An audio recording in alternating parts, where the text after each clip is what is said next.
وذلك بسبب حسن التنظيم والحمد لله. راح نبدأ إن شاء الله المؤتمر الآن بمحاضرة للدكتور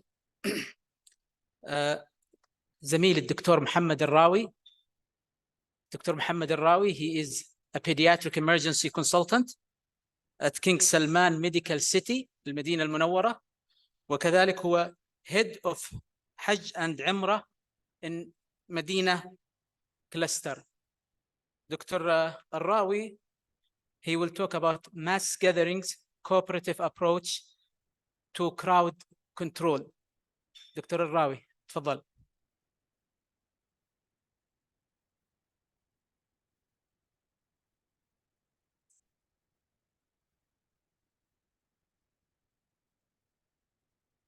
السلام عليكم. أسعد الله صباحكم جميعا. بسم الله الرحمن الرحيم، والصلاة والسلام على أشرف الأنبياء والمرسلين سيدنا محمد وعلى آله وصحبه وسلم. نرحب بكم في مدينة الحبيب صلى الله عليه وسلم، ونستهدف المؤتمر بالمحاضرة نتكلم فيها عن الماس جاذرينج and cooperative approach to crowd control. في البداية طبعا احنا we run the session in English and we'll talk in Arabic because for non-English speaker. التعاون دائما بين الجهات المعنية في التعامل مع الماس جاذرينج والتجمعات لا يتم النجاح إلا لما يكون في تعاون من جميع الجهات، قطاعات صحية، وزارة الصحة والأذر governmental sector، وجميع القطاعات الخدمية في المنطقة المركزية. المدينة المنورة طبعا تشهد في الأيام هذه زيادة في أعداد الزوار والمعتمرين، وطبعا المتوقع كمان الزيادة في السنوات القادمة إلى أن نصل إلى رؤية 2030 إن شاء الله بأعداد متوقعة في الحج إلى قرابة 4 مليون.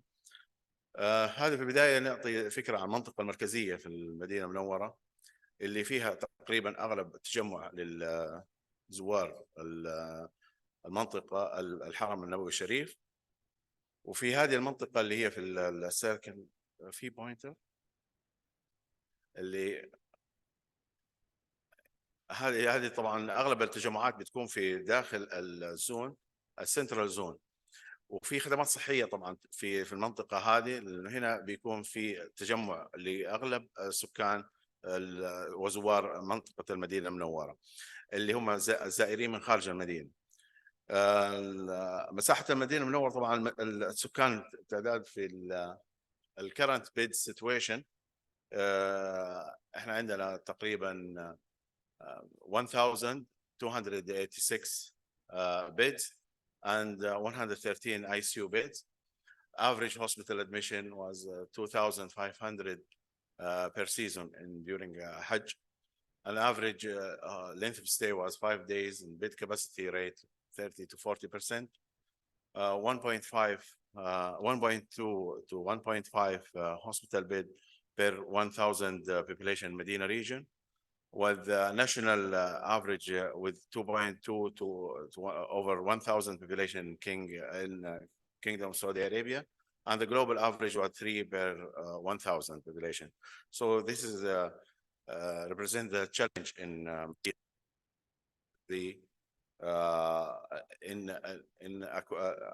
accepting and in occupying for the population and the visitor from outside Medina. Medina requires to have more beds to provide for the requirement for about 2.2 million for the residents in Medina city and Medina region, and some of the referral from outside even the Medina region, with currently about 5,161 beds in the total for the peripheral other 13 hospitals, to reach the least 6,000 hospital beds in the future plan. and appropriate medical services for annual target of 30 million visitors with a minimum of the Central Emergency Hospital, which is in plan in future. We'll talk about it for to increase the capacity of bed for the 60 to 100 bed extra and 20 to 30 ICU bed. Also, there is a satellite medical emergency team in a central area with each covering around about 50,000 attendees.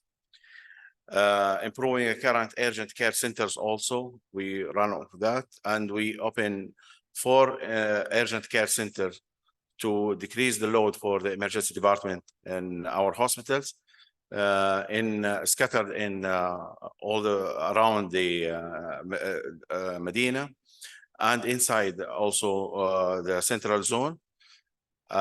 It's distributed to cover for the level 4 and 5 and 3 for triage CTAS cases, which is those numbers of patients usually make overload for our emergency department in the central and referral hospital.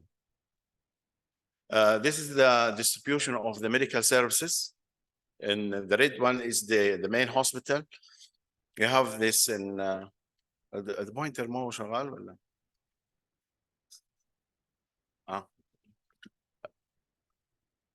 Thank you, Dr. Abdullah. This is the King Salman Medical City. It's not appear in. It's appear here, but it's not appear there. And the other one is Al Haram Hospital. It's near to Al Haram area. If somebody can give us the pointer. And also there is the other sectors is the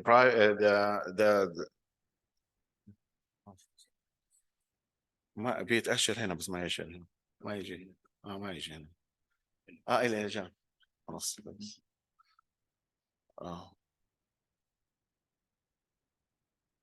أيوه هنا طيب this is the center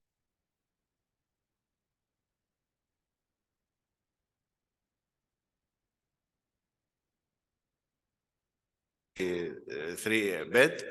And this is the Safiya Medical Urgent Care Center and Bab Jibril Medical Urgent Care Center near to Haram. And this is the King Salman Hospital, and this is the Rehabilitation Hospital.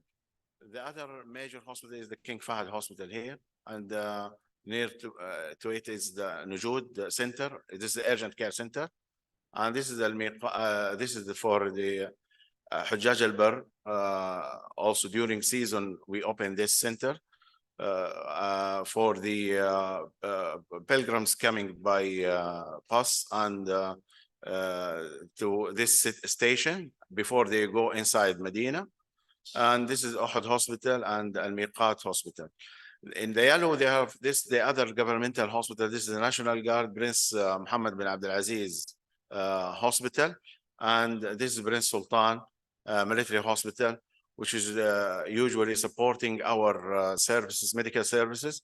And in the blue, this is the other private sector hospitals.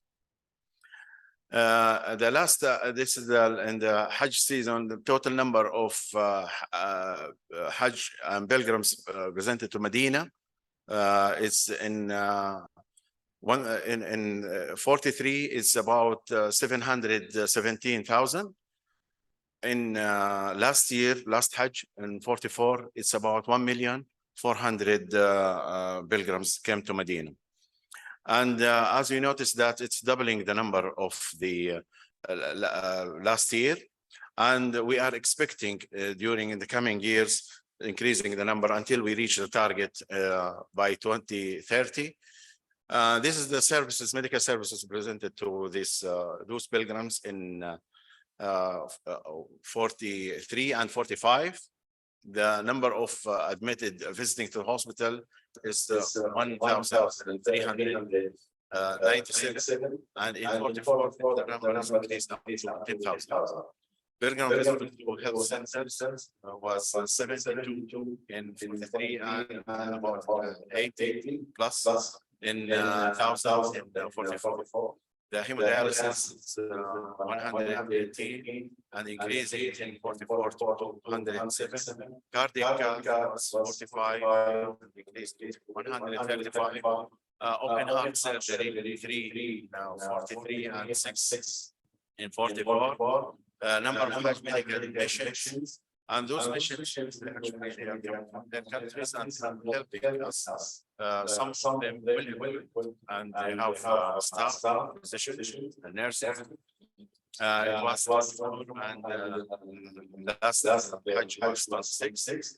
The total benefits to hospital and health centers together is about 74,000, and in 43 and in 44 is 91,000.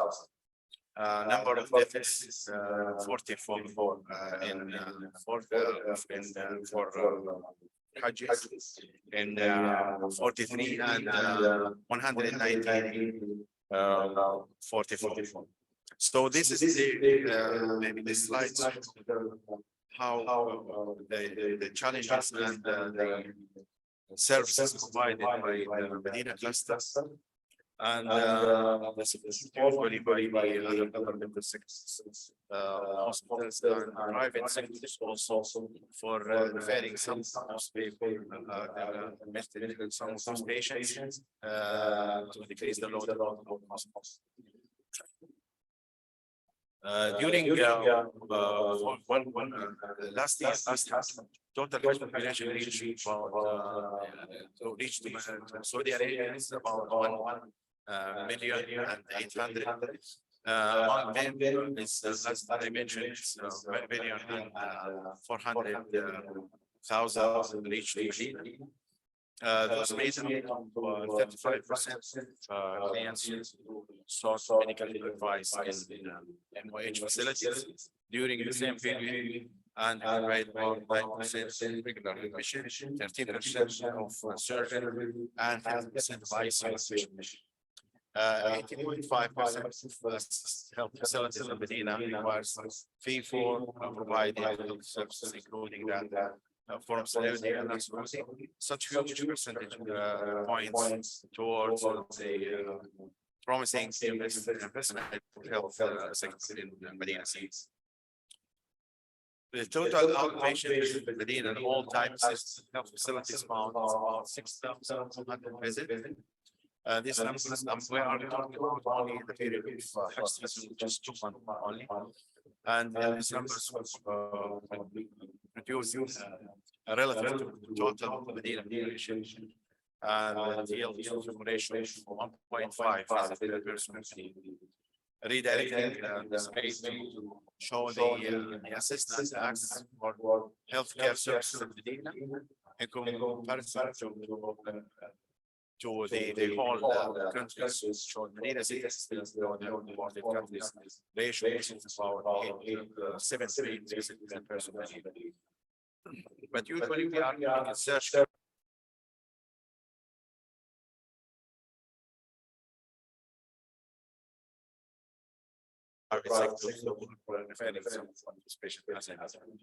with a support manpower usually coming from outside Medina during this to overcome this increasing patients. The expectation in visitors to Medina in 2030 the vision in 2030 is more than 3 million months out of 4.5 million and more than 25 million for umrah season out of 30 expected for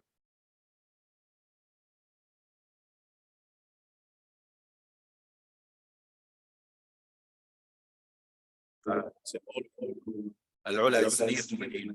And some visitors coming tourists for Al-Ula, and in also vision for 2030 increasing number of tourists coming to Saudi Arabia. So we're expecting about other 10 million to come to Medina. This in addition to expecting increasing in population Medina from 2 million to about 3 million in the coming years. In the vision, it's the Central Zone future by PIF projects represented by Royal Medina, a holding company, increases the hospitality beds in this area. And this is the area of the centrals now all under construction. So most of the coming and the visitor to Medina, they are in these hotels. So increasing in number of these hospitalities and hotels, this for to overcome the expectation for increment in the number of visitors to Medina. This is the site for new Al Ansar Hospital. It's about 244 bed. We'll talk about it. The previous Al Ansar Hospital was here in the Central Zone. It was a small hospital. It's about 90 bed. And here also we have the expectation of the Al Salam, which will be finished, inshallah, soon. The Al Ansar Hospital, as I mentioned, is 244 beds, including 90 bed for emergency in emergency department. And there is a hemodialysis unit and 3 operating room and 38 ICU beds with a surge capacity to up to 50, increased to 50 bed ICU during the high season. The expectation to finish this project within 36 months, inshallah, before 2030, the hospital will be ready to operate. As-Salam Hospital for emergency and critical care, it's about 60 bed. We are expecting within 12 months, inshallah, this hospital will be ready. Currently, we have in the Central Zone, Al-Haram Hospital, which is about 73 beds. Out of them is 24 bed in ER, emergency department, and 10 beds for the ICU.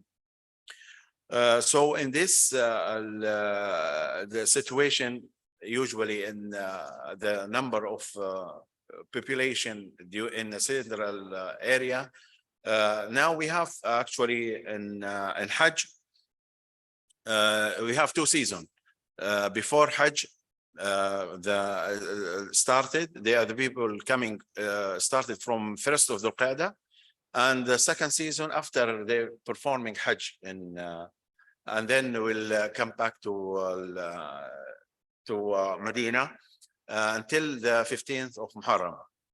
The Umrah season started immediately after Hajj, and we have about 2 peaks of Umrah. One started already in 1st of Rabi' al-Awwal, and the second peak is from Rajab and Jumad and Ramadan, which is as you see that this is the usual situation for the picture. The cooperation of the other sectors like Riyas al-Amma, Al-Wakala, Riyas al-Amma, Al-Shu'un al-Haramain, in regulating this mass gathering and distributing the populations around in outside Al-Haram and inside as well, by using of the application for the entering for this is the old picture before the regulation for the application for entering to visit Prophet sallallahu alaihi wasallam and to pray in Rawda Sharifa. And this graph shows that the timing when they are coming in and out from the area. And this is the situation after the regulation is coming and using the application. Other sectors and our partners, we should thanks for them, just the Red Crescent and their efforts in Central Zone for transporting. And we use now for even for the tafweej for the pilgrims who are sick in the hospital. This year we utilize the al-Ikhla al-Jawi, the air by helicopters transporting the patients from Medina to Al-Mashaa'ir, Mecca, and also in transferring the critically ill patient to our facilities. Also there is the which is called Idarat al-Hushud for civil defense, and there is a committee between health sectors and وكالة شؤون الحرمين civil defense and حرم force قوة أمن الحرم, and they usually work together for managing of the mass gathering and the crowdness around the Haram.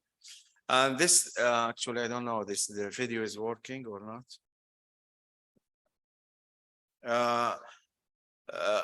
The Prince Sultan Hospital in Medina for military hospital, and they help us in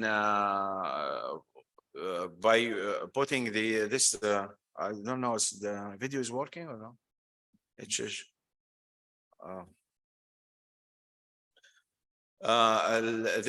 they put this portable beds for the sunstroke and heat exhaustion, and they saw about 10,000 visitors to this center. Actually, the video is not working. Other sector is for the Saudi Scots الجمعية السعودية الكشافة, and also the in our facility and outside our facilities for cooperation, and their effort is will be great, and we thanks for them for their effort with us. The volunteers, the health volunteer and other sector volunteer, they have also in Riyas Al Haramain, they have about 3,000 volunteers during the Hajj. In in the cluster, the total number of health sector the volunteer is about 9,000. They work in more than one of the chances for the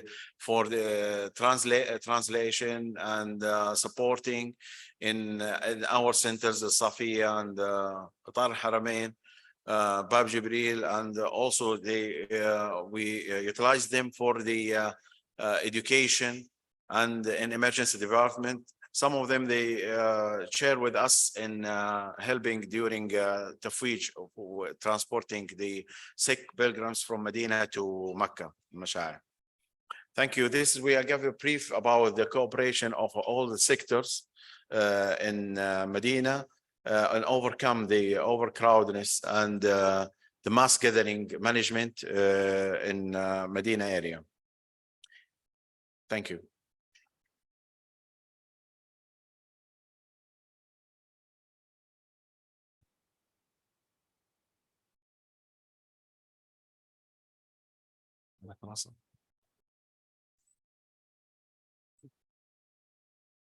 الماوس ما يتحرك. ايوه الماوس مو قاعد يتحرك.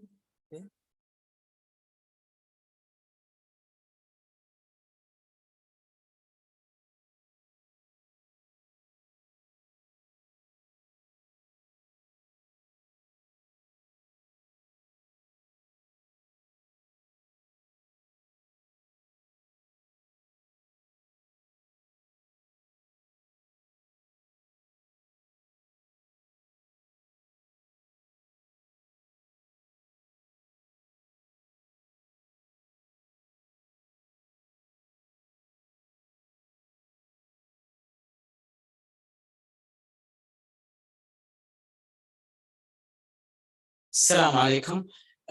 It's my pleasure to present Dr. Saeed Abdullah Al-Ghamdi, FRCS vascular surgeon since 1994. Allah يعطيك طولة العمر إن شاء الله. Consultant vascular surgeon, King Abdullah Hospital in Bisha. He is the executive director of training program in 5th sector Saudi Council for Health Specialties. Dr. Saeed Al-Ghamdi will talk about mass gathering medicine, the start and the progress. Dr. Saeed, تفضل.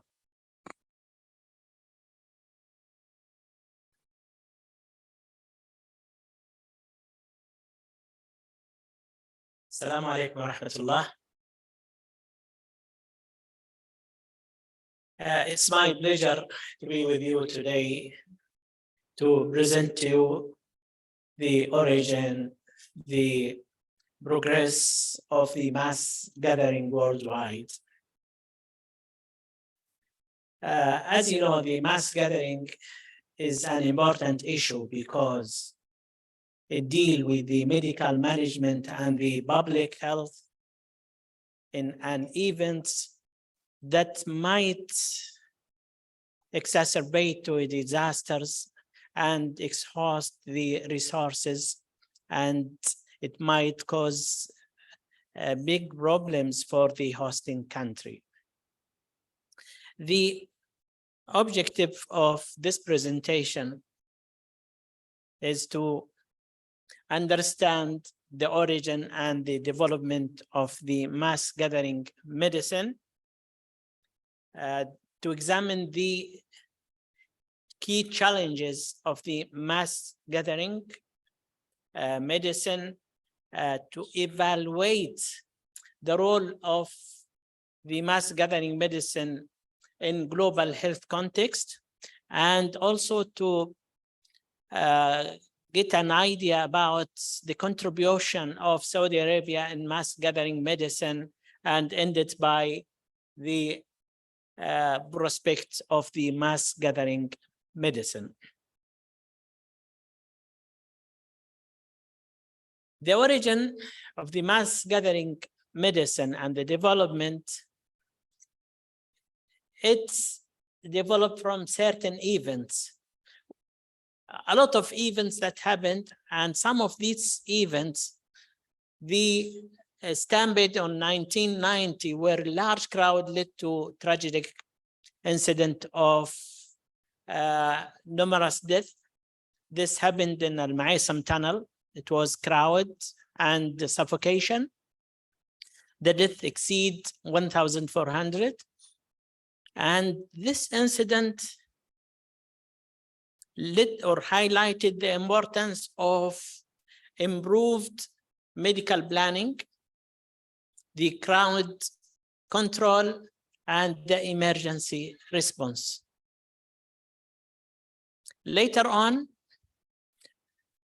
it was noted that this was a terrorism attack, and in addition to that is to put the safety measures. Another incident is the SARS outbreak in Beijing Olympic in 2003. The challenge was the rapid spread of the infection in a crowded environment. And this highlighted the importance of the vigorous health surveillance, the infection control measures, and the public health campaigns.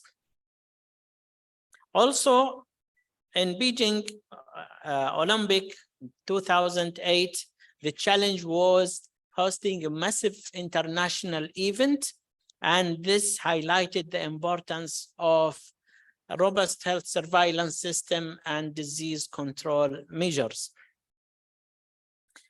On 2010, H1N1 influenza was the pandemic at that time, and it was the time for the World Cup in South Africa. And the challenge was the risk of the disease transmission. This highlighted the importance of medical monitoring, vaccination campaign, and infection control measures. During the marathon of Boston, there was a bombing. It was in 2013, and the challenge was ensuring security and responding to the act, which highlighted the importance of effective emergency medical response and trauma teams. In Nigeria, 2014, 2015, it was the Ebola outbreak with the African Cup of Nations. The challenge was managing a highly infectious disease, which is the Ebola. And this highlighted the importance of strict medical screening, infection control measures and public health campaigns. This event, which happened on 2015, unfortunately, at that time, I was the chairman of technical, I cannot talk, I feel that I'll cry. I was the chairman of the technical committee, a medical technical committee in Hajj during this disaster. It was very emotional to me. From that time, I was not able to see this picture. And when I put the picture again, it was a psychological impact to me. This is the crane which fell on Haram. And another, or 3 days later, there was a crowd in Mina in which more than 2,000 deaths happened. This highlighted the importance of, by the way, these steps, or what I'm going to mention, it was formulated here in Medina after Hajj immediately, with meeting with different sectors of the government. And we concluded the importance of improved infrastructure safety. And this led to the improvement in the infrastructure in Mecca and also in Medina. Enhanced crowd management, emergency response readiness, international collaboration with other agencies worldwide, and technology and innovation. In general, the solutions in mass gathering medicine is to assess the risk and to plan for the emergency, to have a resources allocation and adequate staffing and equipment. It's not enough to have this, but there should be a collaboration with different agencies. During the disaster of 2015, we were in need of oxygen cylinders. We have a lot in the stores, but we cannot shift it to the hospitals because of the crowd. So these have to be put in consideration in how to manage mass disasters. Cooperation with local health and emergency services. This is very important issue. The capacities of hospitals, for example, in Medina here mentioned by Dr. Rawi, 1,500 or around that.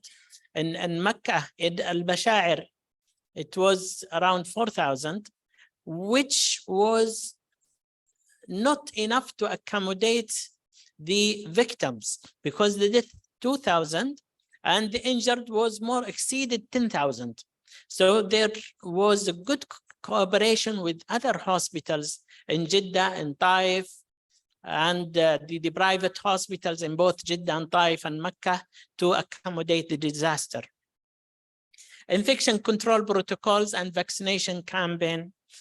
This is an important issue to control certain infections, starting from H1N1 and also in the last 2 seasons, the COVID-19. Worldwide, the mass gathering contribution to the overall improvement of global health outcome is identifying the emerging threats, like Ebola, like SARS, like H1N1, COVID-19. All of these were very important to manage or to plan. Preventing disease transmission by good surveillance, infection control, and by vaccination before the event. Putting safety measures. COVID-19 led to reducing the number of pilgrims from 3 million down to 700 in 1443. And this is an important issue which is very I mean, globally, it is very important to prevent spread of infection, whether locally or worldwide. The Saudi Arabia contribution to the mass gathering medicine. Saudi Arabia is a leader in mass gathering by managing Hajj.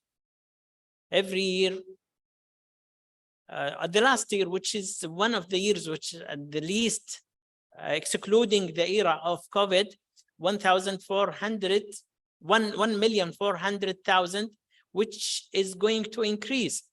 And in certain season, like in 2018, it reached to 3 million. So which is in a very narrow space. So Saudi Arabia is a leader in enhancing the Hajj and managing the mass gathering. The infrastructure enhancement, Saudi Arabia make an impact on how mass gathering could be improved by improving the infrastructure, widening, for example, the Masjid al-Nabawi, it became very large.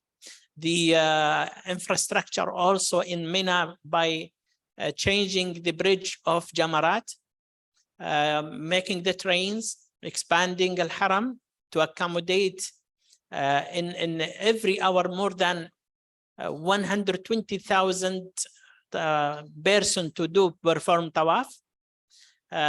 These structures or infrastructure have been put an impact on mass gathering worldwide and have a good impression for the others to change their infrastructures. Maybe you noticed in the last Olympiad in Qatar, how the infrastructure improved. With us here, Dr. Abdul Wahab, I'm sure he will talk about that. They did an excellent management for the mass gathering, and there was an excellent infrastructure. Real-time technological innovation and research, extensive planning and coordination efforts with local health, with local agencies, with other sectors, and even coordination with outside country agencies. Hosting conferences like this conferences that it made before Hajj, and global cooperation also by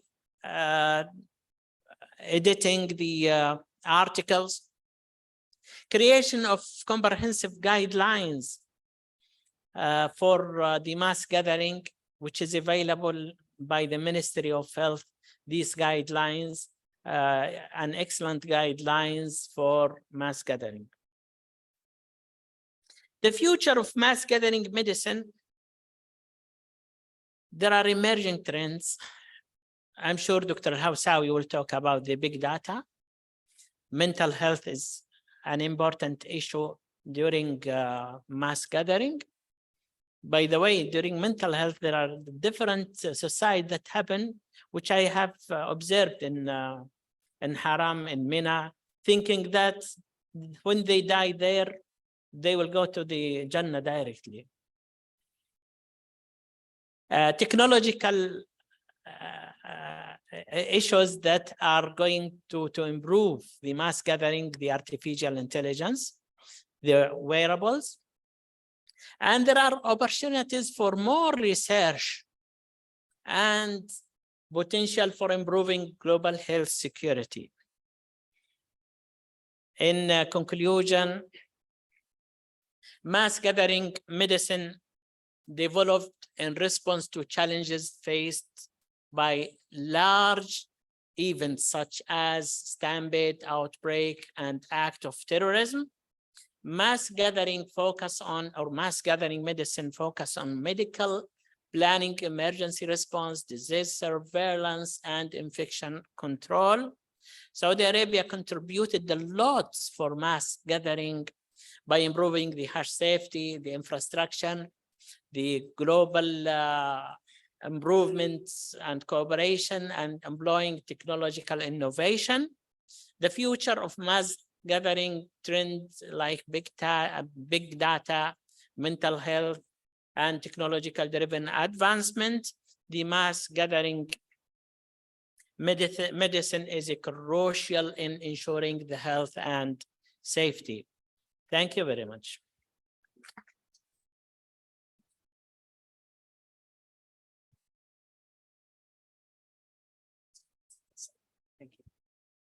Thank you very much, Dr. Saeed, for this very interesting presentation.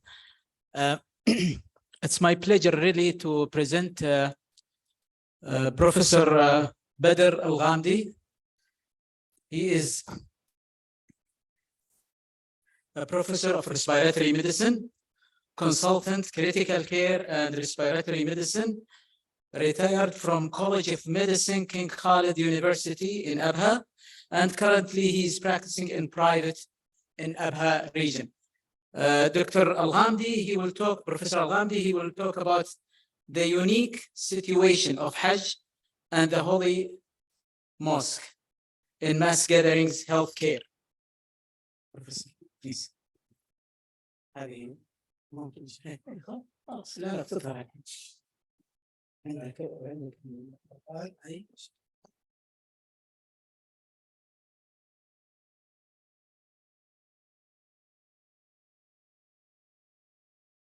No, but.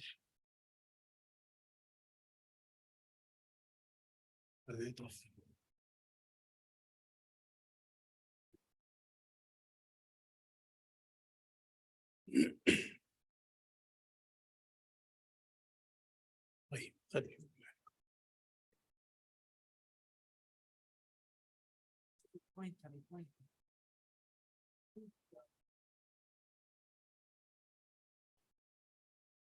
طيب بسم الله الرحمن الرحيم والصلاة والسلام على سيد المرسلين سيدنا محمد وعلى آله وصحبه أجمعين.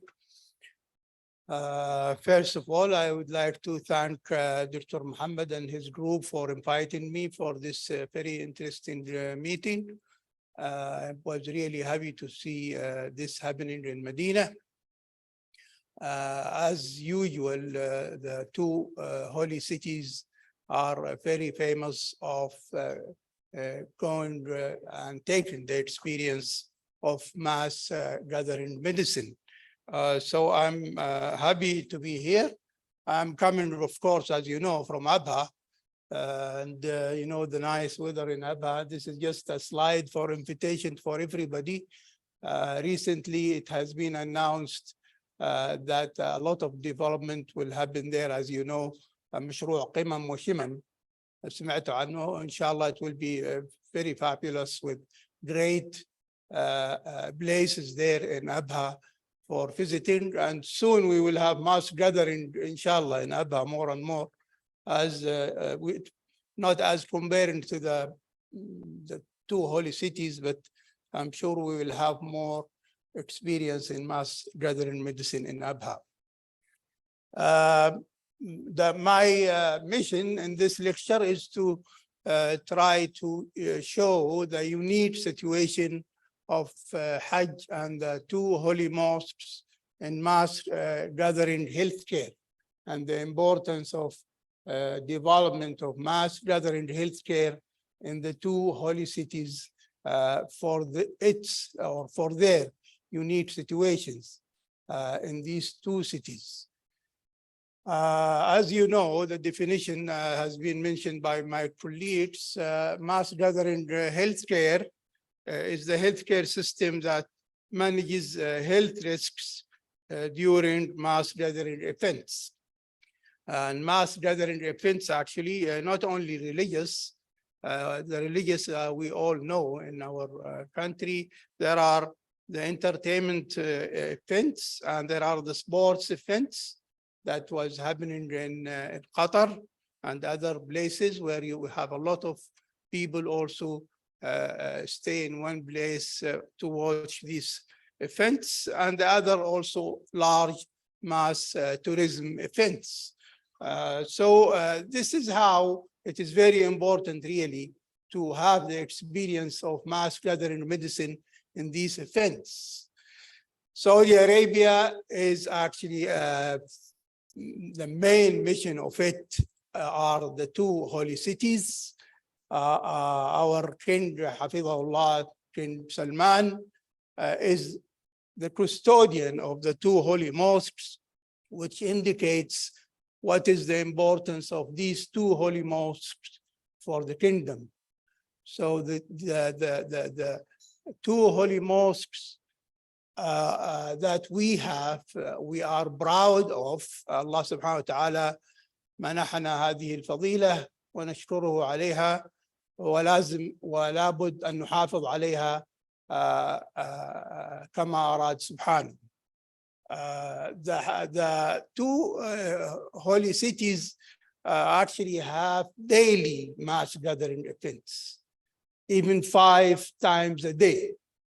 The daily prayer, 5 times prayers that are happening in the mosques, in the two mosques, are great and fulfill the definition of mass gathering. If you see the Friday prayer, every Friday prayer, we have a huge number in these two holy mosques. So we have to have ongoing mass gathering healthcare system in these mosques. And this is my mission, as I told you in this lecture, to show that it is not only Hajj, it is not only Umrah, it is everyday mass gathering events in the holy mosques. And the system has to fit into the situation all the time. And that's why Saudi Arabia is the leader in mass gathering medicine. You know, Hajj, Umrah, Ramadan, all across Ramadan, actually, 30 days. We have huge number of people attending the mosques. And we have to take care of that all the time. Ziyarah to Masjid al-Nabawi is also all the year around, attended by thousands and millions.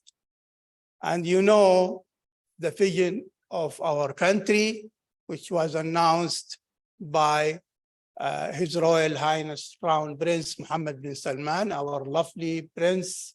He is looking to actually attract more and more people to the country and to the mosques.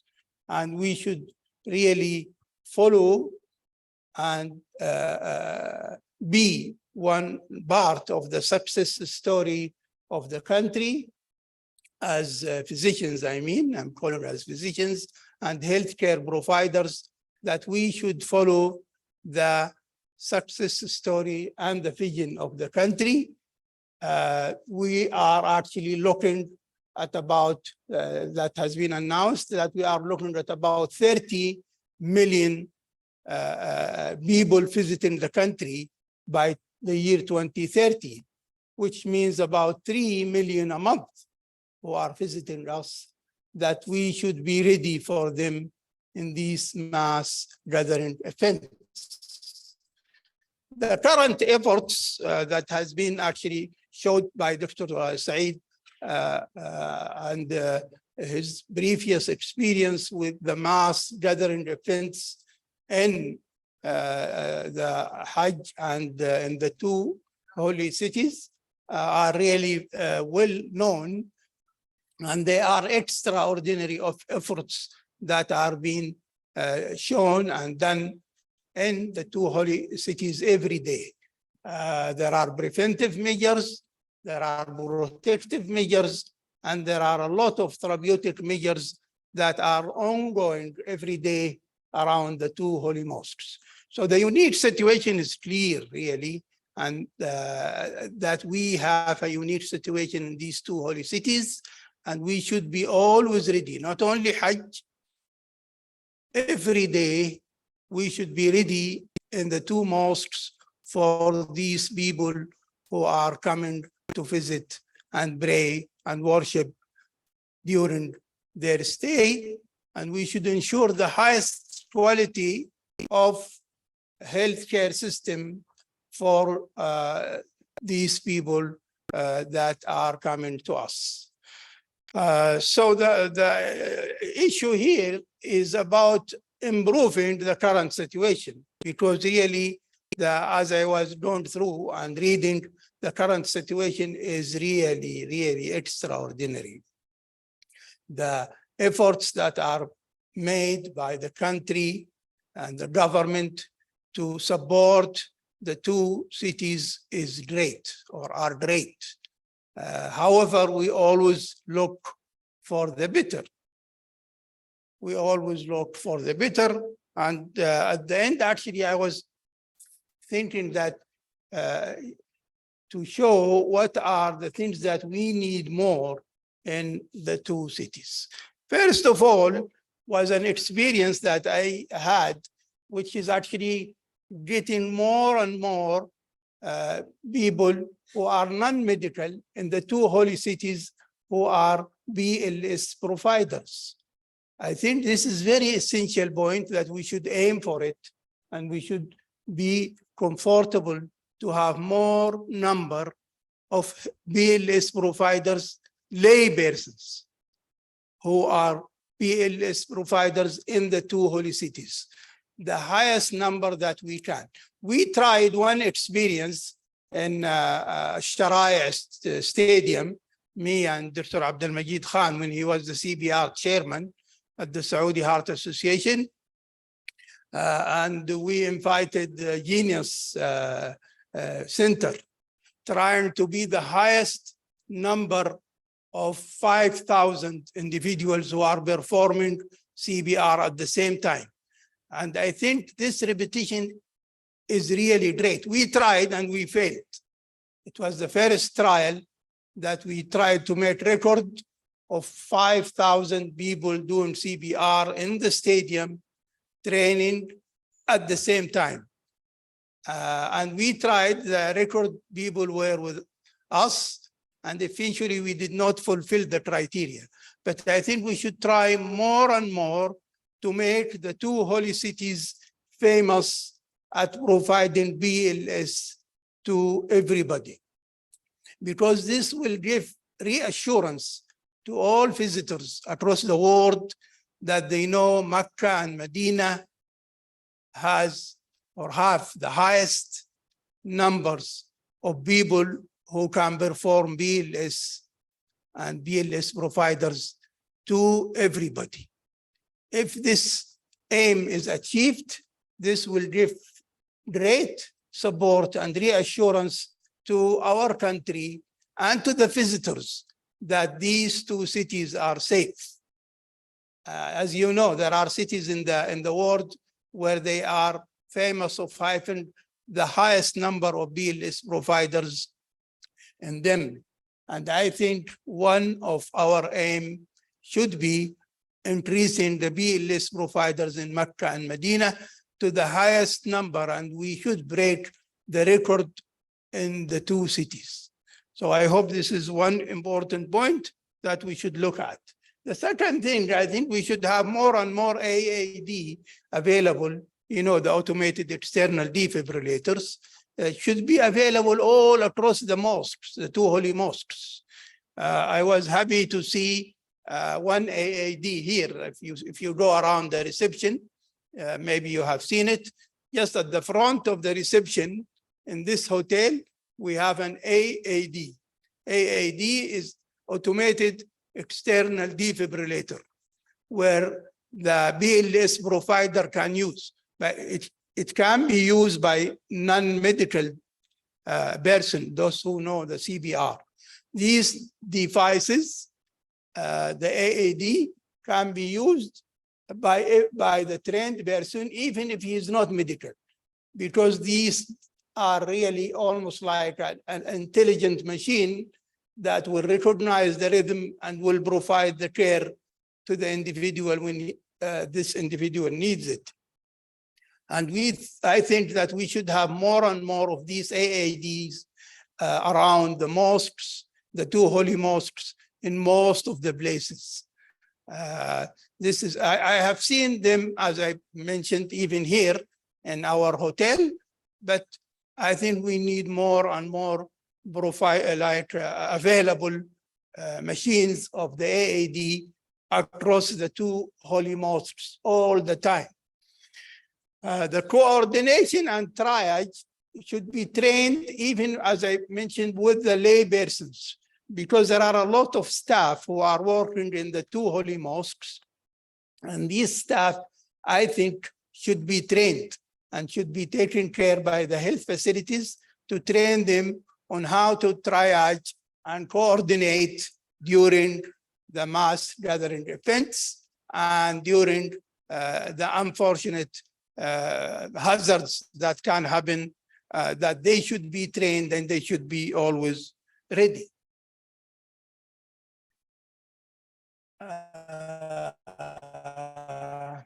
The importance of available network in the two holy mosques is really great. I think, which is the trials are going, and there are already excellent like situations, but I think we should have more and more like digital network across the two holy mosques that are ready to exchange data immediately, because during the mass gathering tragedies, we need immediate data that should be ready and to be provided to the healthcare facilities so that they can immediately take actions. So the importance of digital networking availability across the mosques is very, very important, that we should always have it and make special training to all staff of the mosques, non-medical staffs, to be ready on how to use this networking and how to cooperate with the healthcare providers. Another important issue is that I think we should look into the importance of the transportation system across the mosques. As Dr. Saeed mentioned, there were a lot of oxygen cylinders, but we were unable to transport them where we need. And this makes it really difficult, because we need a lot of things during the mass gathering events to be provided immediately. And unless we have the good transportation system that go through the mosques easily and smoothly, then we, for sure, we will face difficulties during the tragedies and during the problems that can happen where we have risks and troubles with a lot of people gathered that will not allow easy accessibility to the equipment and staff and the victims. So the transportation system, I think, should be looked at carefully, and we should try to provide more, like drone system is one example, drones, where the drone can flow over the people and provide with self-navigation and cameras. And we can provide these things like the AED, for example. If you are unable to provide one AED everywhere in the areas of the mosques, at least you can have drones. And this experience actually has been happening in Dubai, that the drones can take the AED to where you need in minutes.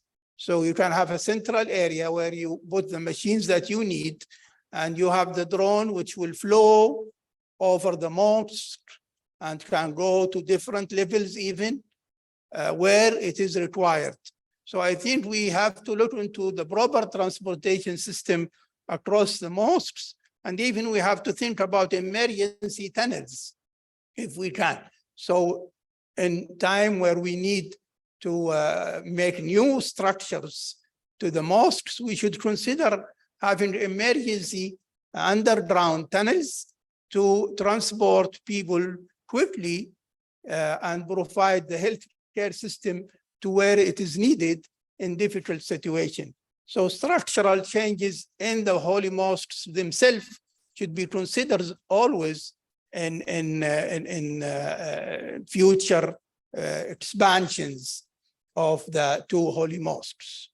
The high risk groups where they come in the mosques should be looked at. I think one of the things that I'm thinking of is to have a high risk group like managements incorporated into these applications of the holy mosques, where the visitor can actually provide his data that he is a high risk visitor, and the healthcare facility, staff and the staff around the mosques should recognize the high risk groups and be able to direct them into the mosques within the appropriate situation and the appropriate timing.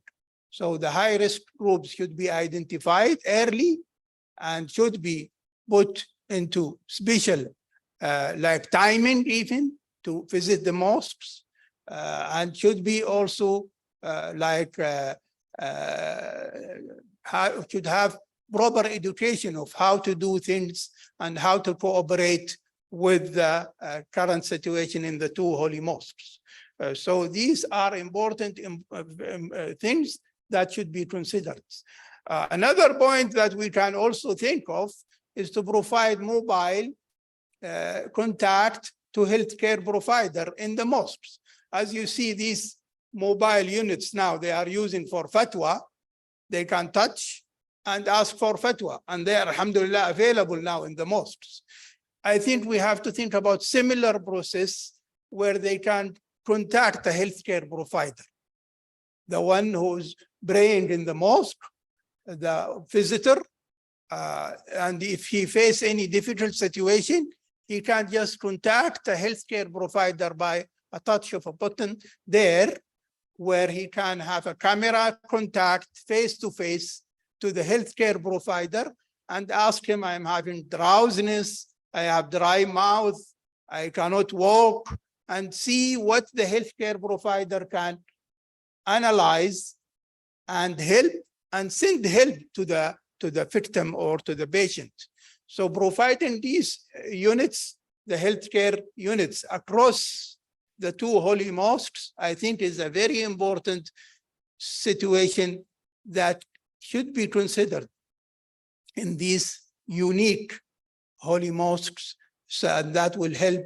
And maybe we can even have the most advanced types, because there are some units where you can check your blood pressure, check your oxygen saturation, check your pulse, and send the data immediately from the mosque to another site where you have a healthcare provider who can assist you. And this, as you know, oxygen saturation, blood pressure, pulse are easy parameters that can be sent in the holy mosque directly to the center, and the man or woman there can have immediate help after the assessment is made, or at least reassurance. You can tell him everything is okay, don't worry, your pulse is fine, your blood pressure is fine, you don't need to worry, and that will make less crowdedness and busy service to the medical care service, because these small mobile clinics in the mosque can help and can send immediate reassurance or relief.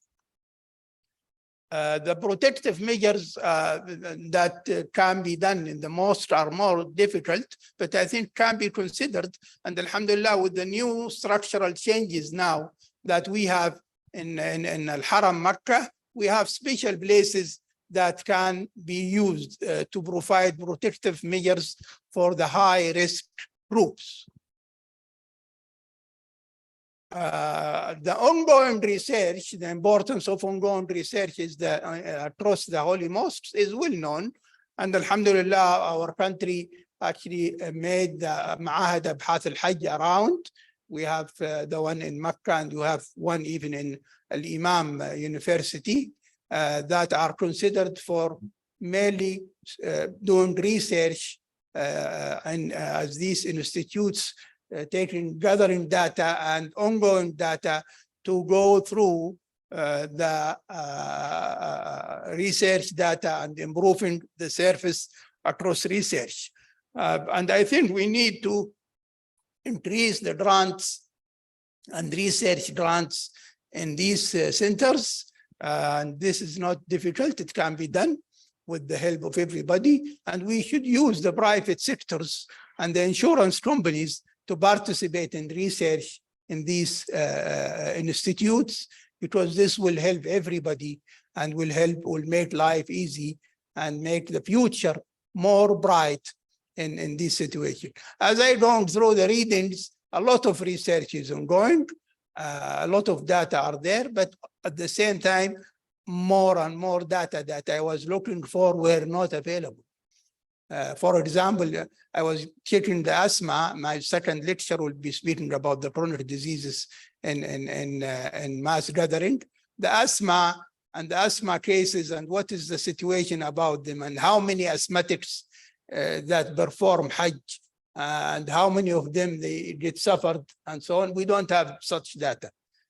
Whether we need a special programs for patients with chronic respiratory illnesses, and what is the best medication to be provided and so on. So research is always helpful and is going to make the future more bright. The more and more evaluation and feedback is very important step, and alhamdulillah, these are going on all the time. Every year at the end of Hajj, a lot of evaluation done and feedback, trying to learn from the previous mistakes and improve them so that we have a better future. So in conclusion, the two holy mosques are unique, and they are the center of daily mass gathering medicine. They are part of our country mission and vision, and we should be proud of that. And we should all be members of the team to support our country mission and vision to improve the healthcare system in the region. And I'm sure, as I was just giving you examples, there are a lot that can be added in the field of mass gathering care system in these two holy mosques. And we need the help of everybody, the help of you and everybody to support the mass gathering healthcare system in the two holy mosques. This is what I had for you. And again, I thank everybody. I don't know whether there will be some lectures and comments, but I will be happy to answer.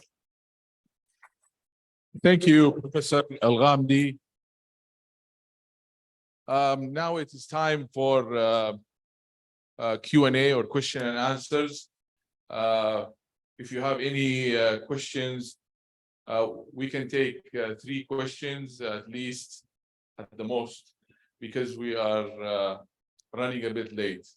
So anybody has any questions for Dr. Al-Rawi or Professor Al-Ghamdi or Dr. Al-Ghamdi?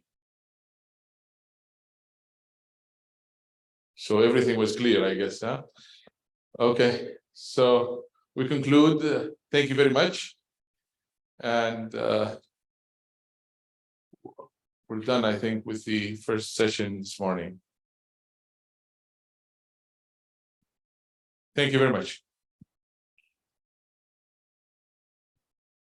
I think we'll start now the opening ceremony.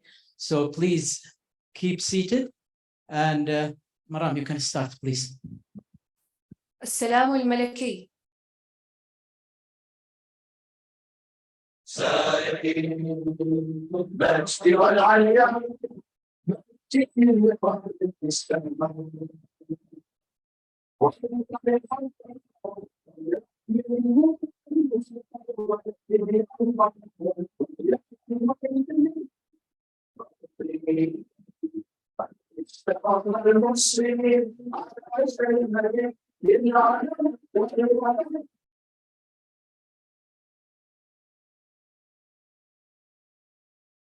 بسم الله الرحمن الرحيم، والصلاة والسلام على أشرف الأنبياء والمرسلين وعلى آله وصحبه أجمعين. أما بعد، ضيوفنا الأعزاء وحضورنا الكريم، حللتم أهلا ووطئتم سهلا. أحييكم من مدينة المصطفى صلى الله عليه وسلم تحية خالصة، تحية يطيب شذاها مسكا وريحانا، وتحمل في طياتها حبا ووفاء. السلام عليكم ورحمة الله وبركاته، وأهلا وسهلا بكم في المؤتمر العالمي لطب الحشود والطوارئ. حضورنا الكريم، خير ما نستهل به جمعنا هذا بالقرآن الكريم. الله نور السماوات والأرض، مثل نوره كمشكاة فيها مصباح، المصباح في زجاجة، الزجاجة كأنها كوكب دري يوقد من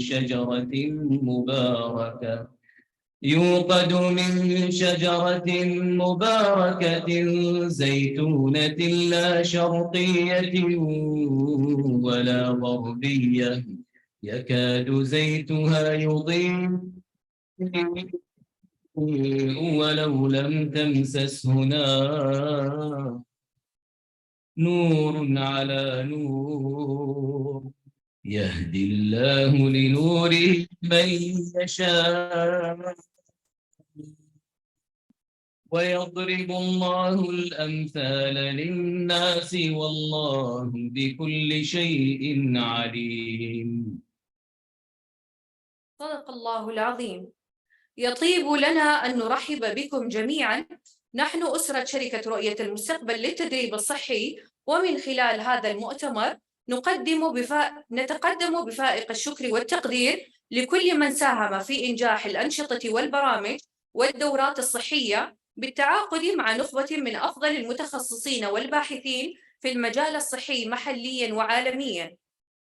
فنحن نفخر بكوننا أول مركز تدريب صحي يوقع اتفاقية تعاون مع وزارة الصحة، ونود أن نتقدم بفائق الشكر والامتنان لجميع الأطراف والجهات المشاركة من داخل المملكة العربية السعودية ومن دولة الإمارات الشقيقة ودولة قطر الشقيقة لتبادل التجارب والخبرات العلمية والبحوث المتخصصة التي تساهم في تحسين الجودة في إدارة الحشود. أيها الحضور الكريم، يتفضل الآن الدكتور محمد الفيفي رئيس اللجنة العلمية مشكوراً لإلقاء كلمة المؤتمر.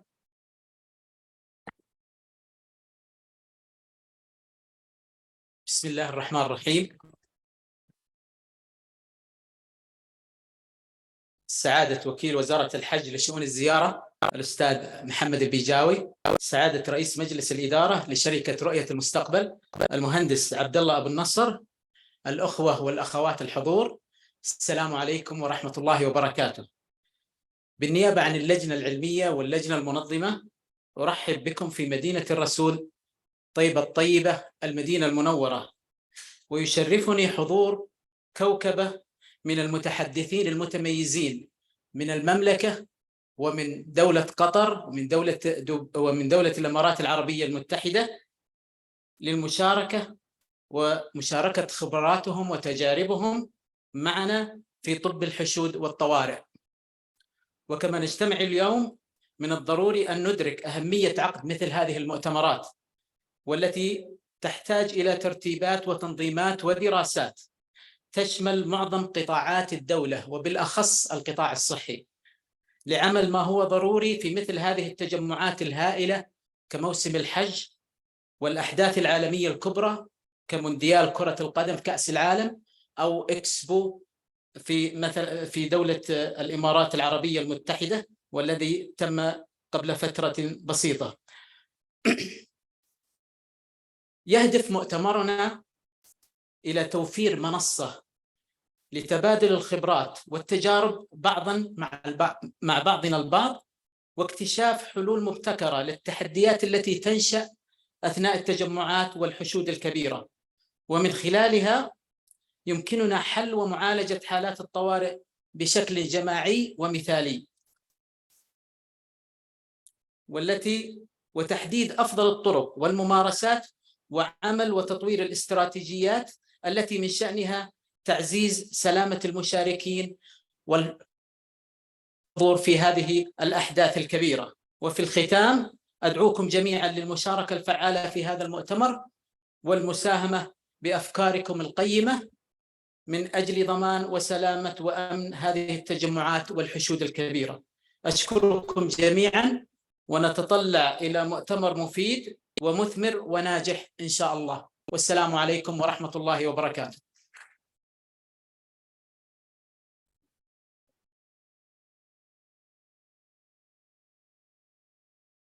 خالص رجاءنا لمؤتمرنا هذا بالتوفيق في تحقيق توجهاته الهادفة. والآن نرجو من سعادة رئيس مجلس الإدارة لشركة رؤية المستقبل للتدريب الصحي المهندس عبد الله أبو النصر والأستاذ وائل العوفي الرئيس التنفيذي لشركة رؤية المستقبل للتدريب الصحي بتكريم الجهات المشاركة والمتحدثين.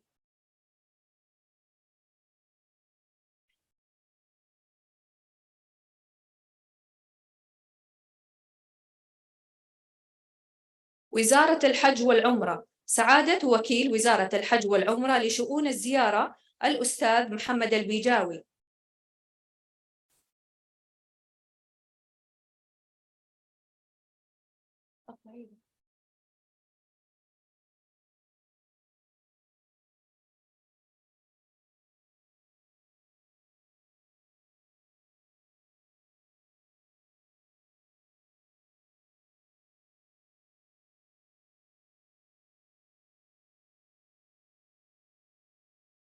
معهد خادم الحرمين الشريفين لأبحاث الحج والعمرة الدكتور عبد الله هوساوي. هيئة الهلال الأحمر السعودي الدكتور عمر العطاس.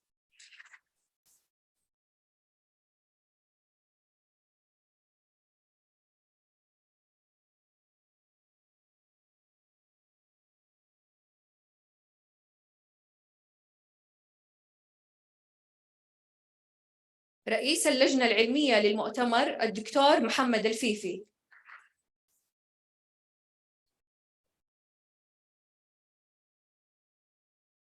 البروفيسور عبد الوهاب المصلح الدوحة قطر.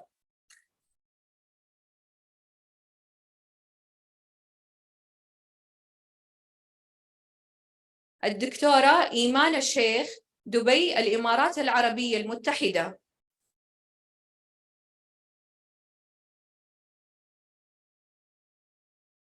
البروفيسور بدر الغامدي.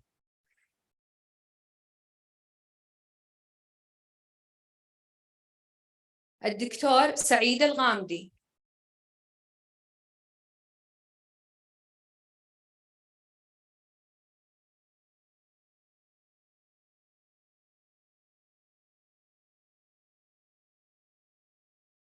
الدكتور أسعد عبد الجواد.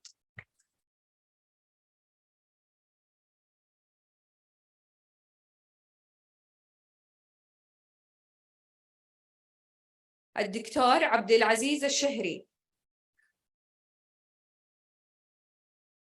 الدكتور محمد الراوي.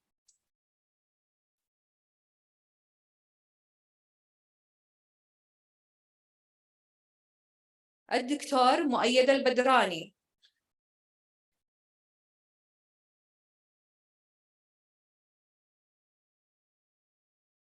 الدكتورة فدوى العوفي.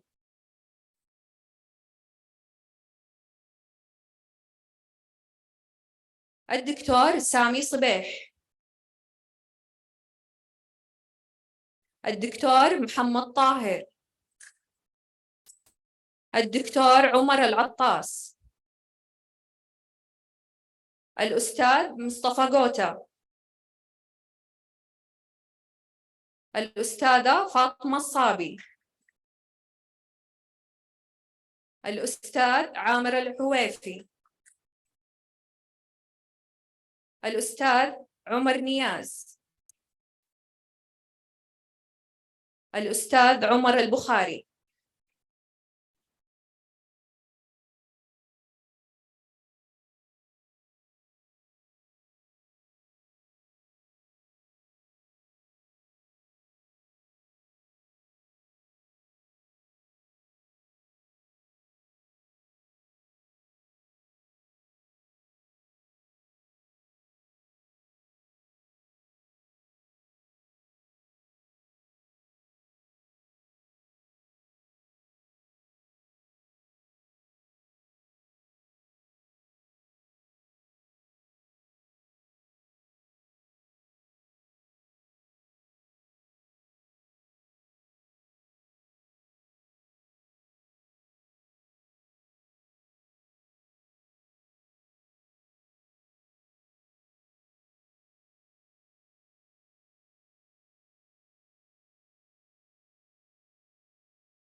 Thank you very much.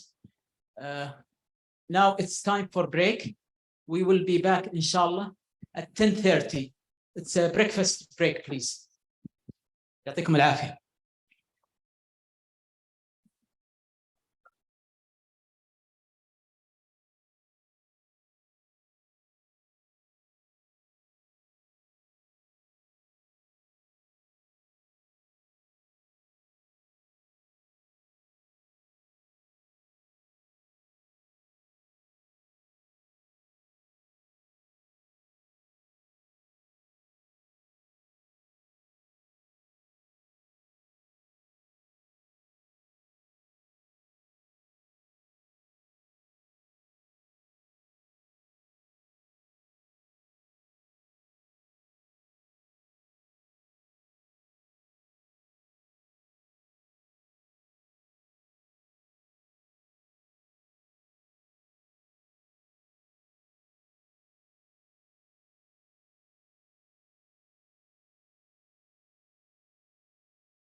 ايوه كيف؟ بس يضغط كذا. هذا يمكن يشوفه. وين تشوفه؟ خلينا نحطه. انتظروا ايش؟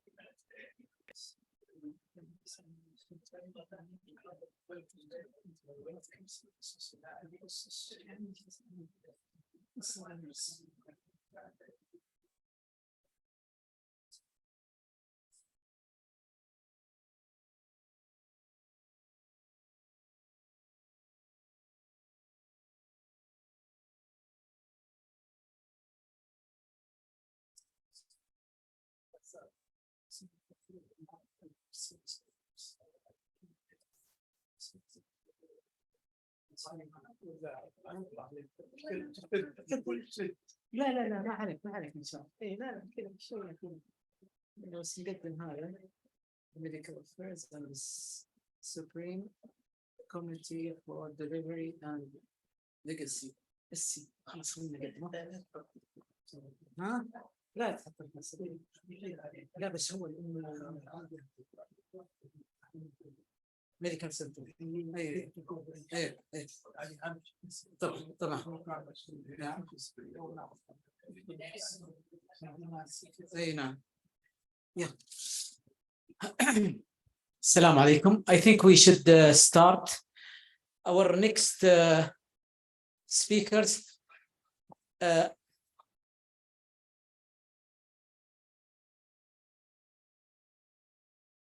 It's my pleasure really to present Professor Abdul Wahab Al-Masleh. He's the project advisor, medical academic and research affairs, Hamad Medical Corporation. He's the executive director and chief medical officer for FWCQ 22. هذا المونديال ها ما شاء الله. Dr. Al-Masleh, he will talk about preparedness and management of FIFA World Cup in Qatar 2022, healthcare services. He will talk about the process, challenges, and lessons learned. تفضل يا دكتور. اوكي فورورد هنا ولا فورورد من هنا؟ اي اوكي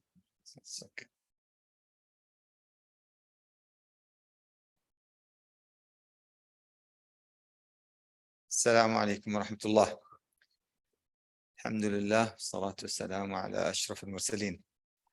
First of all, it's my pleasure to be invited to this conference in Al Madinah, and I would like to thank the organizing committee and special thanks to Dr. Mohammed Al-Fifi, chairman of the scientific program, for including me in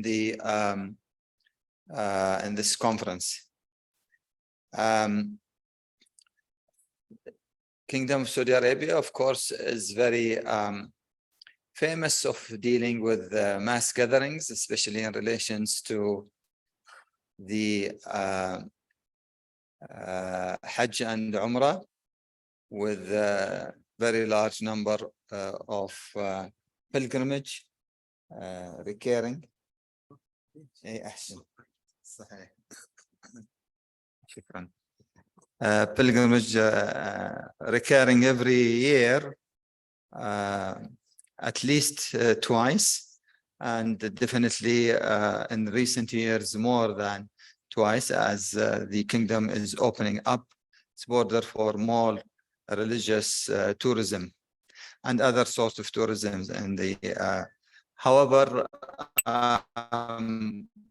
we also have seen recently the interest in the kingdom in other form of activities, and the country is opening up for major events, whether being a sports event or entertainment events.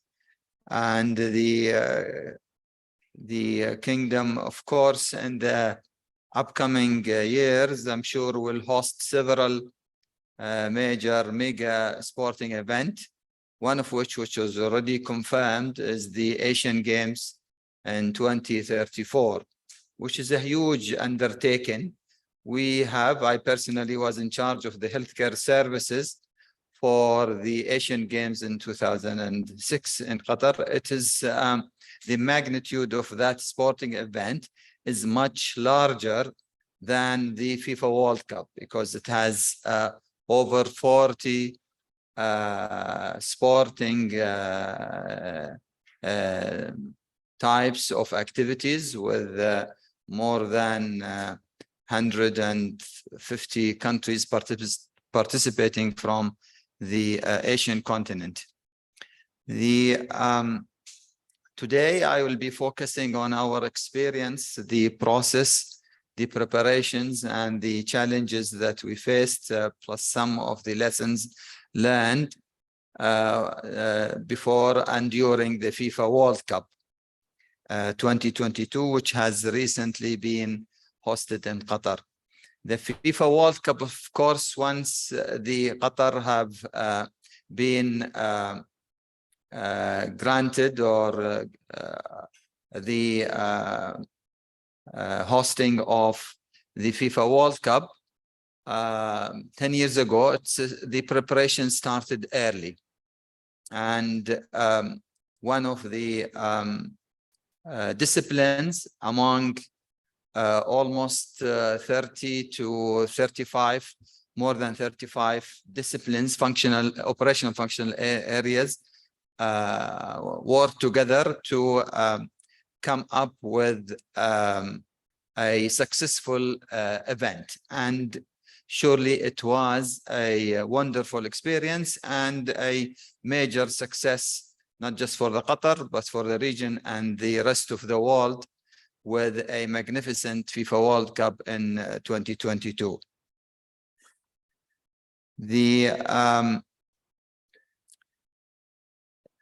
were guiding principles that once we have been given the honor of preparing for the FIFA World Cup, I personally was engaged 5 years before the games. And initially it was, as you probably know, that the FIFA World Cup is responsibility falls on a newly structured organization, which is the Supreme Committee for Delivery and Legacy, specific for the FIFA World Cup, which attracted the various expertise from within the country and from outside the country to prepare for these. So I was initially working for the preparations from the Ministry of Public Health and Hamad Medical Corporation. Subsequently, I joined the organization. I'll speak about that second, because it's one of the challenges that we faced during the process. So the guiding principle is the country, Qatar, is a small country. It's a very small country with very limited healthcare services. So 5 years ago, the healthcare services in the country were extremely small, and we, of course, thought of the limitations that we will face, and our major fear was ability to provide the extensive services required, especially the resources, the human resources that we would have need. So we put on ourselves that whatever we do not cause any disruption to the continuity of healthcare services in the country at all, before or during the event, which is a key requirement even by the ministry and by the country. And at the same time providing the required level of healthcare services for the various clients during the FIFA World Cup, including the FIFA family, VVIPs, VIP spectators, the workforce, media, and so on. And the clinical services for sporting events is divided into two the competition sides and non-competition sides. Competition sides means the various stadiums, and the non-competition sides, there are other like the main media, the accommodation, and so forth. So when I was started in 2016 in the ministry, I created a World Cup Healthcare and Doping Control Committee with various stakeholders from the healthcare sectors, from the ministry and the Hamad Medical Corporation and other government entities. One of the main objectives that I had at that time is try to prepare for the FIFA World Cup, depending entirely or almost entirely on our own capacity, without needing to revert to bringing a lot of people from outside. And so I had to engage various stakeholders in the country, including all the tertiary hospitals, the primary healthcare, the sports medicine hospitals, and so on, and the other important key players in the Ministry of Public Health, like the food safety and the public health services and so on, because it's an integrated healthcare services that you need to provide for such mega sport event. The structure of the, from the point of view of all the functional areas, including the healthcare of the event, consists of course, the owner of the FIFA World Cup, which is the FIFA. The FIFA World Cup in Qatar was unique because the government established what is called a Qatar 22 or Q22, which is considered to be a semi-private enterprise supporting FIFA side to deliver the planning and the various deliverables and milestones required for the tournament, versus the host country, which is responsible for the providing all the hosting arrangement, like the infrastructure and the various governmental stakeholders inclusion. The and I don't think this is going to be repeated again, this sort of arrangement. This was made between with agreement between FIFA and the government of Qatar. So we started in 2016, where we initially did what is called a need assessment, risk analysis and need assessment. We actually contracted a company to do that, which came and did a thorough analysis of the what we call gap analysis of the healthcare sector in the country, and identified where are the gaps in relations to access to care or number of beds or resources and so on. So at that same period of time, we did the review of the medical services at the past World Cup events, especially the latest ones, the three latest ones, the one in Russia, and Brazil, and South Africa. There were very little published or available information from these events, unfortunately, at that time. So we had to depend on the FIFA guidebook and on our knowledge of previous sporting event to plan for the event. It was evident from the start that we need to have a contingency planning. We need to have a mass gathering, healthcare mass gathering plan, which we started putting together. And we started the various meetings with the various stakeholders in that period. look at the capacity of each of these stakeholders in supporting the games. So during that period, we developed the first draft of the scope of work. And therefore, based on the scope of work, we submitted our budget requirement for healthcare services in these days. And then we continued doing the initial stadium medical services planning and other competition and non-competition venues planning early on. I personally participated in several mega sporting events in the world, including the Olympics in China, the Olympics in Athens, the FIFA World Cup in Russia, and those were part of my own knowledge acquisition to see how these events are managed from healthcare point of view.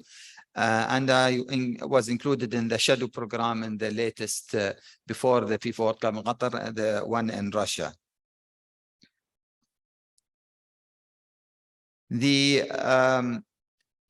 As it was evident from that structure that we reside in the Ministry of Public Health, but the main bulk of preparations and other stakeholders are in the Supreme Committee for Delivery. That was one of the challenges. And then we suggested that we join, the medical services will join the Supreme Committee, and which was approved. And I joined with my team to the Supreme Committee, and we established a department within the Supreme Committee for Delivery and Legacy. And from there onward, 2019, we were in charge of preparation for the FIFA World Cup within the Supreme Committee. We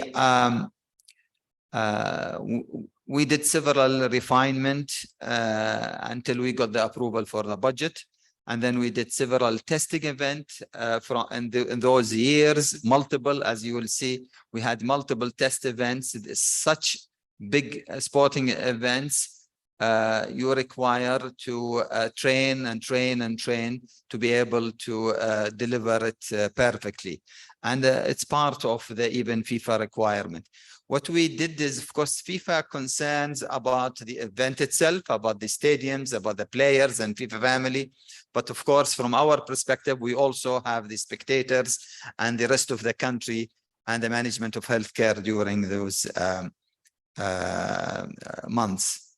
So I'm not going to go through these key activities, but we've done several, in summary, several key activities. We did many test events in 2019. And once the budget is approved, we were working comfortably, knowing that we have the support we need. We tested many things during this test events in 2019.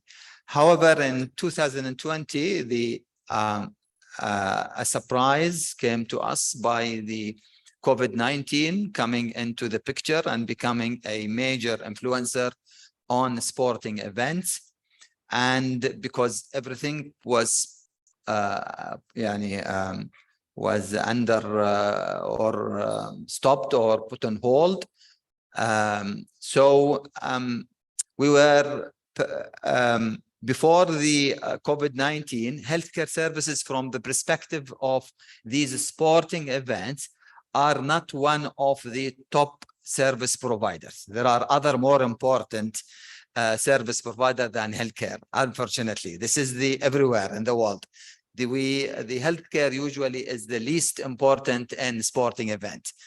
However, COVID-19 has changed this around, and we suddenly became from the least important to the most important, because then all the disciplines wanted us to tell them how would they operate within the constraints of the COVID-19.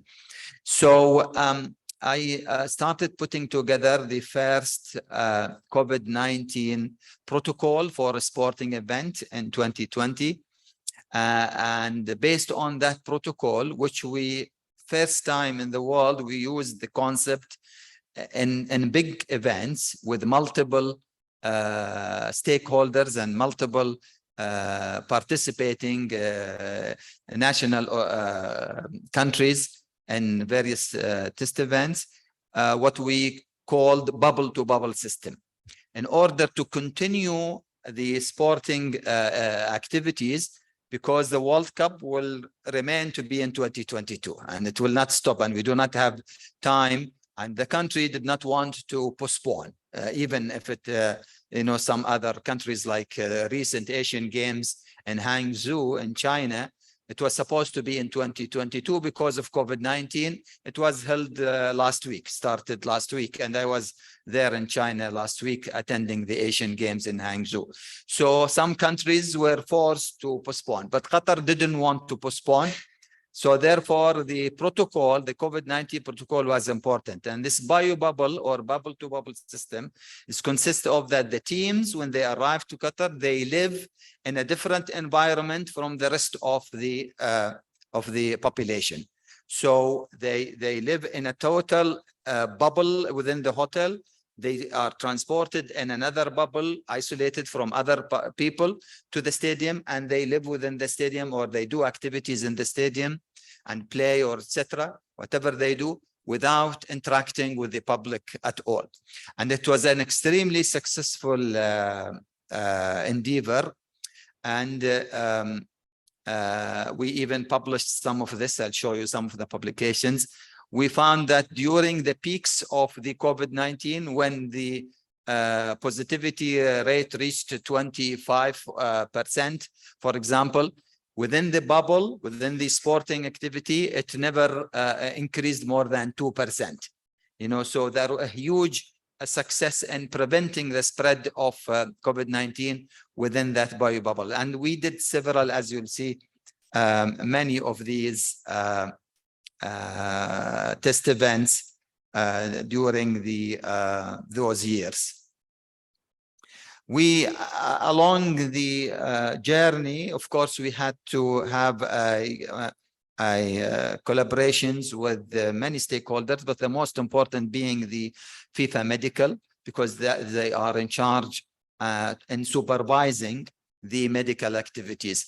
FIFA themselves do not intervene. They expect the hosting country to do everything, but they only supervise the activities. So we kept our dialogues with all the stakeholders. As expected, we initially had some challenges with FIFA, but eventually we worked smoothly together. I'm not going also through the details key activities, but there were several key activities during these years. The test and readiness events continued for the next year in 2021, and we had several arrangements completed, like the competition and non-competition venues, staffing, and equipment started to be procured, and for all the various stadiums that we were on site that we are required for the games. In FIFA Arab Cup in the end of 2022 was the major test event because it's mimic the FIFA World Cup itself, with several countries and multiple stadiums. Actually, 7 out of the 8 stadiums for the FIFA World Cup were operational, because all the 7 stadiums were ready, except the last one, which is for the opening and closing. Lusail was not ready yet. So we come to the final year, 2021. Alhamdulillah, COVID-19 has declined, and we continue to have a COVID-19 protocol in place just in case it recurs or increases, but we did not need, and we we operated full. During the previous years, from 2019, 2020, and 21, the test events, we did these test events with varying number of or percentage of spectator capacity. So we started with 30%, then 50%, then 70%, then 100%, you know, so gradual increase. And we had to do a lot, you know, for example, in the early years, we had to do a COVID-19 rapid test or PCR sometimes even for every spectator. So you imagine in one of the test events, when we had 50% spectators, we tested 20,000 people in one day. Before the because the window, we wanted the people to be negative within less than 48 hours before entering the stadium. So we tested on site 20,000 people with rapid antigen and so on, you know, and then subsequently even increased to 70% and so on. The training was a major important requirement for the FIFA World Cup. And we had an extensive training of all the workforce. As you'll see, we had more than 5,000, around 5,000 medical personnel working. We had a dedicated training group that did the online and physical training. We had 9 online modules, including the venue operations, code of conduct, policies, waste management, major emergency response, and so on, and digital electronic records and so on. And then we had the practical hands-on field of play training to them delivered in the year of the FIFA World Cup. We had a major incident response plan prepared and preparations and all the equipments, and these were erected everywhere in all the stadiums for the FIFA World Cup. And we had, as I said, a lot of final test events. So all in all, we had almost maybe between 25 and 30 test events in the last 4 years or 3 years before the FIFA World Cup. So when we started the, for example, during the Arab Cup, because it was a new and during the COVID-19, I was sleeping only 2 to 3 hours per day.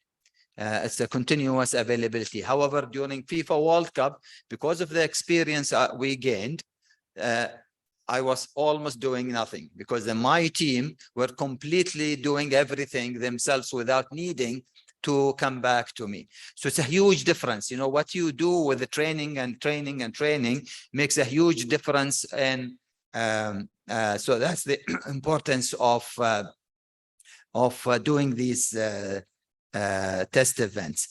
We had, as I said, we had 8 World Cup stadiums. We had in total with about 900 medical staff in these stadiums. We had field of play, we had players clinics, we had spectators clinics, we have mobile medical units, we had last mile medical teams, roaming medical teams among the spectators and so on. We had non-competition also sites and a lot of them scattered around the country, including the FIFA Fan Festival and Media Center and so on, and other many places. During the FIFA World Cup, we had about 50,000 total patients seen.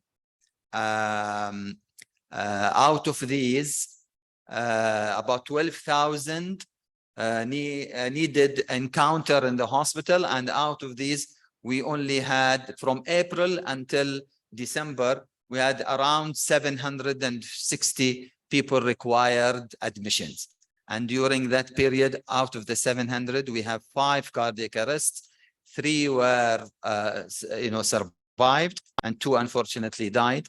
But they, all of them, had a massive myocardial infarction with cardiac arrest. And those who survived had immediate catheterization, and they went or discharged in good health out of the hospital. This is expected. We knew from studying the previous games that the number of people who will visit the hospitals, because we depend on what we call the 3-tier level, we focus on the primary sites, various venues to provide the emergency and primary care. So we do not allow, or we do not, because they do not need then the spectators to go to the hospitals to get health care for anything. So they only go if they are a major. So this is why we had a very successful, as you'll see, majority of these encounters and were minor illnesses. We had some respiratory, some minor trauma with some abdominal and cardiovascular disease. So what we learned that contingency plans are extremely important, and it may be needed, and we actually seen that they were needed, and when I say contingency plan, you should have a breakdown of every single activity that you do. For example, during COVID-19, we broke down the activities. For example, if we get a player COVID-19 positive, what will happen to him, where he will go, how long he will stay, who will pay his stay, and so on. So all these activities have to be written and explained to all the other functional areas, because you cannot do this alone. You have to work in collaboration with all functional areas. You need to be very flexible. You have to study and provide feedback post the any test event that you do. So a continuous feedback process, learning out of the lessons you learned, and you try to correct them for the next events and so on. Communication was extremely important. This is why we developed in healthcare what we called the medical command center.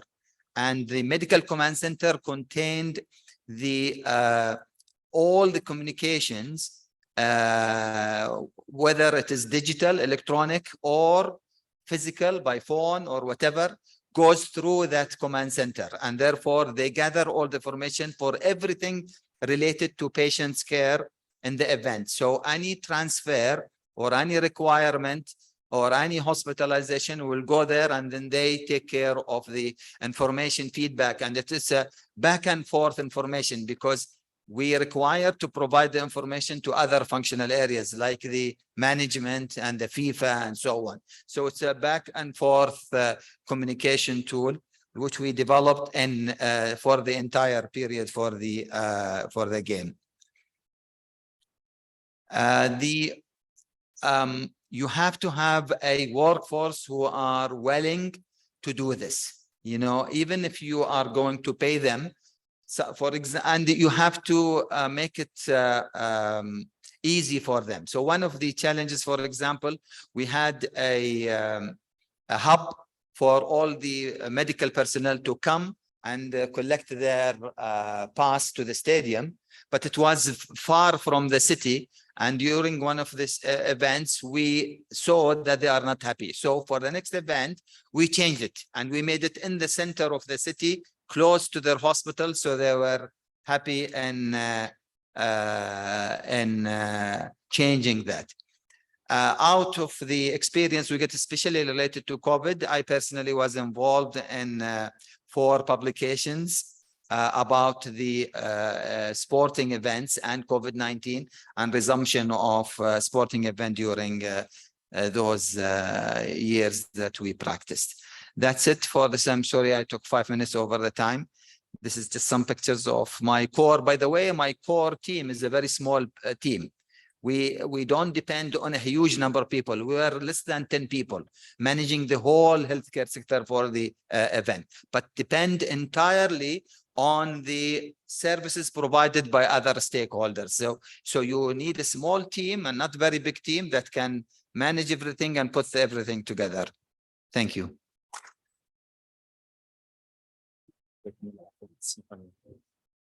Thank you very much, Dr. Al-Musleh. Actually, Mondial Qatar 2022 was a dream and it comes true. And this is not strange on Qatar. Our next speaker is Dr. Iman Al-Sheikh. She has a master's degree in CBRNE. She is an emergency physician in Dubai Health Authority, Rashid Hospital.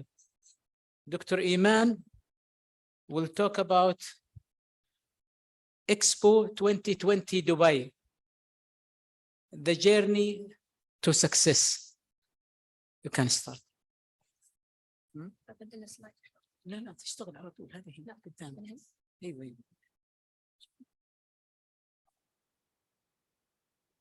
Assalamu alaikum.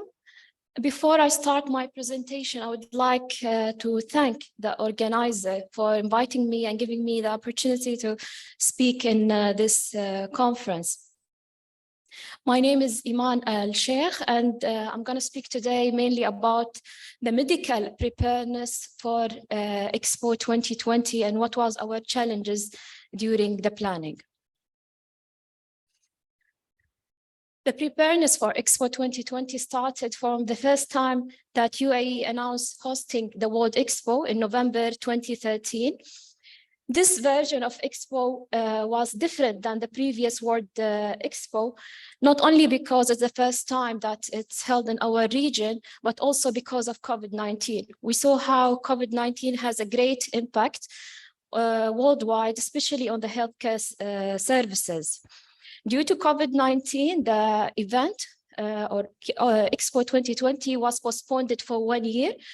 The other reason that make this version of Expo different than the other Expo events is the timing of the event. You know, due to the hot weather in our region, especially during summer, the event was moved from mid of the year to be started in October. The main aim of our medical preparedness was to establish an integrated emergency medicine center, which is only for Expo City. Second thing is to increase the awareness and education among the public, and also to provide the medical fitness and services. Also, we aim to increase our readiness and improve our level of emergency medical services by conducting several exercises and drills. The pre-hospital medical planning and services mainly provided for Expo is mainly provided by the Dubai Health Authority, DHA, and its a strategic partner, which is Dubai Corporation for Ambulance Services, DCAS. Here in this map, you can see it's a summary for the medical, different point of medical services that provided for Expo City. We started with the DCAS, where they provide around 7 first aid points distributed between the pavilions. Also, they, which is in the orange color. Also, they provide a first aid clinic in the green color in each entry of each plaza, and 1 first aid clinic in the Expo metro stations. Also, there was 2 main first aid clinic in red color in the Expo Exhibition Center. This first aid clinic is run by paramedics. Other than this first aid clinic, the DCAS also provide 2 main ambulance station center, which located outside the Expo area in the blue color. And this ambulance station center, it provides a 24-hour ambulance services only for Expo City.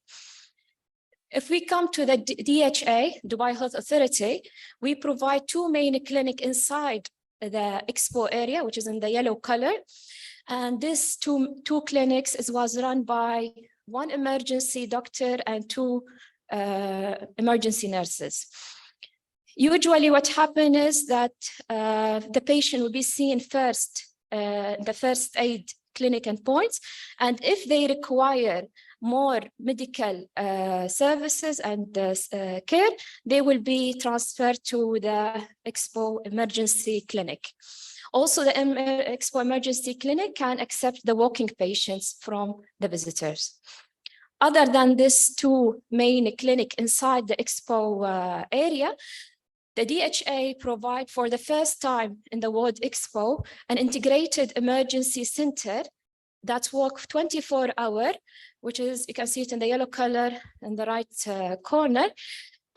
This clinic, it's outside the Expo area, and it's just next to the Sustainability Plaza parking area. The main aim of this Expo Emergency Center is to provide, number one, a 24-hour emergency services to the Expo City. And second thing, it will help to decrease the load on the hospital. This Expo Emergency Center, it's 24-hour emergency center with 2 emergency board-certified emergency physician and 5 emergency and critical care nurses. The Expo Emergency Center, we have around 20 bed capacity with 2 recess beds. Also, and this center start functioning from 2018, mid-November 2018. If we come to the Expo Emergency Center, it's fully equipped and was ready to receive all the patients, starting from a stable walking patient to critical life-threatening cases. The resuscitation area is fully equipped with all the resus medication that we need, including also the airway management set and video laryngoscope and difficult airway kits. Also, we had a bedside ultrasound and ECG machines. Other equipment that also DHA provide in the DHA's emergency center, they provide a point of care test, which include the glucose, ketone, urea electrolyte, creatinine, and troponin, and hemoglobin. This test help to play an important role in decision-making and patient transport. Also, we had the rapid PCR test for COVID-19. Other than the treatment area and the resus area, we had a negative pressure isolated isolation room, which was there from the beginning when we started the center in 2018, before COVID. This negative pressure room has its own ambulance entry door and its own corridor to avoid contact of any suspected patients, infectious patient with the other patients. During COVID, to increase our readiness, we create another room, another isolated room with a HEPA filter, just as a prediction for increased number of cases, especially during the events. During the 6-month period of Expo 2020, from October 1st, 2021 till end of March 2022, Expo welcomed more than 24 million of visitors. From this 24 million, we had around 7,576 cases was presented in Expo Emergency Center and Clinic. And from them, only 7% required a hospital transfer. In this graph, we can see the total number that's seen from the time that Expo Emergency Center started functioning in mid-November 2018, till the period after the Expo 2020, which was from April to December 2022. During this 6-month period, the Expo Emergency Center provided a 24-hour free emergency consultation, treatment, and also we provide a free discharge medication. There was a 24-hour pharmacy fully equipped, so the patient will not require to go and buy his medication. All the treatment was for free for everyone, including the workers, staff, and visitors.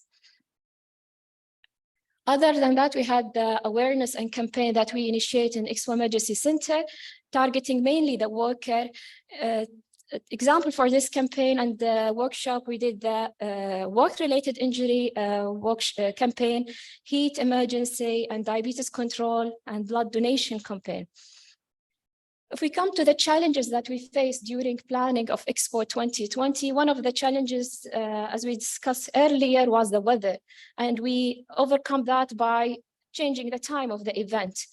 And also by increasing the awareness among the workers, especially by giving them lectures on how to avoid the heat emergency, what's the first aid that they can make, and when they need to seek a medical doctors. The second challenge we had is the location. You can see that Expo City is just here. If you can see the map, it's down. It's the area between Dubai and Abu Dhabi. So it's around 40 minutes away from a level 1 trauma center, which is Rashid Hospital. To overcome that, the DHA initiated the Expo Emergency Center, which helped a lot in decreasing the load in the hospital and work as a filter. So only the really sick patient will go to hospital. Other than that, in Expo Emergency Center, we have a helipad with a 24-hour helicopters standby in Al Maktoum Airport, which is just next to Expo City, for transferring any case. Other than that, we signed MOU with a private hospital that's nearby Expo City that are capable to deal with a polytrauma and critical cases like cardiac arrest, MI, and stroke. The third challenge that we face is the COVID-19 pandemic, and the DHA put a comprehensive plan to deal with the COVID-19. Part of this plan was to provide a 24-hour hotline services, which we call it a doctor for each citizen. It's a virtual consultation. And after this virtual consultation, the patient will not need even to go to the primary healthcare to take their medicine. We provide another service called Dawa'i, which is a delivery of the medication to the patient home without need to go to the clinic and hospitals. The second thing, we established a vaccination center, number of vaccination center, but there was one mainly for Expo worker and staff, which was inside the Expo Emergency Center. And we give around more than 15,000 vaccination for all the worker and staff of Expo. The third thing, we increase our readiness by increasing the bed capacity in the DHA facility and also creating isolation center and facility. Other than that, also the DHA create a new resuscitation area.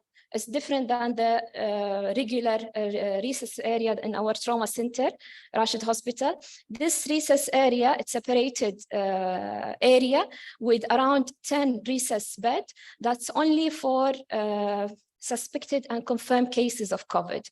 And it's all negative pressure rooms. And now we are using this resuscitation area for any suspected or any infectious disease like TB and meningitis.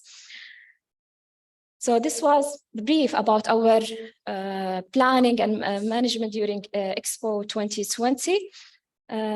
Thank you.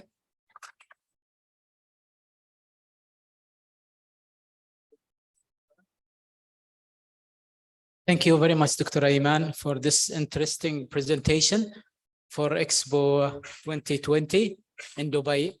Our next speaker, again now, Dr. Saeed Al-Ghamdi, please. Dr. Saeed Al-Ghamdi will talk about working during Hajj, embrace challenges and maximizing the spiritual journey. Allah yatik al-afiyah.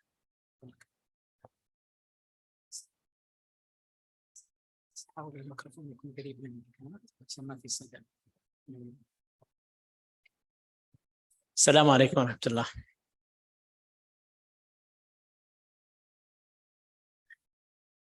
How many of you worked in Hajj?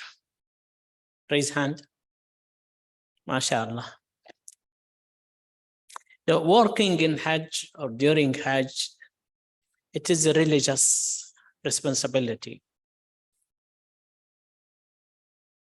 It is a religious necessity and big responsibility because you are going to face a lot of cases. Most of these cases are very simple cases, but you might face a serious case that need knowledge and need skills to manage such situation.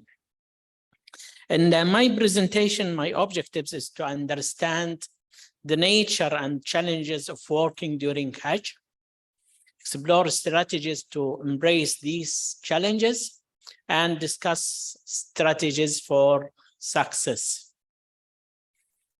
The nature during Hajj, you are not working alone. You are working in teams. You are working with other agencies, security, healthcare, logistics. So you are working with others. So you are cooperating, and you have to cooperate with the others for successful season. You are serving pilgrims. They are guests of Allah subhanahu wa ta'ala. So it is a big reward for you.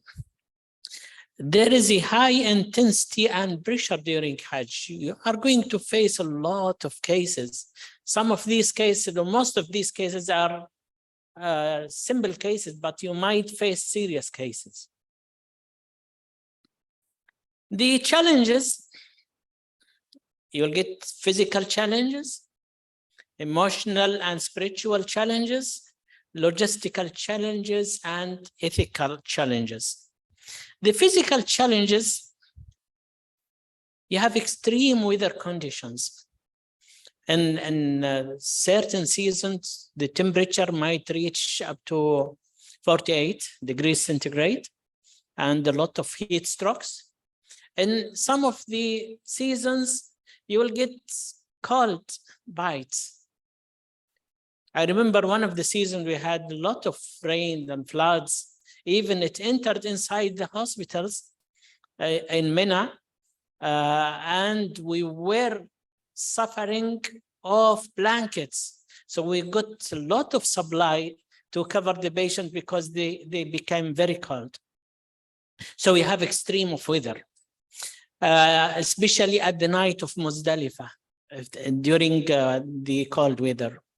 Long working hours. You are going to work for 12 hours and it is continuous work without relax. You cannot relax.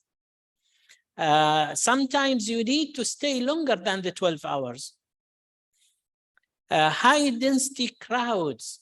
You might work in a very crowded place which need arrangement, and you need to be calm in order to help the pilgrims.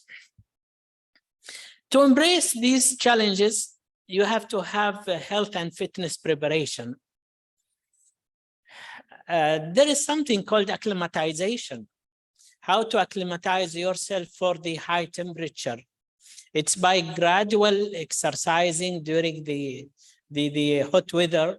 The SMAV Academy, if you hear about the SMAV Academy, the Saudi Medical Academy for volunteers, they do programs in order to make the medical personnel acclimatized for the weather by doing gradual exercise, by walking from Mecca to Arafat in gradual ways.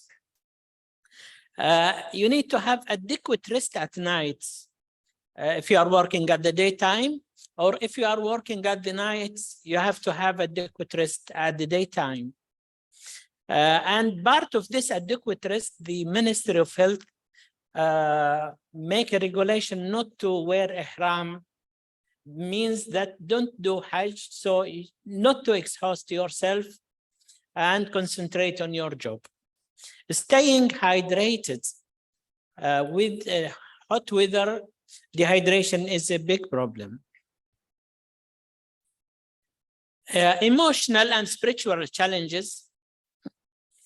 during Hajj, you feel that you will come and work and relax and go and do Hajj and pray in the Holy Mosque. Or if you are working in Medina, pray in Masjid al-Nabawi. So these will make you under stress. So you came for work. When you come for work, you will be rewarded for the work from Allah subhanahu wa ta'ala. So you'll get the reward, whether you pray in the Holy Mosque or you pray in your place, the ajr is there, inshallah. So don't stress yourself by forcing yourself to go and do Hajj or do the prayers in the Holy Mosque, unless the condition make it easy for you to do. An example, if you are going to move with the pilgrims, you can do it, but without wearing ihram and compensate for that. So don't tell the Minister of Health that I'm telling you this. Handling emotional stressors. You might, for example, for me in the first season, my father died during Hajj, rahimahullah. It was very emotional for me. I was lucky that it was the last day. I continued working the last day, then I left, but it was really very emotional.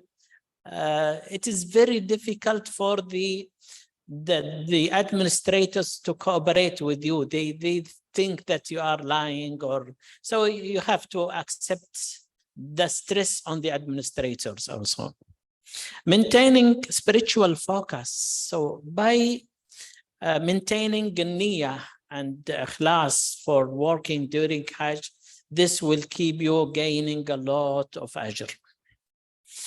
How to embrace this? By mental preparedness. You are going to work in a very stressful place, so prepare yourself for that. Spiritual focus and tranquility. So concentrate on your work and make yourself calm. Feel that you are going to stay for certain days. It might be expanded. So expect the most difficult situation. Emotional support by friends and spiritual mentors. Shown ad-diniyah. This is their rule. The religious affairs, their rule to make you or to make the others who work in Hajj or during work in Medina to be quiet and to feel that you are gaining a lot of ajr. Encouragement and motivation. Motivate yourself. You are going to get reward from Allah. Logistical challenges, managing resources. The one who work in a hospital is not like the one who work in a primary care center. The resources are different. Ensuring smooth flow for operations.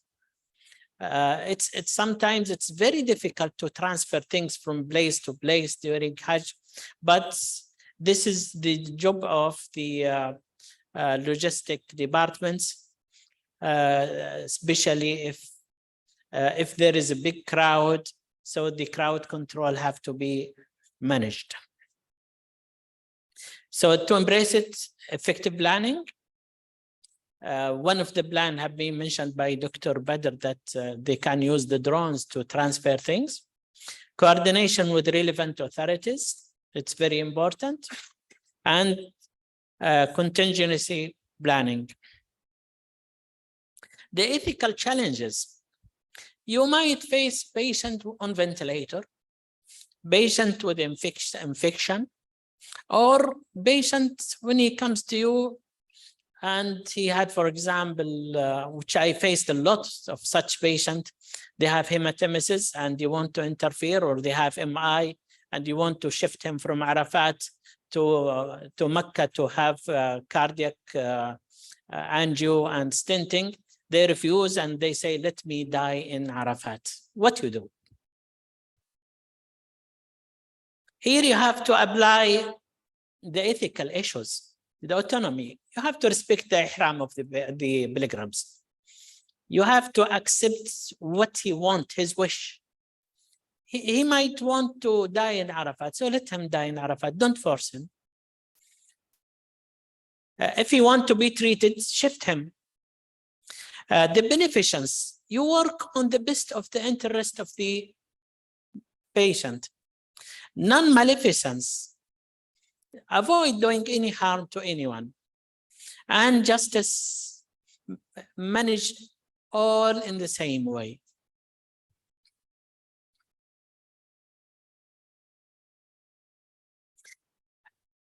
I worked in Hajj for 16 years. 2 years of them, I worked as a general surgeon, one general surgeon, one vascular surgeon, and 14 years as either member or chairman of the technical committee in Hajj, which is the highest committee in Hajj that supervises the work in hospitals and primary care centers. In Mecca, in Masha'ir al-Muqaddasa, 8 hospitals and more than 100 primary care centers, and also the hospitals of Medina and primary care centers.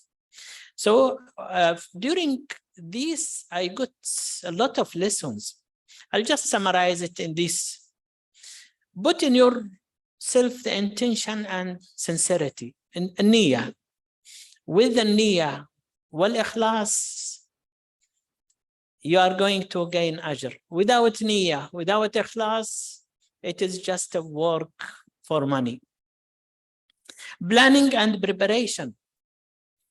It's very important to think and make checklists. What do you need there in Hajj? In the first year, it was very difficult for me to prepare things and I missed a lot of things, but I wrote what I needed during that. Next year, I had my checklist and it was ready. I did not have any problem regarding any supply. So planning and preparation is very important. Knowledge. You are knowledgeable, you are a graduate, but you have to read about Hajj. I edited a book which is called the Handbook of Diseases During Hajj. You can find it as a PDF in the net. Handbook of Diseases During Hajj. You have to be skillful, learn how to make the BLS, the different courses, the ATLS. So these skills will help you, and continuous learning is very important. Your attendance in such conference is very important for you to prepare yourself. You have to be organized and productive. This organization and production will help the patient and will make you to get reward from Allah.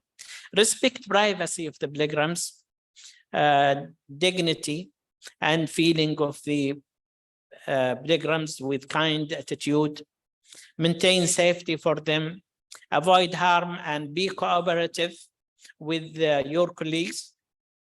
And punctuality is very important. To have to attend on time and don't leave unless you finish your work, and be responsible and honest. In conclusion, working during Hajj poses many physical, emotional, spiritual, logistical, and ethical challenges. Challenges overcome with preparation and being professional health worker. Benefit maximized by sincere intention that you serve guest of Allah. If you are serving guest of Allah and you put in your intention that you want reward from Allah, Allah will reward you. Proper service deserves the reward from Allah subhanahu wa ta'ala. Thank you very much.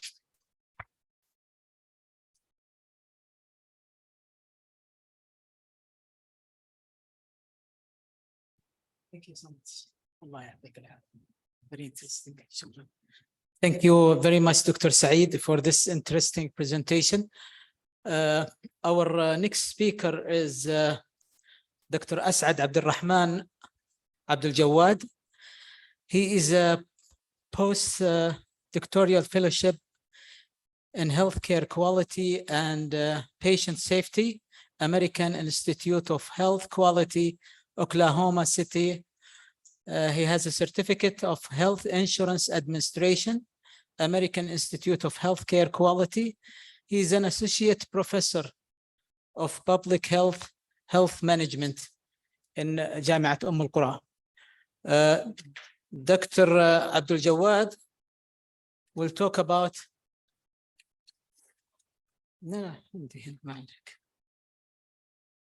healthcare economics in mass.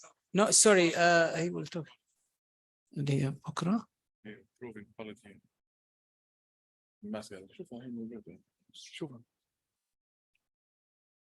Improving quality in mass gatherings. You can start. Thank you very much.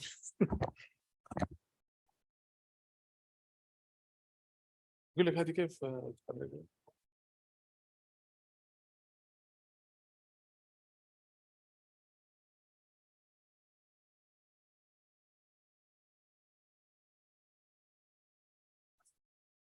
السلام عليكم ورحمة الله وبركاته. I'm As'ad Abdul Jawad. I'm an associate professor at University of Al-Qura College of Health Sciences and the Public Health Department. And I actually graduated from University of Oklahoma Health Sciences Center.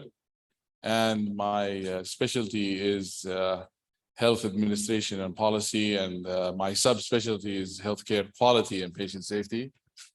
And then I did a postdoctoral fellowship in quality and patient safety at Baylor Medical College, which is in Dallas, Texas, which is part of Texas A&M. So my biography on the wasn't really accurate. Anyways, so they pushed me between mostly practical experiences from World Cup Qatar and from the Hajj and also from Expo 2020 in Dubai. I come from an academic institution, so mostly I'm covering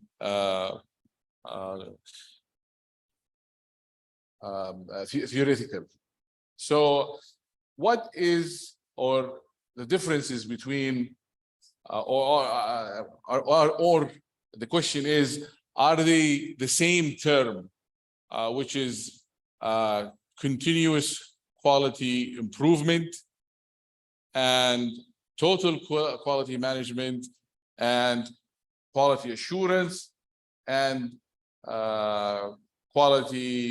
total quality management, quality assurance, quality control, and total quality management. Are they the same? Does anybody know? Are they the same? So they're not the same. So quality assurance is a prospective activities that are done in any setting. So it's done in manufacturing, it's done in mass gathering, it's done in healthcare, and healthcare quality actually evolved in the late 80s, where it's first started. Quality started in the manufacturing sector. And the father of quality is Edward Deming. And so healthcare quality, or quality, was introduced to healthcare by Don Abedian. Okay, so Avedis Don Abedian introduced quality into healthcare. And so why I bring this topic up is because improving quality in mass gathering is part of public health, and it is part of the medical sector. So quality assurance, as we go back, is a prospective process where you improve quality before an incident happens. So that is quality assurance. Quality assurance could be accreditation. So Joint Commission, JCI, SIBAHI, clinical audits, that is part of quality assurance. Quality control is retrospect. So things that after they happen, you begin to improve quality. And then the third part, which is quality improvement. Some people say that quality improvement is a proactive, and some say that it is a reactive. So quality improvement can be Six Sigma, lean management, the PDCA, focus PDCA. So what you do is you try to improve quality after an event or an episode of faulty processes happens, and so you try to improve quality. So that is quality improvement, and there are several quality improvement tools or techniques, which is the PDCA. They call it the plan, do, check, act cycle. It's a continuous cycle. Some name it the Shewhart cycle or the Edward Deming cycle. And then there is the focus PDCA, and then came Six Sigma. And then there's a difference between Six Sigma and lean management, where Six Sigma is define, measure, improve, and then check again. So it's a cycle, and it tries to reduce errors to 3.14 errors in a million episodes. So in healthcare, we have not even reached 2 Sigma or 1 Sigma. So 1 Sigma is 1 error in 10 events, and 2 Sigma is 3.14 errors in 100 episodes. So 6 Sigma is 6 zeros, which is a million events. So it is 3.14 errors in a million episodes or a million events. So 3.14 or the 6 Sigma, we reach that in some sectors such as aviation and in banking. So if we did not reach the 6 Sigma in aviation, we would hear that 2 airplanes crash every day. So that's where healthcare is in quality. So what is the objective of today's my lecture today? I will emphasize on ways to improve quality in the mass gathering arena. And so I will, in a nutshell, the first thing that you would do in improving healthcare, improving quality in mass gathering is planning. So Allah subhanahu wa ta'ala says in the Holy Quran, أَفَمَنْ يَمْشِي مُكِبًّا عَلَى وَجْهِهِ أَهْدَى أَمَّنْ يَمْشِي سَوِيًّا عَلَى صِرَاطٍ مُسْتَقِيمٍ. So it is the main thing that you should do is planning. So planning in everything is the foundation or the fundamental of all the activities that come after that. The second major point that I'm going to try to also emphasize here is that data. And today we heard about future of mass gathering is big data. So data is very important.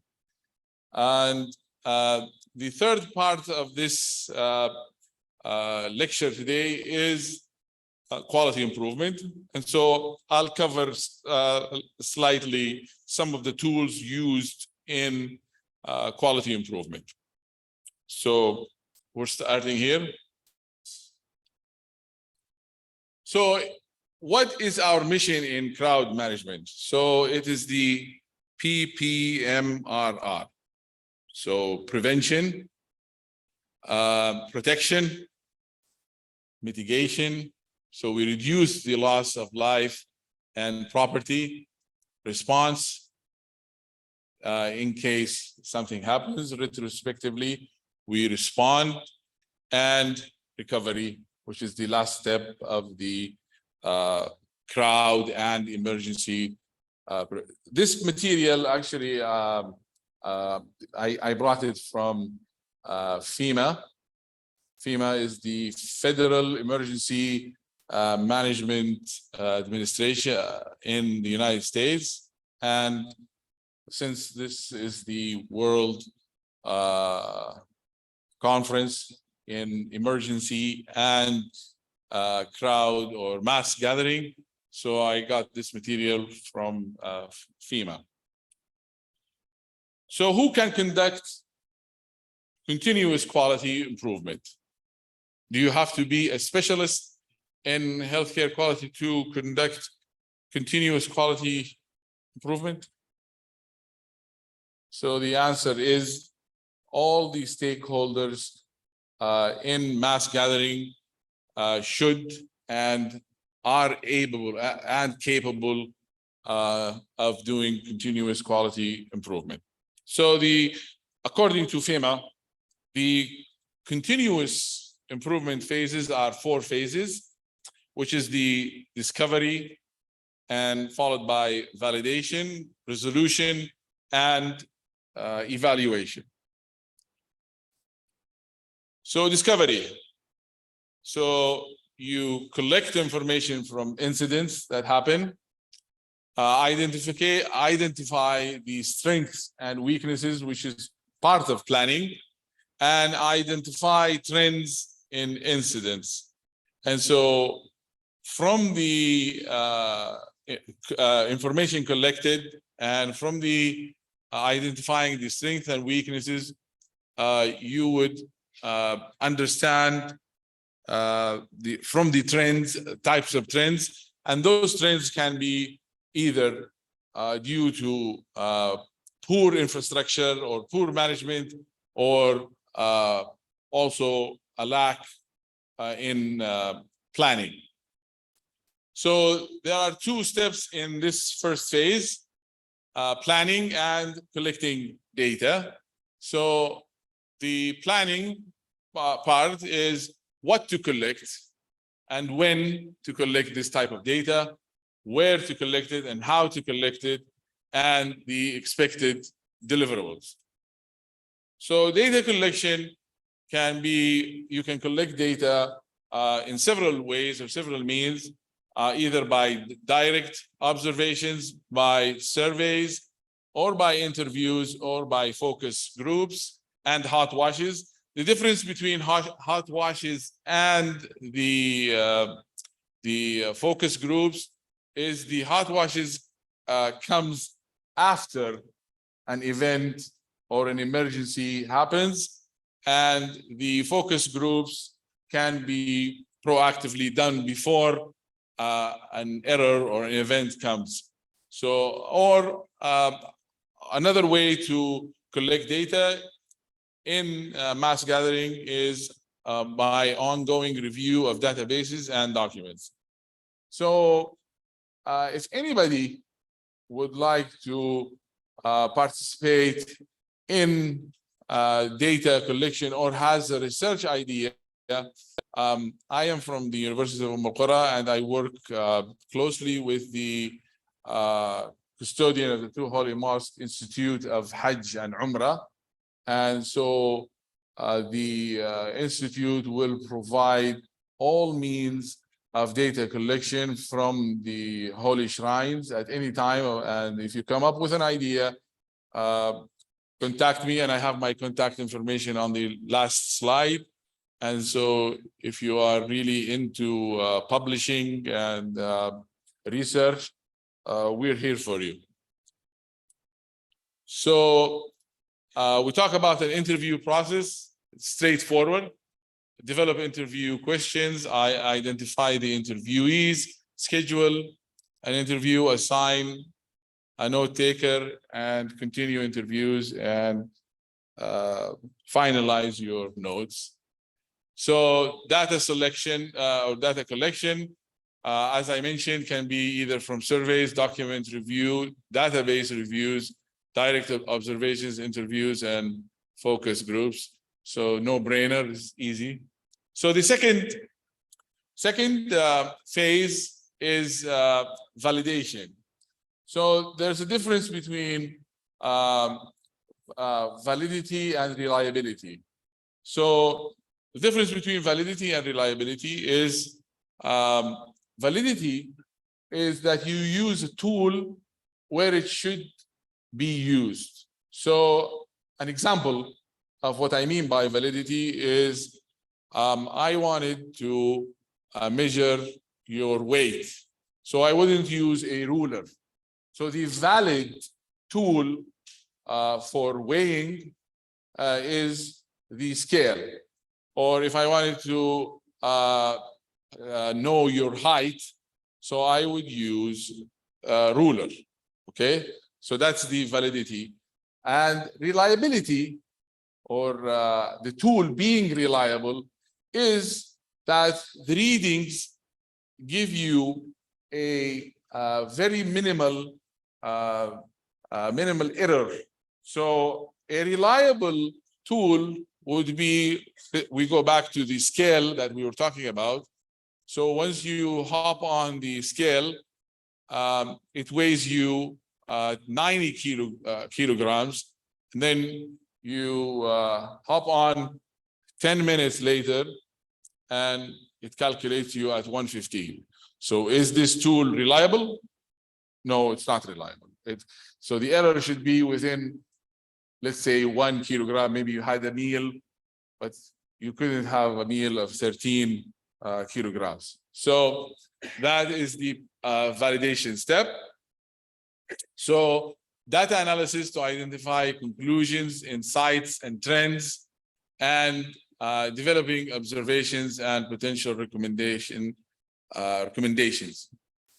So validity and reliability are the of the tools or the data collected are very important points in the validation. One of the validation tools is the root cause analysis. So root cause analysis, I like to give this example. If anybody remembers or knows the Washington Monument in Washington, D.C., it's like near the White House. And there was, and the RCA depends on, or another term for it used is called the 5 whys. So why? So you ask, a child keeps asking, why? Why? So when they keep asking the why, you get to the root cause of the issue. So the root cause analysis that I wanted to give an example about was the Washington Monument in Washington, D.C. So the Washington Monument is like the Pisa in Italy, where it started to deteriorate the infrastructure of the Washington Monument. So they started to ask why. So the first reason was that the monument, actually the cement started to deteriorate due to chemicals used to wash the surroundings from beside the Washington Monument. So they asked, why do we keep using the chemicals cleaning beside the Washington Monument?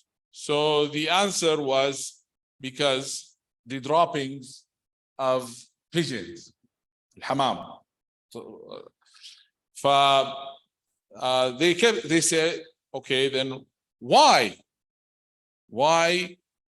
do pigeons come here and they start dropping beside the Washington Monument? So the answer was because they come and they feed on gnats, and gnats اللي هو البعوض. So why do gnats come in this area? So the answer was because they come and they feed on or they come due to light. So the البعوض يجي بسبب الأنوار. So they come and they feed on they come on the light. So the US government, by doing this RCA, they saved millions of dollars. First of all, they don't have to maintain the Washington Monument. And they also do not need to use the chemicals to clean. By what? Basically, shutting the lights off during the winter, during the full year, but I mean in the winter, because the days are shorter. And so they started closing the lights at dusk. So root cause analysis is an important tool. So observations. So the observations should include the following: analysis provides relevant background information and supporting evidence, and the recommended actions. So the third phase is the resolution. So recommended actions that were drafted during the observation development process are finalized. We describe an actively layman in layman words, so you can reach everybody and everybody would understand. So it's not really technical information or a report. And realistic and effective, so they call it SMART, and identifies the responsible entity that will complete it and should be reviewed by specialized people or subject matter experts, and it is developed in coordination with and assigned to a responsible entity for implementation, and includes a clearly defined time. So it's the SMART again. So an example of a recommended action, each governmental stakeholder in Hajj must develop or update a plan and set up a regular review and maintenance cycle for the plan. Or another example of a recommended action would be in alignment with Mecca's integrated preparedness plan, develop and conduct exercises every other year focused on the plans of each participating governmental entity. So an action plan, the key elements of an action plan are the observations, the recommended action, and who is responsible. Are they specific people, or is it a group, and the timeline where these projects should be. So at the end of the fourth phase, is the evaluation. So evaluation, did we reach the goal? And if not, then the cycle goes again. If we reached our goal, then do we stop? No, it is a continuous process. So then we have to maintain and sustain at this level. So the second part of the lecture is the process improvement. So the process improvement tools, as I mentioned, are examples, a PDCA. So let's say you dialed the wrong number with the normal landline telephone. So when you try to dial the number again, you are more cautious. You do a plan, do, check, act every day. So you plan to wake up for Fajr prayer. And what do? You do is you set your watch alarm, and then you check it, and then you act is that you wake up in the morning and you go to prayer. So there are other tools. Another tool is the Six Sigma, and the Six Sigma started in the manufacturing sector, and Sigma, which is pi, and pi equals 3.14.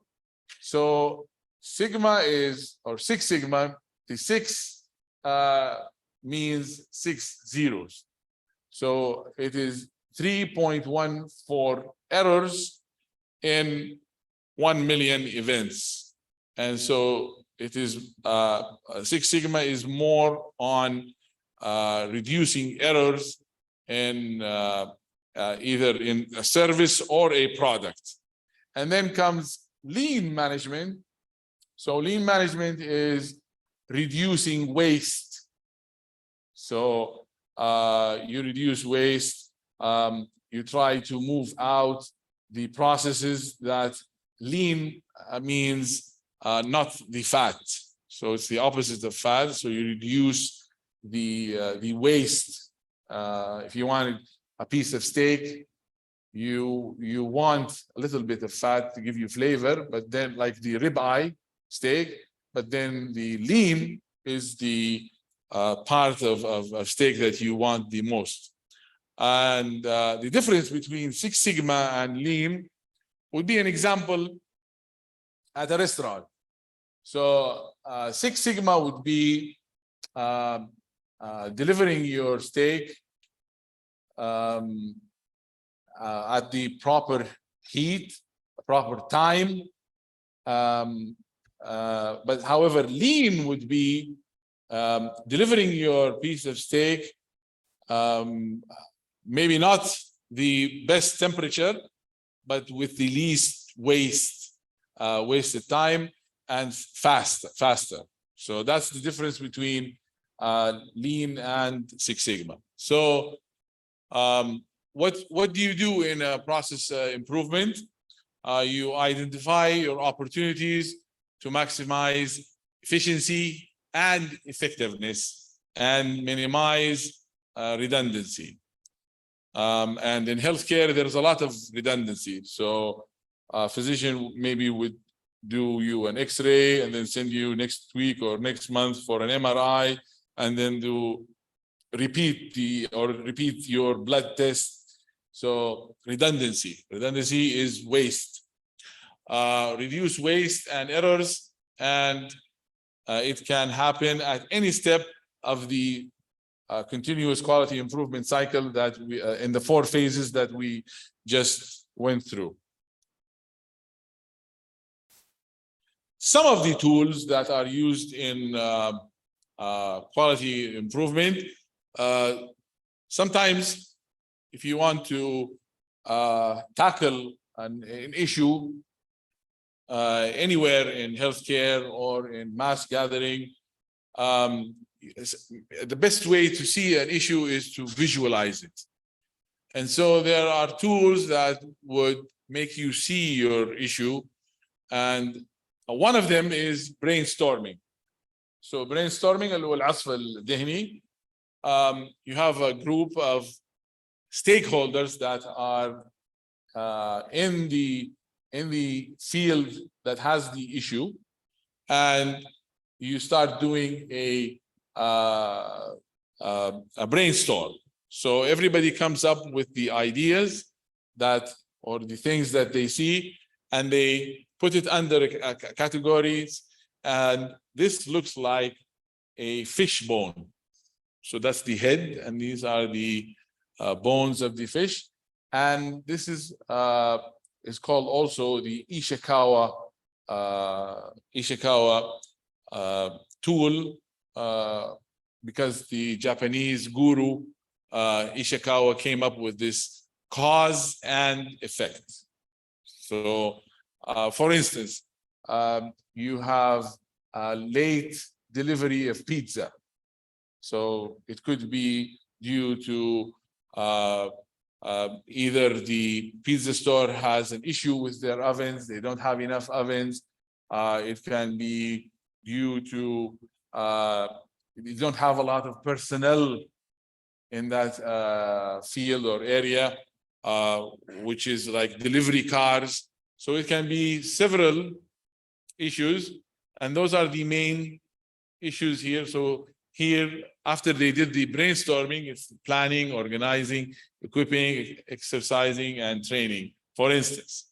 So this is it looks like a fish bone, and it's called the Ishikawa tool, or the Ishikawa cause and effect.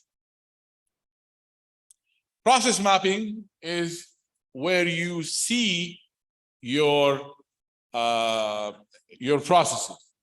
And so you would know where those bottlenecks are. And so sometimes you don't know where the problem is. So I have a published paper, and I never knew that having quality improvement, sometimes small issues can have a big outcome or a big. So the project that I worked on was at a hospital in the United States, and there was long turnover time in the OR.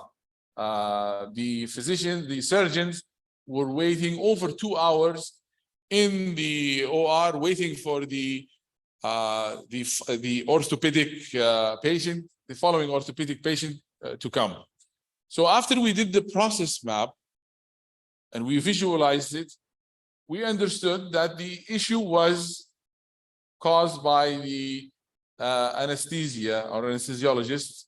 And what happened after we did this process mapping, we took out the anesthesia step out of the OR and put it in a nerve block other outside room, and we went through what's called risk management, and we changed the consent form through the legal department.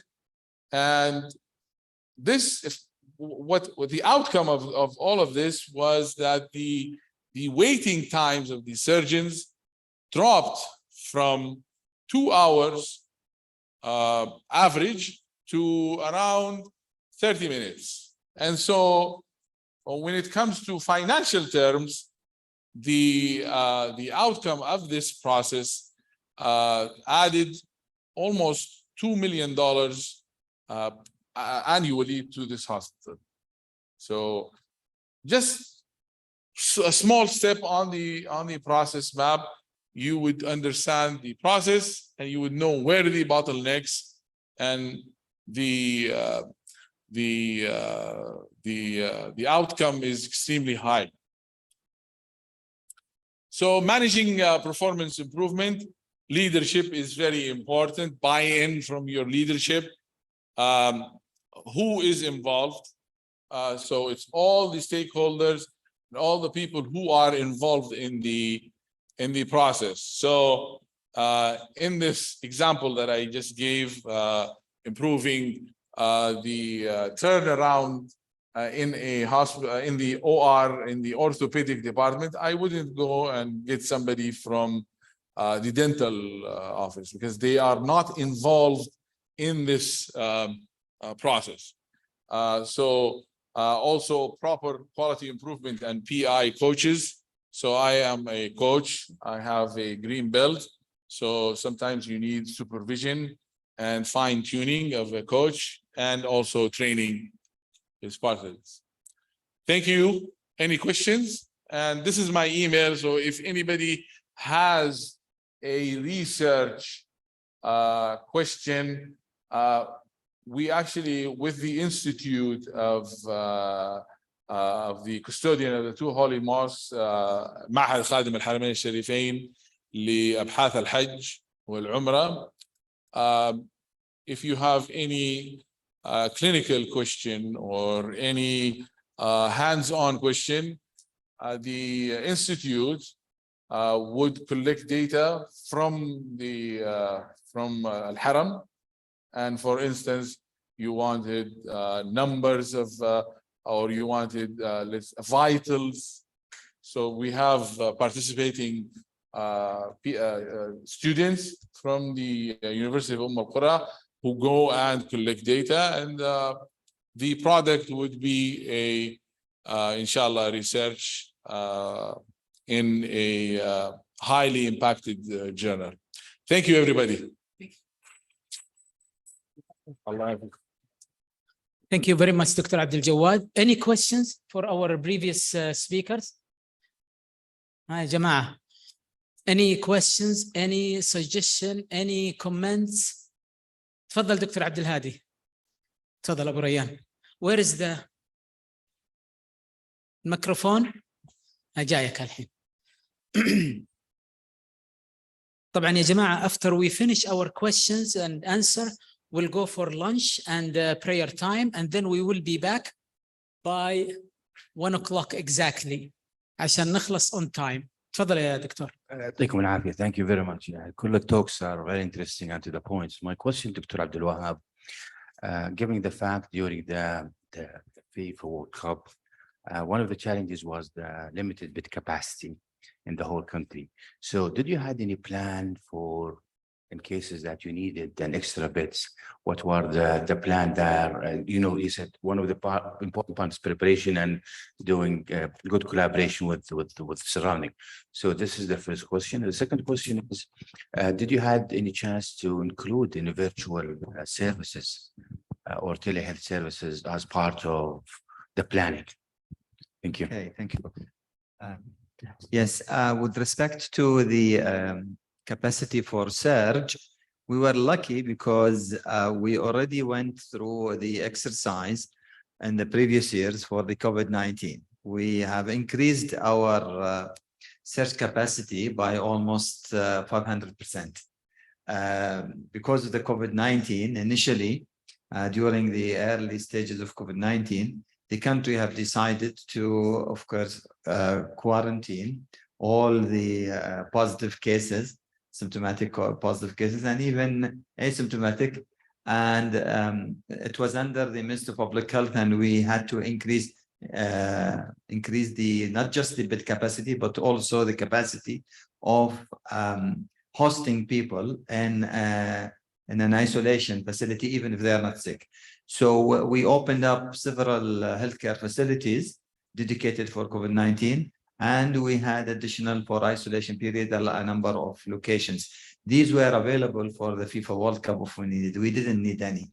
As you've seen from the overall participants, the number of people who required admission to the hospital over the 10 months, because we gradually increased the activity from April until the middle of January, were less than 1,000 people.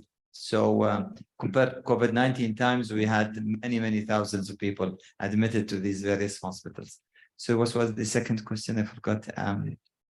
Yes, we used a simulation system. We didn't use telehealth, but we used simulation in the training part.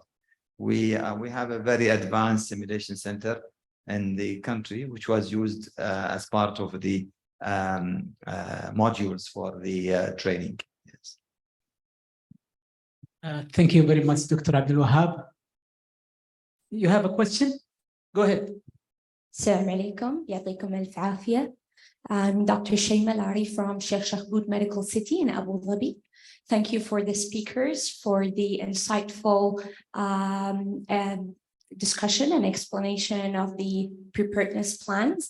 I'm an occupational and environmental medicine specialist, and I wonder if there has been any preset protocols with approved policies and procedures for the health and safety, occupational health and safety of participants and volunteers, especially during the holy event of Hajj. Hajj, okay. This question will be answered by either Dr. Saeed.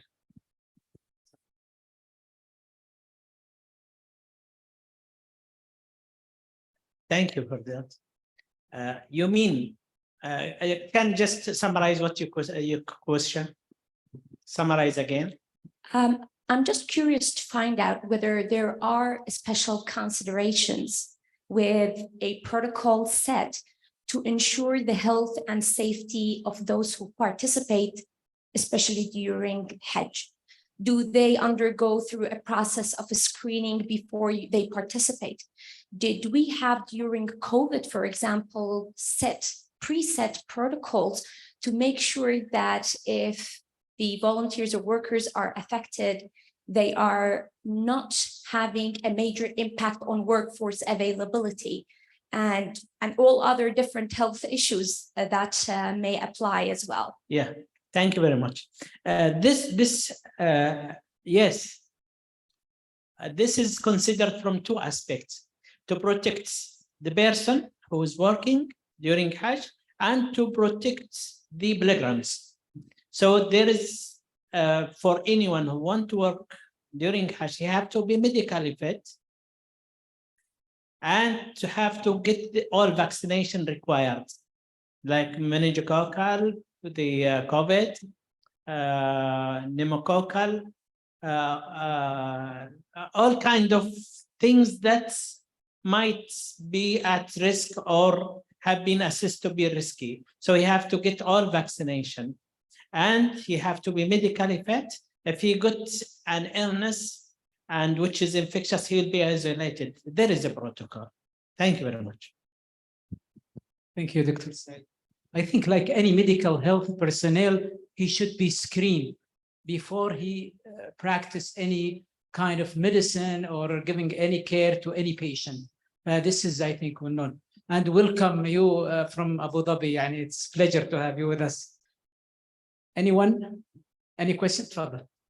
Thank you very much for your our presenters. They were having we were having a really good time with listening to them. I'm Dr. Mohammed Ismail, working with the Saudi Red Crescent. I've got a question for Dr. Al-Sheikh and Dr. Al-Muslih as well. During the mass event that they were doing, and especially in Qatar and Al-Sheikh and Expo as well, the plans for a major incident, were they having, I mean, especially in Qatar, I mean, like, as Dr. Abdul Jawad said, good planning will lead to good results. So my question is, for major planning or for major incident planning, talking about, for God forbid, for example, custodian collapse or mass push in, let's say, for example, something happened in the stadium. So did they have a plan for that? This is number one. Number two, have they considered transnational or outside national help in case of something out of their capacity as a plan? Thank you very much.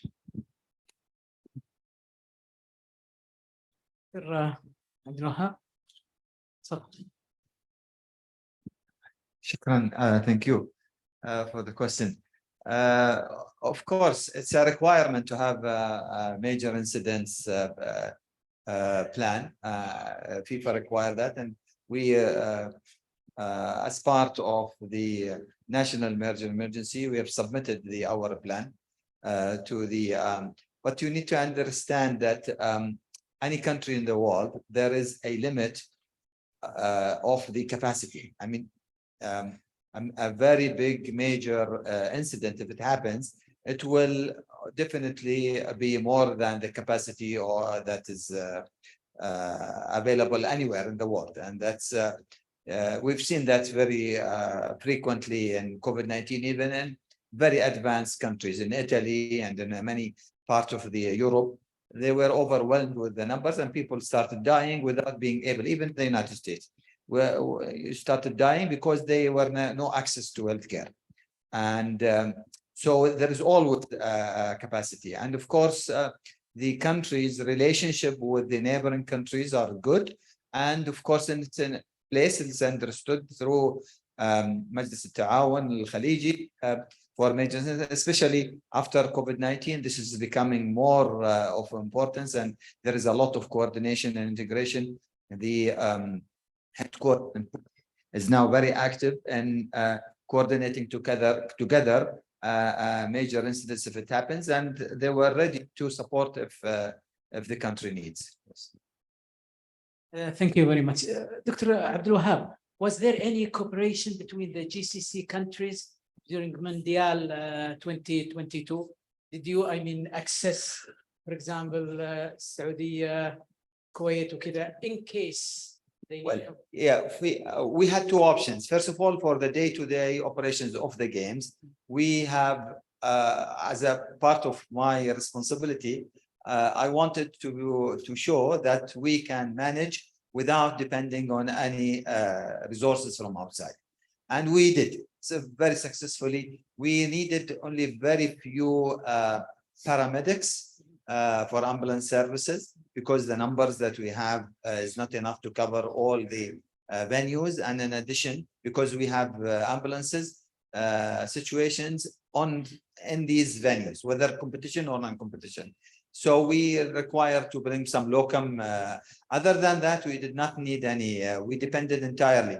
But definitely, if we needed for major incidences, if we needed support, support will definitely be provided, not just by resources, but I'm sure even some patients could be transferred easily to these, because to the nearest hospital. Alhamdulillah, this thank you very much. not needed. There is a question comes to me from online audience. They were asking about one of the presentation here. I think Dr. Saeed Al-Ghamdi, if someone arrested or got like myocardial infarction or severe chest pain in Arafat, and he asked the physician, let me die.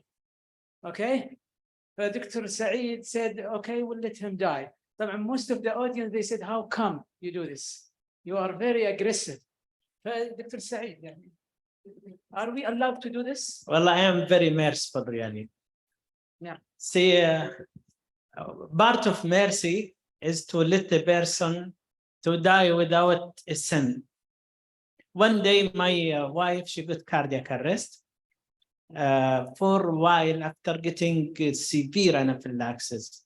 And before she got in faint, she said, Ashhadu an la ilaha illallah wa anna Muhammadan Rasulullah. I was hesitant to resuscitate her.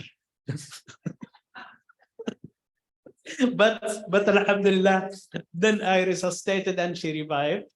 So in Hajj or anywhere, don't do anything without consent. If the patient is adult and wise, I mean he's conscious and he understands everything, so you respect his autonomy. If he say do, you do. If he say don't do, don't do. But if the patient is not wise, or he comes, or he is not adult, or he came unconscious, you do the best of his interest. The best of his interest is to survive, so you manage him. So use this don't or let him die if he is conscious, wise, and adult, and say don't do anything for me, so don't do. This is a very important legal issue. Thank you. طيب كويس. Your wife was يعني happy after she survived. And what about you? يعني you are happy to resuscitate her? Actually, she is listening to me. Yes, I'm very happy. Because she's listening. Okay, thank you very much. Now we will go for lunch and prayer time, and then we will be back by 1 o'clock, please.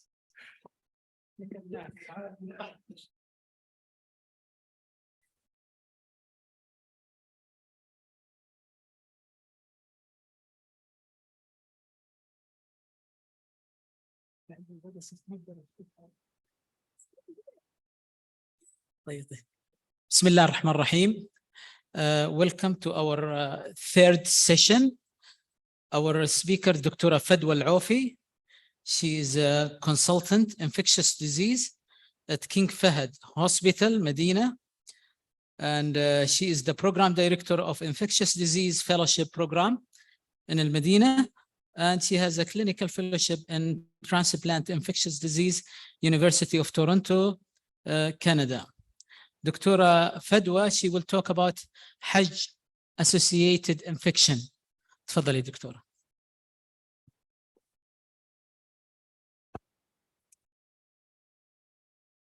بسم الله الرحمن الرحيم والصلاة والسلام على رسول الله.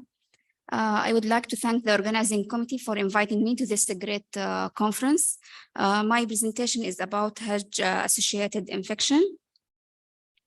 So the outline of my presentation include introduction to health risk during Hajj and the different surveillance systems that are done in Saudi Arabia, common infectious burden during Hajj and the preparedness of Hajj season. Then we'll go through mitigation preventive measures that let public health do it. And lastly, we'll speak about MOH achievements. So regarding mass gathering, the WHO defined mass gathering as a planned or spontaneous event where number of people attending could strain planning and response resources of the community or country hosting the event.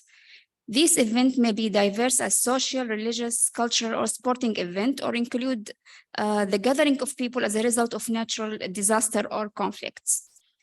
So mass gathering present their own unique challenge to public health and other risk to people. When we speak about Hajj, Hajj is one of the world's largest annual mass gathering.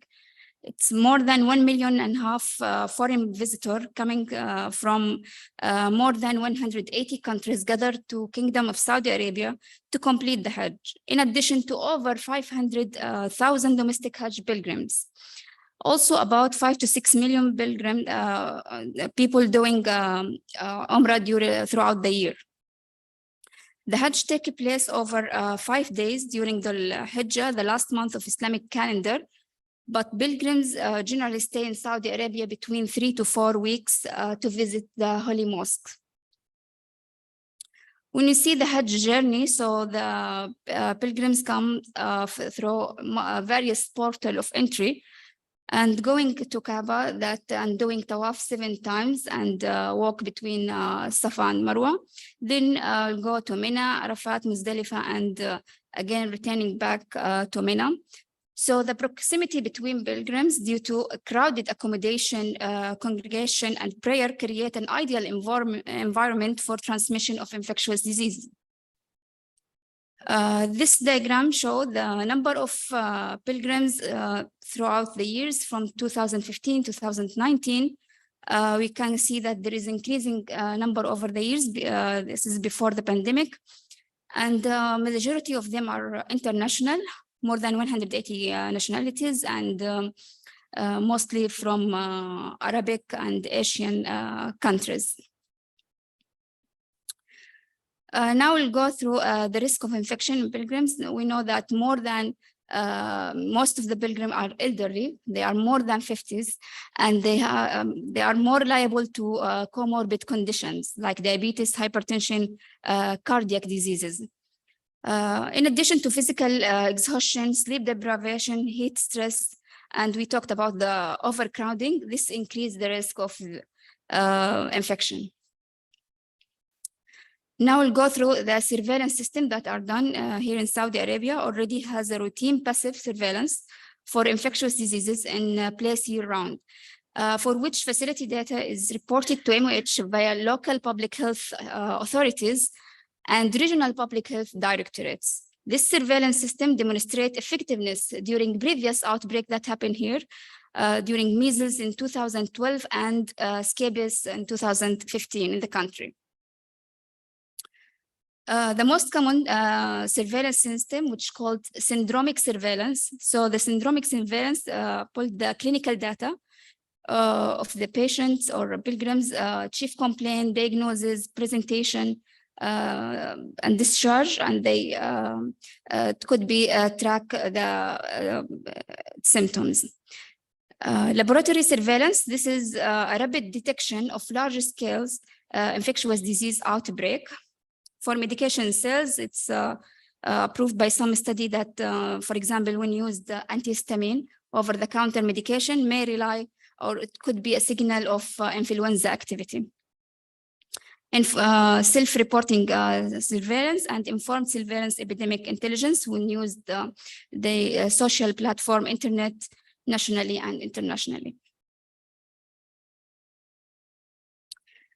Now we'll go through some infectious disease burden that we are seeing here during Hajj season. So here we are seeing more of pneumonia, either upper or lower respiratory tract infection with different viruses and bacteria. Also gastrointestinal illnesses and meningitis, vector-borne disease like malaria. So this table shows type of infection among 294 hospitalized patients of infection during 2003. We can see that pneumonia represent 55% of the infectious risk, followed by gastroenteritis and upper respiratory tract infection. Then other infection comes cellulitis, sepsis, pulmonary tuberculosis, meningitis, UTI, and others. This is a systematic review that was done to detect pilgrims that presented with cough.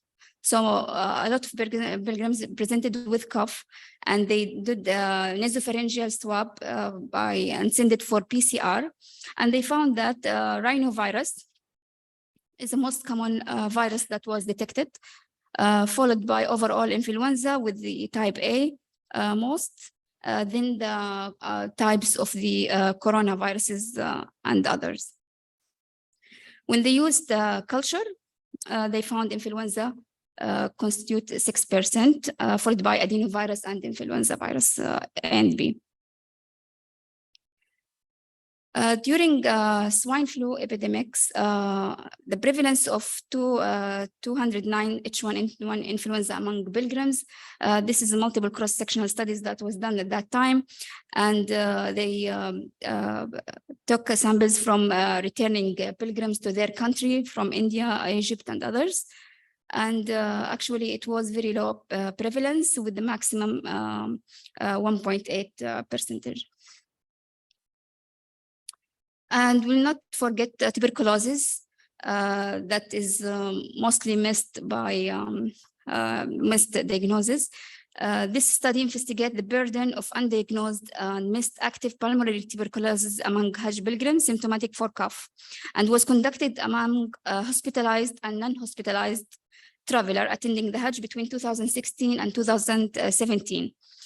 So when they screened active pulmonary TB for non-hospitalized patient and pilgrims, they found they are presented with cough, and they found that 0.7% of pilgrim with cough have, from high and medium TB burden country have undiagnosed active pulmonary TB.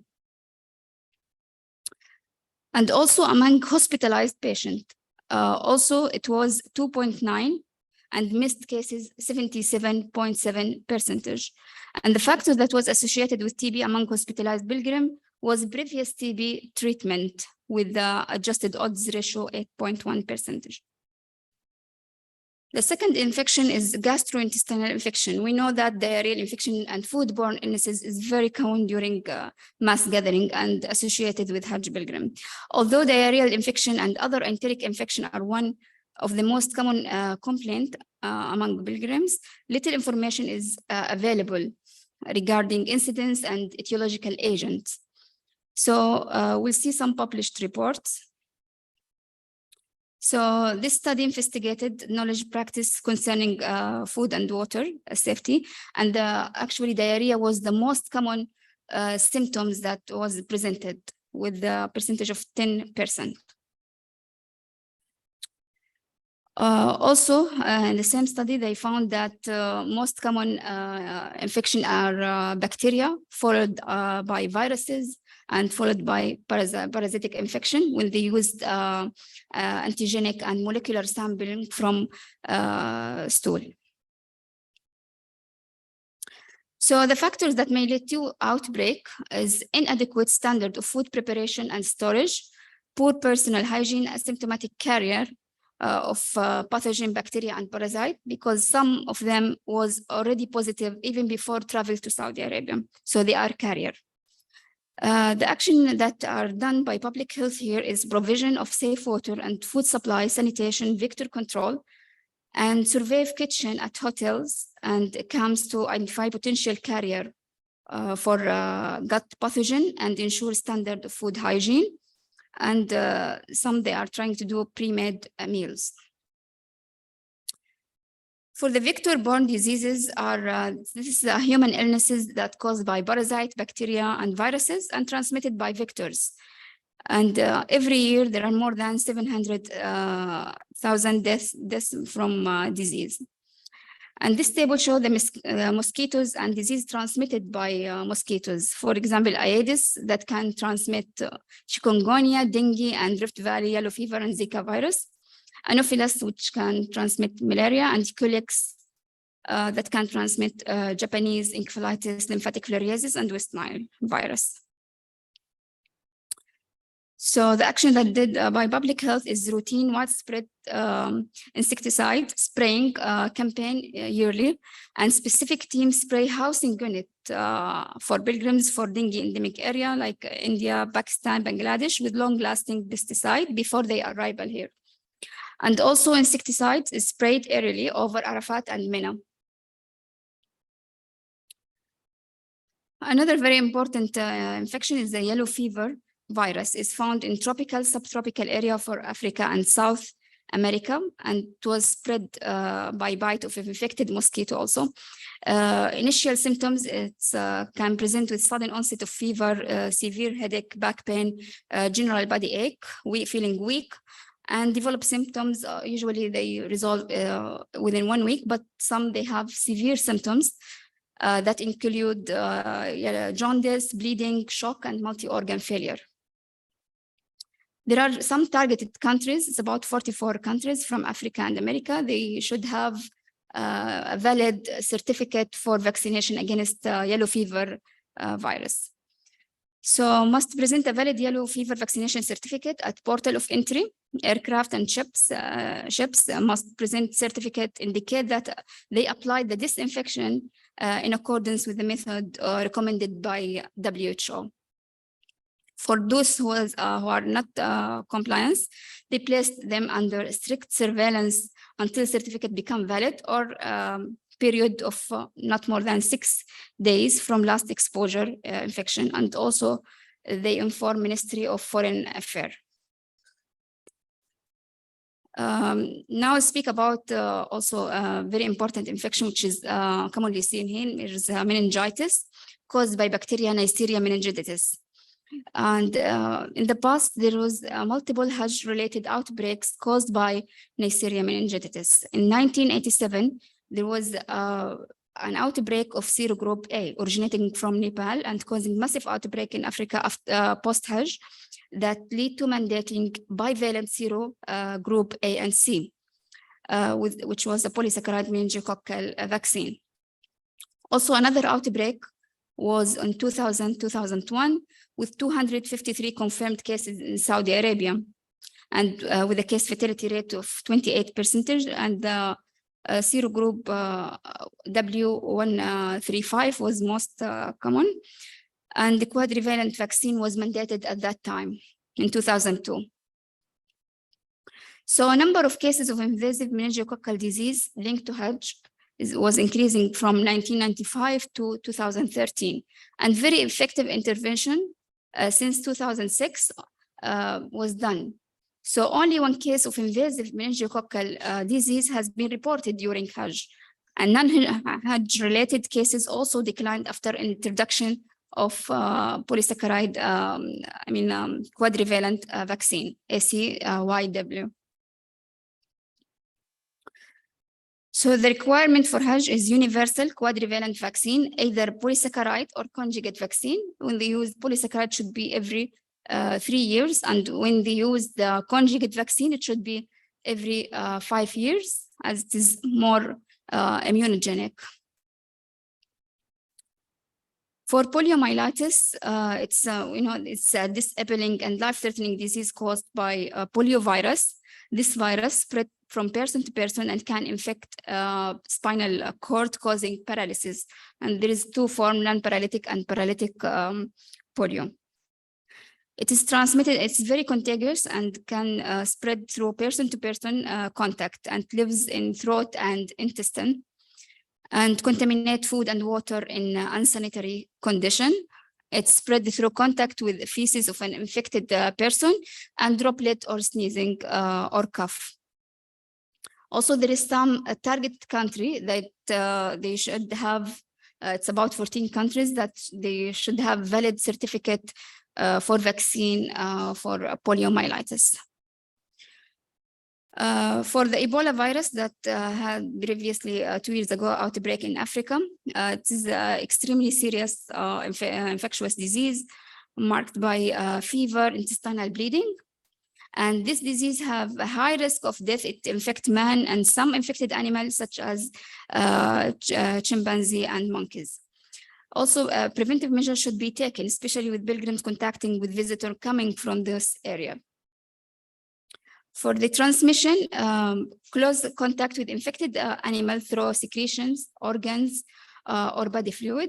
It can spread through human-to-human transmission via direct contact, through broken skin or mucous membrane, or via direct contact with surfaces and material. Also, some burial ceremonies that involve unsafe direct contact with the body of deceased can also contribute in the transmission. The incubation period from 2 to 21 days, and symptoms range from sudden onset of fever, sore throat, headache, muscle pain, and followed by fever, diarrhea, rash, internal and external bleeding. Actually, there is no proven treatment available for this virus. The second part of this presentation will talk about preparedness of Saudi Arabia and multi sectors in Saudi Arabia before Hajj season. So Saudi Arabia authorities say that have a long history instituting preventing measure against infectious disease during Hajj. Agencies led by Ministry of Health are collaborating and preparing every year to have a safe Hajj mission. And both medical and non-medical sector follow the ministry guideline, including pre-Hajj immunization, specific precaution to the employee participating in the Hajj, and guideline usually reviewed, updated, and published in MOH websites. Also, Saudi Arabia communicate with other countries and collaborate with WHO preparation guideline for intervention regarding health requirement for Hajj visa.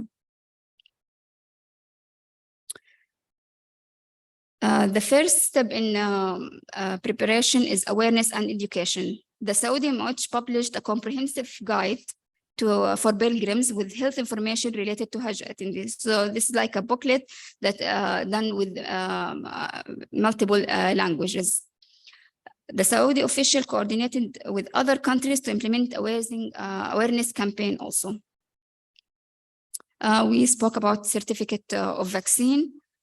And of course, deploying health personnel, preparing facilities. So usually they do risk assessment and increase the capacity of health personnel, offering free care to ensure access treatment for all pilgrims. In terms of facility, they put 25 hospital, 156 health center, and 5,000 beds prepared to provide care for any suspected cases of infectious disease. Also, they prepared the command and control room at Mina Emergency Hospital to monitor health indicators, early warning and follow-up of strategic decision through advanced information and communication network. So the Global Center of Mass Gathering in MOH have every year establish a health risk assessment. The objective of this is to identify and prioritize the main hazards that potential threat to public health and explore the vulnerability of population to prioritize hazard. Also assess existing capacity within the Hajj healthcare system. Estimate the risk of population and impact on the healthcare system, and provide sustainable comparable assessment method for Hajj system. Recommend strategy intervention, recommend also priority in research in field of mass gathering. For the mitigation preventive measure, we'll talk about some public health activity. So the health requirement for Hajj and even Umrah vaccination for the external pilgrims, the mandatory vaccine is to have valid meningococcal vaccine for all pilgrims, and valid yellow fever vaccine from the selected country that we talk about, and valid polio vaccine for selected countries. And there is also some recommended vaccine. It is not mandatory, it's just recommended. Seasonal influenza vaccine for all, and a pneumococcal vaccine for certain population. For internal pilgrims, the mandatory is meningococcal and influenza only. The recommended vaccine is pneumococcal for high-risk group. Okay, we spoke about this type. We can see that there is about 17 portal of entry through airport, seaport, and land port. And from the last season, they did around 87,000 vaccination against poliomyelitis from that high-risk countries. Regarding food items, the health authorities in Saudi Arabia does not allow pilgrims to carry food on arrival in excess of personal use. And food for personal use during travel should be canned to easily inspected. For the vector, also, they require airplane chips and arrival from dengue, Zika endemic country to provide certificate of pesticide spray as international health regulation. You can see this is from last year statistics. They found that about 30 cases of influenza among pilgrims. The positive cases of malaria confirmed cases was 27, and only 1 case of measles and 1 case of gastroenteritis. So the biggest achievement of Saudi Arabia, the WHO Regional Office for East Mediterranean acknowledged the effort for Saudi Arabia in successfully implementing health and safety measures aimed to COVID pandemic, resulting in no cases of COVID cases or other illness reporting among pilgrims. They mean no epidemic was there. Saudi Arabia has applied innovative also technology procedure to protect pilgrims' health during Hajj. They used electronic card which registered pilgrims' contacts and all medical detail to provide access to all religious site accommodation and transportation. Also, they used electronic robots to prevent physical contact at Holy Mosque and disperse physical gathering. The robot also was used to distribute bottled water and keep religious site well sanitized. You can see this, there was A lot of intervention done during the 2020. There was no pilgrims, and the usual pilgrims on the left side is about 2 to 3 millions. Oh, it's not clear, this one.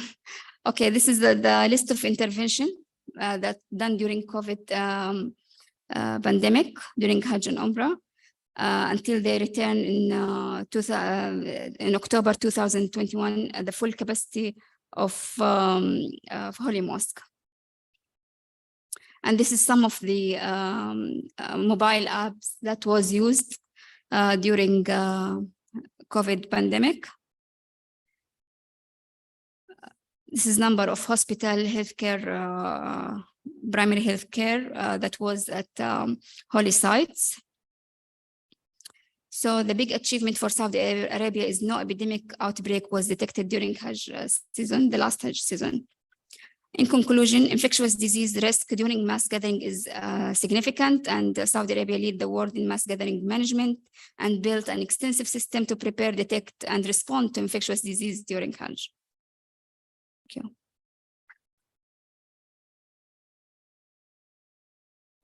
Thank you very much, Dr. يعطيك العافية. Thank you. We'll leave the question till the end of the session, okay? Our next speaker is Dr. Muayyad Al-Badrani. Dr. Muayyad Al-Badrani, he is a consultant.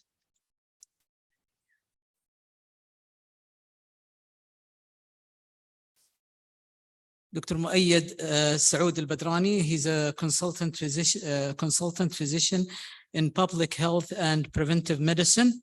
He's an assistant professor of public health and preventive medicine at the College of Medicine, Taiba University in Al Madina region. Dr. Muayyad will talk about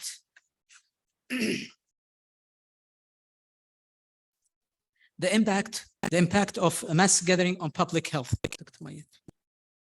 Assalamu alaikum.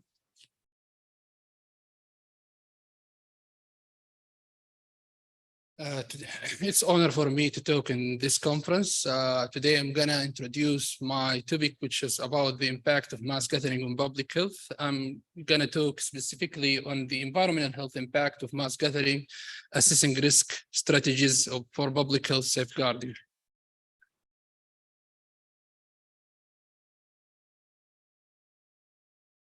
Okay, so the outline that I'm going to cover today, I'm going to introduce my topic, then I'm going to give some concepts about mass gathering, then I'm going to cover some of environmental health concerns that is associated with the mass gathering. Then we're going to talk about societal health implication. Then we cover some strategies for mitigating environmental health risk. Then we give some case studies and recommendation and the conclusion. So I'm going to give the definition of the mass gathering. Mass gathering is defined as occasion either organized or spontaneous, where the number of people affected attending could strain the planning and resources of the host community or country. But the WHO, they specified it more to be further detailed as an event attended by sufficient number of people that could strain the local health, safety, or other resources. So we have some examples that include the sport event, festivals, political relays, and concretes, and religious gathering. All those can consider mass gatherings. So when we talk about the importance of studying environmental health impact, there are 4 domains that can cover within the importance of studying environmental health impact. Public health safeguarding. We know there are lots of environmental issues, and we need to ensure the safety of the attendee as well as the local people there. So we need to ensure their health. Also, resource management. Resource management usually there is our strain on the resource management, like food, water, resources, and also the when we talk about the waste also, the waste drainage also, it will be exhausted when there is mass gathering. Also disease control, we know, as Dr. Fadwa, she talked before about the vector-borne disease, and also there are a lot of environmental issues related to the food poisoning, for example, and also one of the importance is the policy making. So when we have the data available about the environmental health factors, so we can initiate new policies in order to achieve the public health safeguarding. So, so the significance of the mass gathering is a global, when we talk it from the global overview, the frequency of the mass gathering nowadays has shown to be increased. When we look to the statistic, the mass gathering events worldwide is increasing. And also the need for public health safeguarding for preventing or saving the communities or saving the attendees. Also, it's shown to be it should to be important, because when we look to the key statistical highlights, we look to the rate for disease spread in the previous mass gathering, when the number of population or number of people are coming in, so the rate of spread of disease, especially when there is a close contact, is going to increase. Also, the volume of the waste generated and the number of medical emergencies reported also increase. And when we look to the statistic within the meta-analysis, we found all this data is increasing.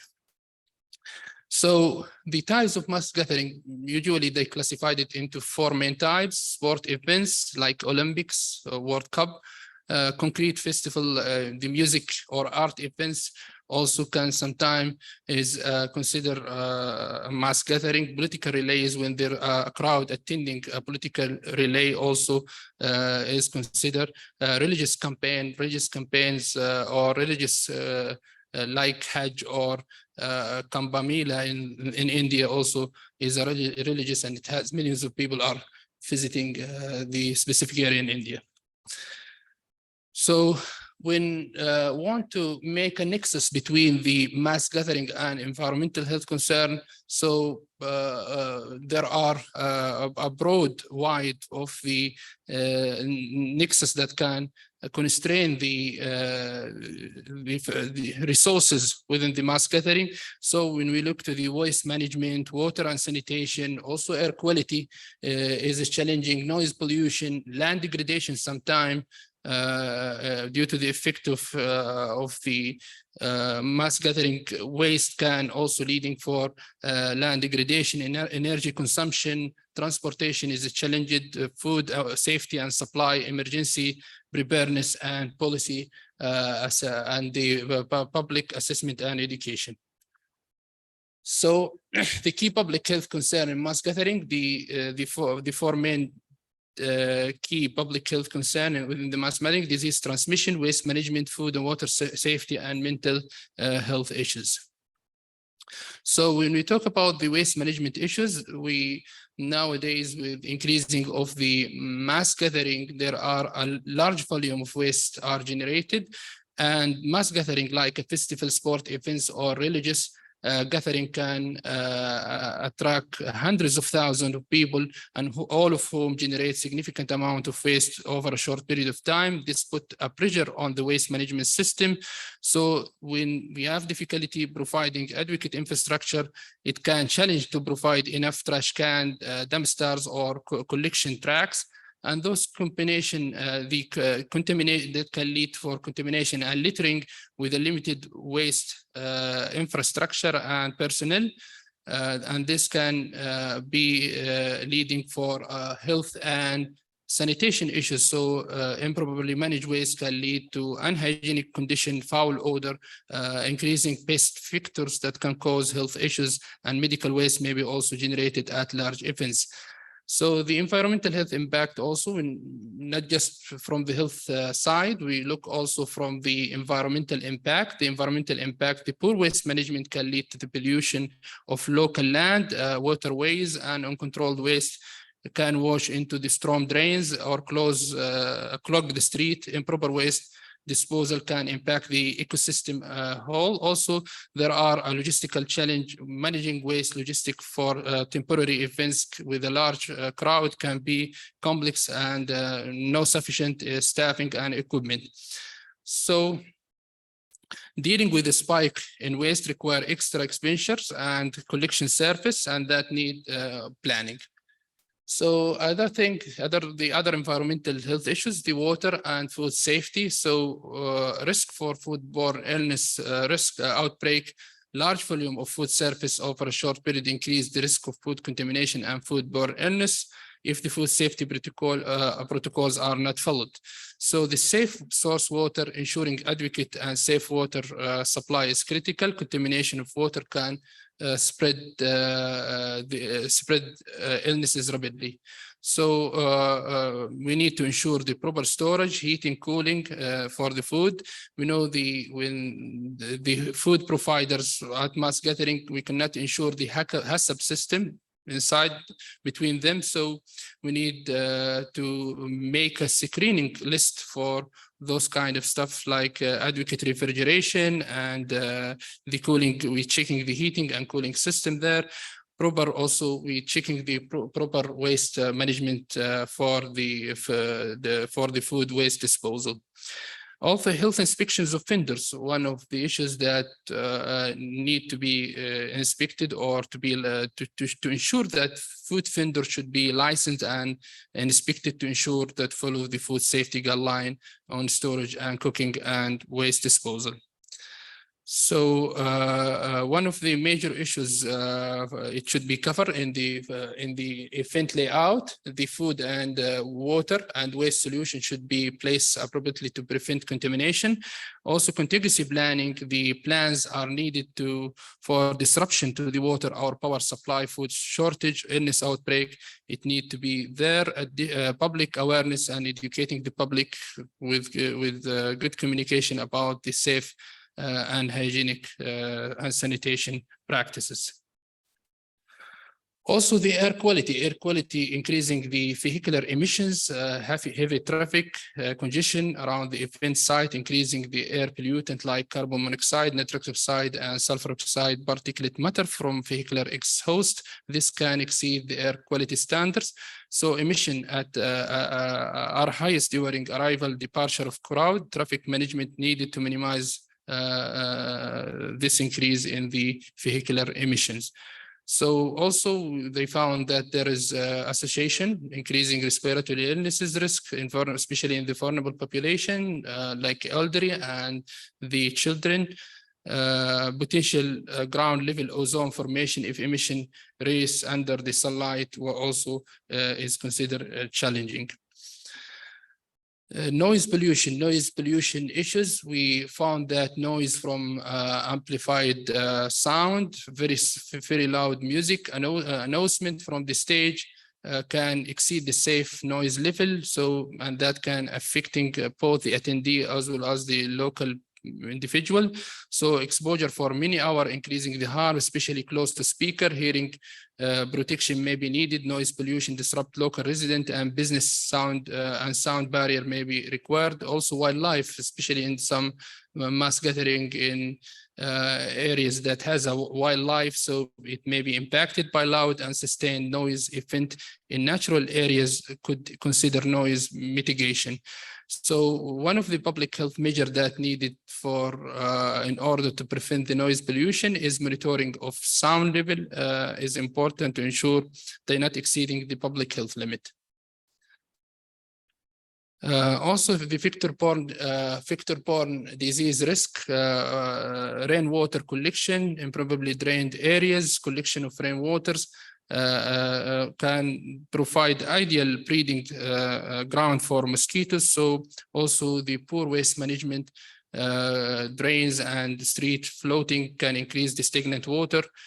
Infrastructure issues, leaking pipes and wastewater runoff can provide increasing the issues. Increasing the mosquito population, the spike in breeding ground cause surge in local mosquitoes population, increasing disease transmission risk. So one of the issues that need to be considered, the vector control. Vector control is an important by space spraying and larvicide and insecticide. We can, depends on the stage of the mosquitoes. So we look all the stages in order to eliminate breeding sites. It's crucial to, and it's considered crucial to control the mosquitoes. So the societal implication of the mass gathering, because when we look to the close contact between the individual in the mass gathering, so spread of communicable disease is a common issues. Also mental health issues from the noise pollution like stress and anxiety, panic and crowded situation in some of the mass gathering, also substance abuse and its associated risk, potential of accident and injuries. So when we look to the strategies for mitigating environmental health risk, there are four major strategies that usually they use it for mitigating the environmental health risk. The proactive planning and risk assessment, first one, then waste management and sanitation protocol, ensuring food and water safety, air and noise quality control. So the proactive planning and risk assessment, event organizers should coordinate with the local authorities early in planning process to evaluate infrastructure, surface and potential risk. Also, a multi-agency planning committee can be formed with the representation of the event organizers, city official, police, health department, hospital, emergency preparedness, transportation authorities, and food and sanitation agencies. They need to gather. This committee could conduct risk assessment to identify the threats, and they can classify those threats for the health, safety, environmental hazard based on the event size, location, and the population number. Health department can provide disease surveillance data, help plan for outbreak and coordinate the health safety inspection, advice on protocol. The transportation also agencies can help for planning the traffic, parking, and thus can minimize the vehicular emissions. Also, infrastructure and sanitation need to be evaluated by relevant city utility department and scaled up as required. Emergency responder can plan for on-site medical, fire safety with adequate capacity. Vendor and supplier, it need to be planned for making sure enough food and water services that provided. The committee can also develop coordinated response plan for potential scenarios and ensure resources are in place. And after the event, the stakeholders can meet to evaluate the outcome and recommendation to improve the future events. There are a case study for proactive planning and risk assessment for 2012 London Olympic Games, a stakeholder-centric approach. But usually the overview of 2000 London Olympic Games is a significant mass gathering event, take place usually from July up to the August. The events attracted athletes from over 200 countries and millions of attendees from around the globe. The organization and execution of the game require meticulous planning, coordination among various stakeholders to ensure the safe, healthy experience for everyone involved. So the environmental health challenges that they encounter, they put a plan for that, and they assess there is a crowd management. So the crowd management, they have millions of attendees, and risk of stampedes and other crowd-related incidents were high. Food safety, ensuring the safety and quality of the food and water supply to athletes, officials, and spectators. Waste management, efficient disposal and management of the waste generated during the event. Also, they look for communicable disease, the risk of communicable disease spreading due to high concentration of people. Also, they evaluate the challenge, the environment, the emergency medical service in order to provide timely medical assistance in case of emergencies. So they put the solutions that it should be implemented, and the solution, the stakeholder coordination. So regular meeting and communication channel were established among various stakeholders, including local authorities, emergency services, and event organizer. So also Central Command Center was set up for real-time monitoring and coordination. Also, they set up communication tools. The public health message were disseminated through the various channel, real-time and alerts for the public. Also, they add certain preventive measure like vaccination campaign were conducted to minimize the risk of the communicable disease, food safety inspection, food safety inspection, and audit were carried out to ensure compliance with the health standards. Emergency response, the emergency medical teams and facilities were located through the event venues, and a robust emergency response plan was developed and shared with all stakeholders. So the outcome is the proactive measure and effective communication strategies resulting in well-managed event with a minimal health incidents. Stakeholder-centric approach foster a collaborative environment, ensuring a healthy, enjoyable experience for athletes, official, and the attendee. Lessons learned also, they at the end they prepare a lesson learned from the 2000 London Olympic Games have been precedent for managing environmental health challenges in the future mass gathering.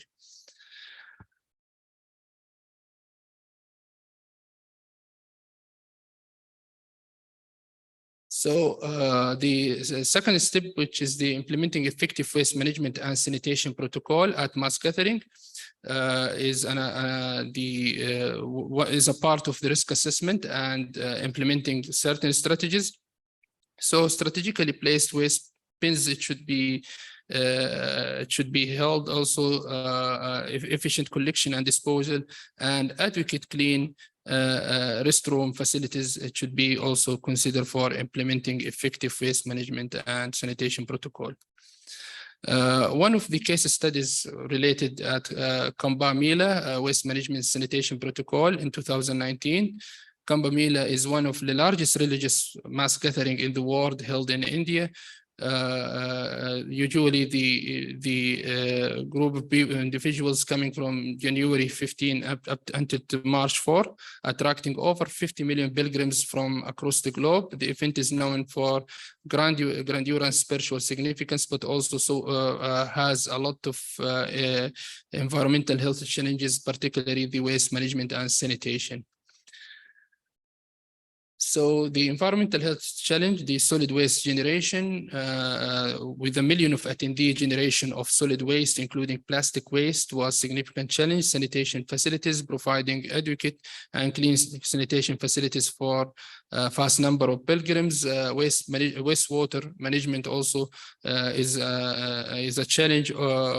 They found also one of the challenges that they facing usually the open defecation, because the visitors are not educated enough, so the open defecation is there. Water pollution, preventing the pollution from holy rivers due to improper waste disposal and open defecation is also considered challenge.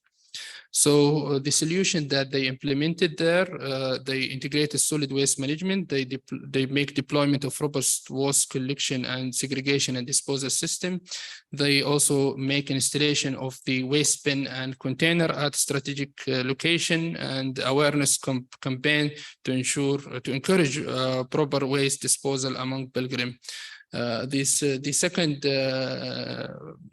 solution that implemented this is sanitation facilities. They conduct temporary toilets across the event site, regular cleaning and maintaining of sanitation facilities to ensure hygiene, wastewater treatment, establishing of temporary wastewater treatment plant to treat and reuse the wastewater, and channeling the wastewater away from holy river in order to prevent the pollution. Also, one of the strategies is the look for awareness and behavioral change campaign. They conduct awareness campaign to discourage open defecation and promote the use of sanitation facilities. Also, they have monitoring and enforcement, regular monitoring of waste management and sanitation, and enforcement of certain penalties for non-compliance with the sanitation rules. So the outcome from this protocols that they implemented, the integrated waste management system effectively managed the solid waste generated, minimizing the environmental impact. Also, provision of sanitation facilities and awareness campaigns significantly reduced the instance of open defecation, and wastewater treatment initiatives help in reducing the water pollution, and successful implementation of the wastewater and sanitation protocol demonstrated a replicable model for managing environmental health challenge in the mass gathering event.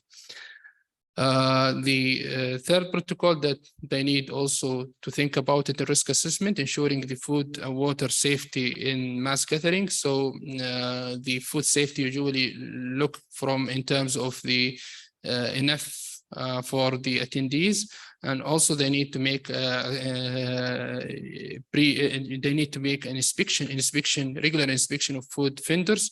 So pre-event inspection for all food vendors in terms of the meeting the food safety standards, and also on-site inspection. Health official could also conduct on-site inspection for food vendor during the event and ensuring the regular potential hazard food. The access also to clean and safe drinking water, adequate supply. This should be adequate supply for clean, safe water should be available for all participants and staff at mass gathering. Convenient access for drinking water. Also, the water quality testing, it should be usually taking over.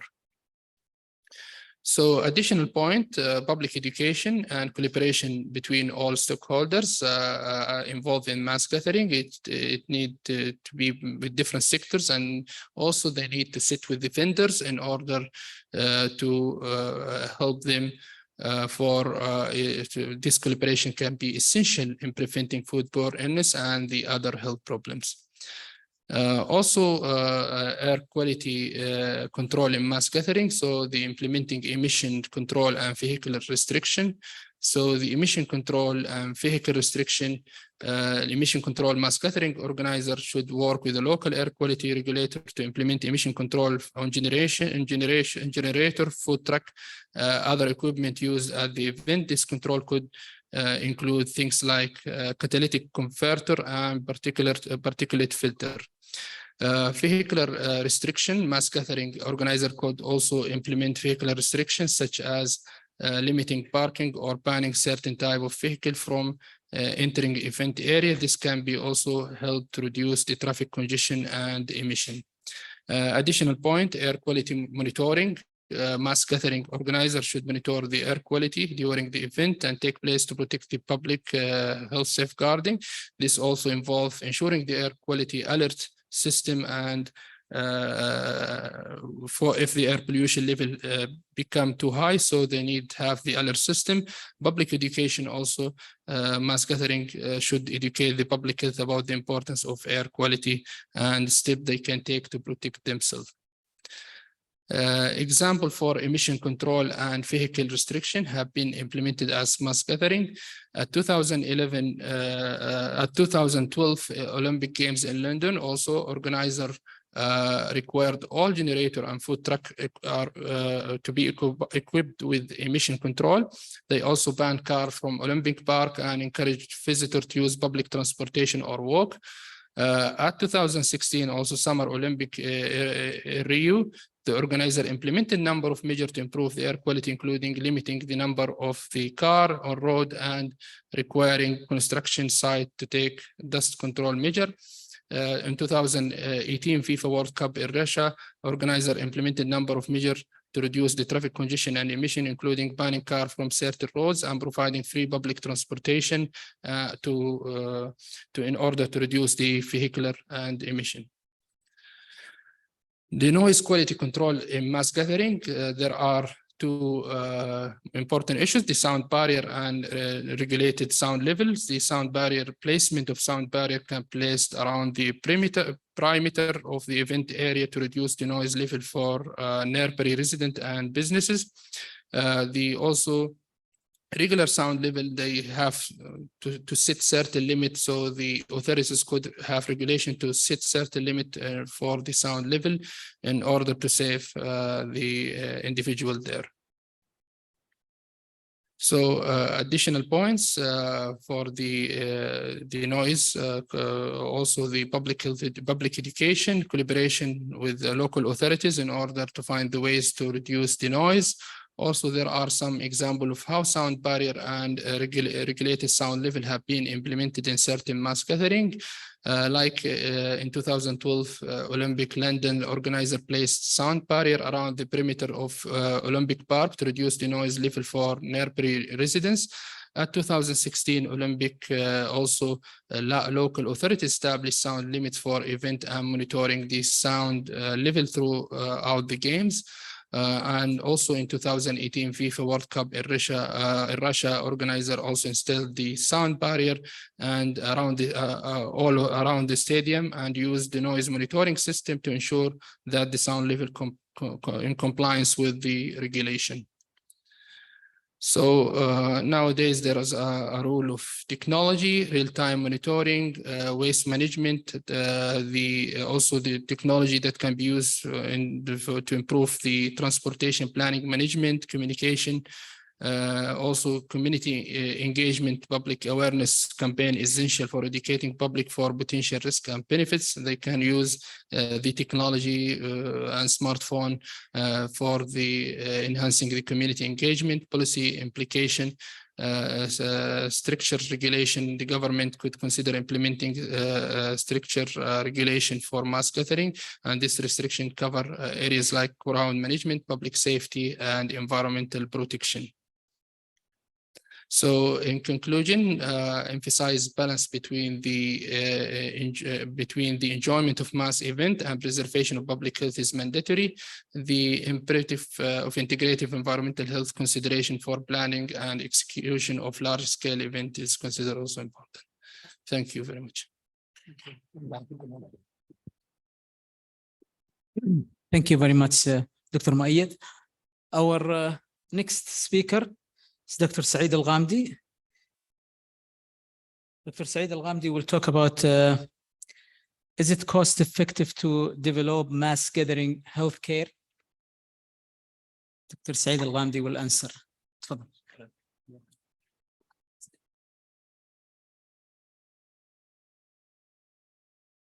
السلام عليكم.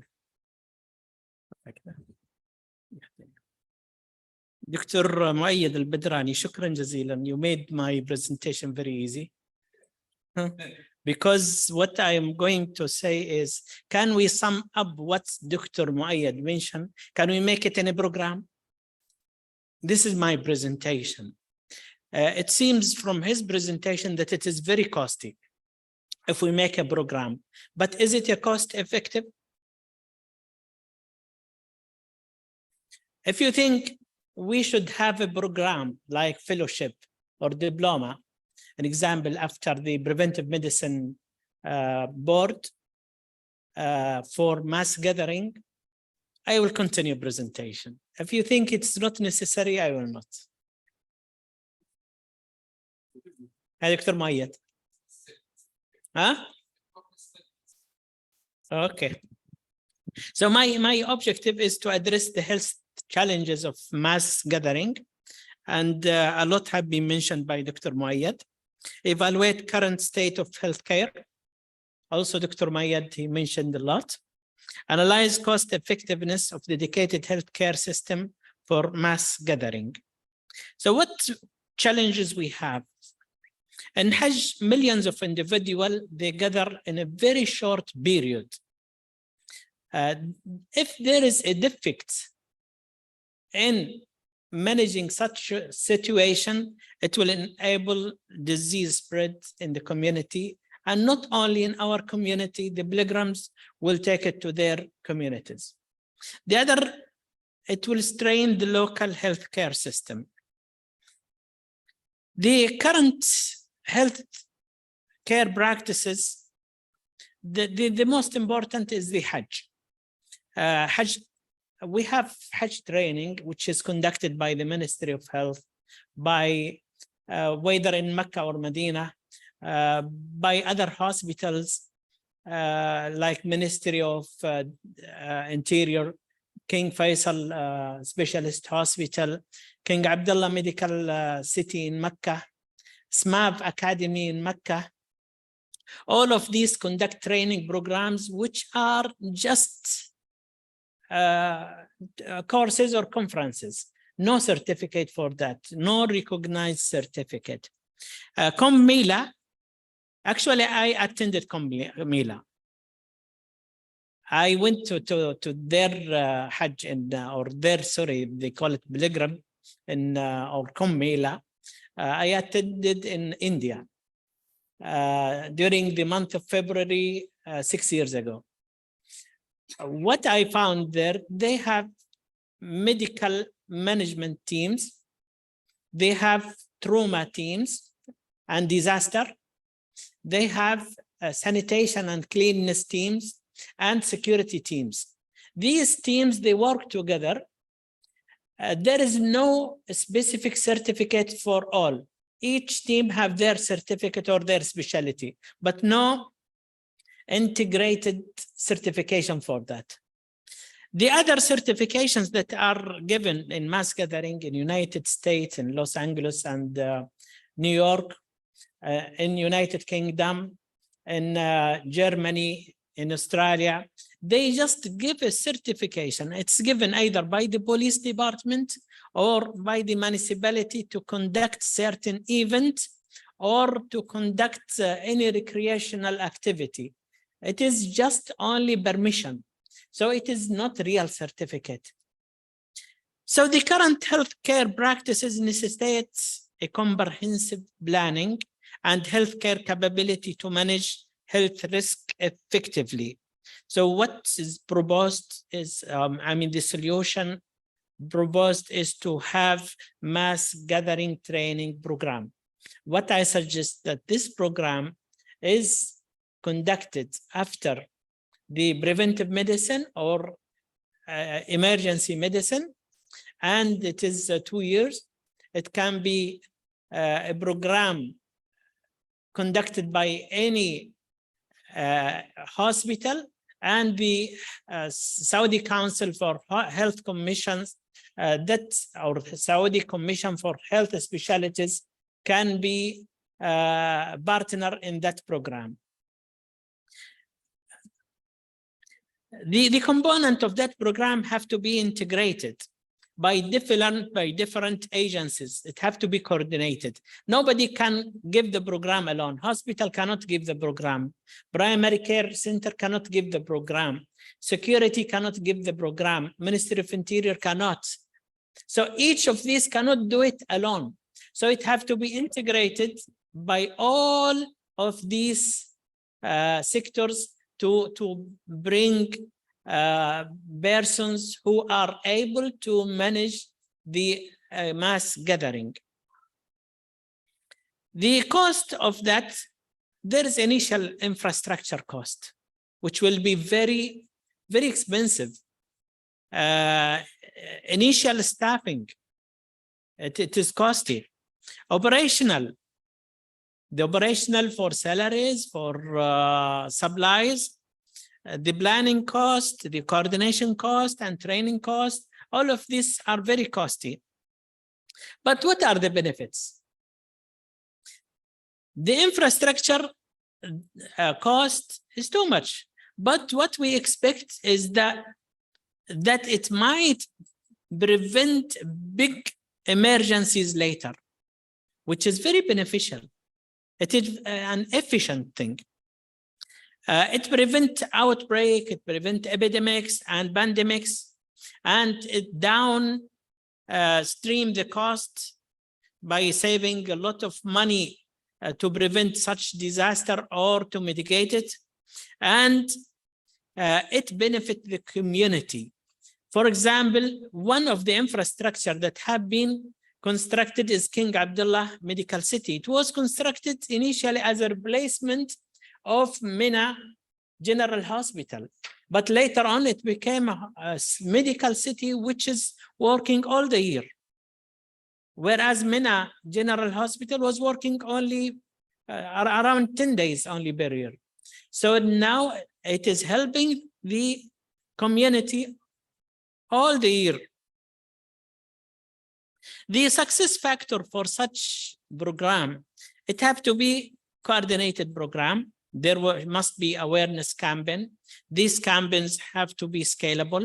So one inform two, two inform another, four inform others, and it have to be multilingual.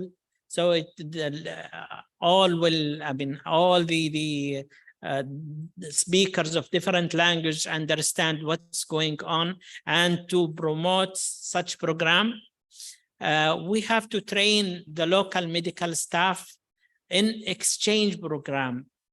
As I mentioned, that no place or no center can conduct it alone.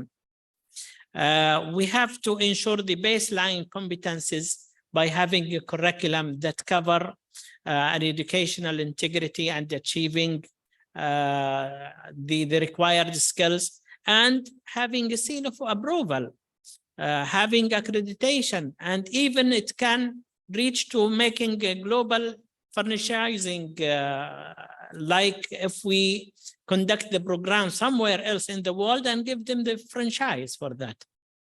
The business model for such activity that can gain money for this program is by contract with different agencies to conduct that program under the umbrella of our program. Technical platform by making applications, but research, the subscription by itself, it can bring a lot of money, and the certification itself, the fee for studying, can also give more supply for the program. In conclusion, a well-executed healthcare training program for mass gathering can prevent disease outbreak. It can benefit the local healthcare system. It can protect the well-being of millions of pilgrims and the community. The initial investment in good health system for mass gathering proves strategically cost-effective when weighing short-term cost against the long-term benefits. Thank you very much.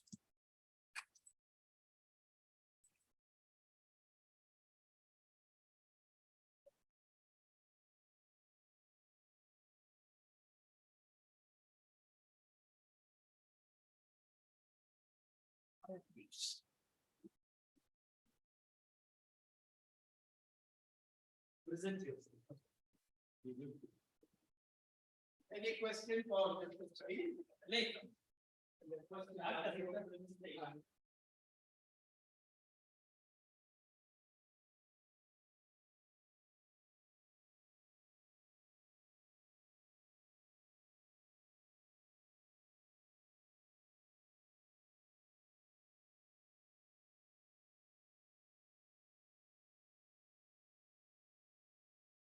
ما شاء الله دكتور سعيد، خلصت بسرعة. الدكتور بدراني يعني ايوه الدكتور بدراني اخذت معظم محاضرته الله يسامحك. ما يصير. يلا كويس بالعكس. طيب تمام. طيب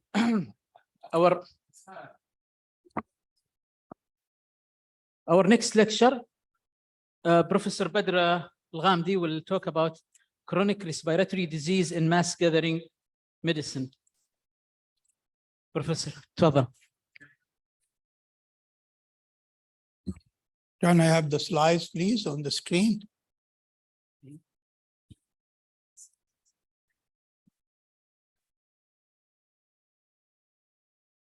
طيب بسم الله والصلاة والسلام على سيد المرسلين سيدنا محمد وعلى آله وصحبه أجمعين. My presentation is about the chronic respiratory diseases and their involvement in mass gathering events and mass gathering medicine as regard to putting more awareness and precautions about these diseases. These are the definitions that I mentioned before, which is about the mass gathering medicine. It's a field of medicine that explore the health effects and risks of mass gathering and strategies that contribute positively and effectively for better health services delivery during these events. I'm going to speak about these 4 respiratory fields that are chronic diseases that we face in respiratory medicine that actually are usually cause of problems if these patients attend these mass gathering events. Asthma, COPD, bronchiectasis, and patients with chronic respiratory failure. And it seems it's the afternoon and everybody is really looking to leave. But please, these are important respiratory diseases. And in one study, it has been shown that it was one study from Saudi Arabia, which was published in 2022, showed actually that during Hajj, about 45% of presentations of medical problems were related to respiratory. So the respiratory problems during mass gathering events are really major, and all people who are interested in mass gathering medicine should be aware of the problems that might be like faced with respiratory patients during mass gathering events. On the main issue, why and what is the relationship between the worsening of respiratory medicine and the mass gathering events. The first of all is that these patients, usually the chronic respiratory patients, are on maintenance of multiple medications. They usually have problems with limited mobilization, and mobilization during these events is very important. So these patients will face troubles usually in mass gathering events. They usually have chronic symptoms, and these symptoms usually will affect those who are attending the events and might cause problems to them, like cough, like if they have shortness of breath and they cannot walk and they have limited exercise, then the tendency is that these patients will be having trouble with mass gathering events. They need, usually most of them, they need special care. And the change that these patients may face is usually sudden, and you don't expect when that can happen.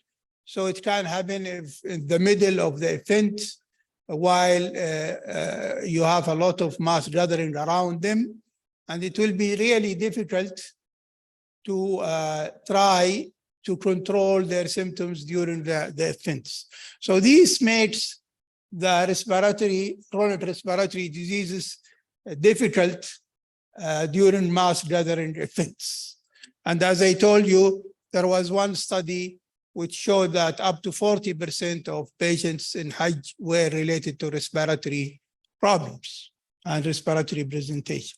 The first of the diseases is bronchial asthma, and it is really common to have acute flare-up of asthmatics during the mass gathering events.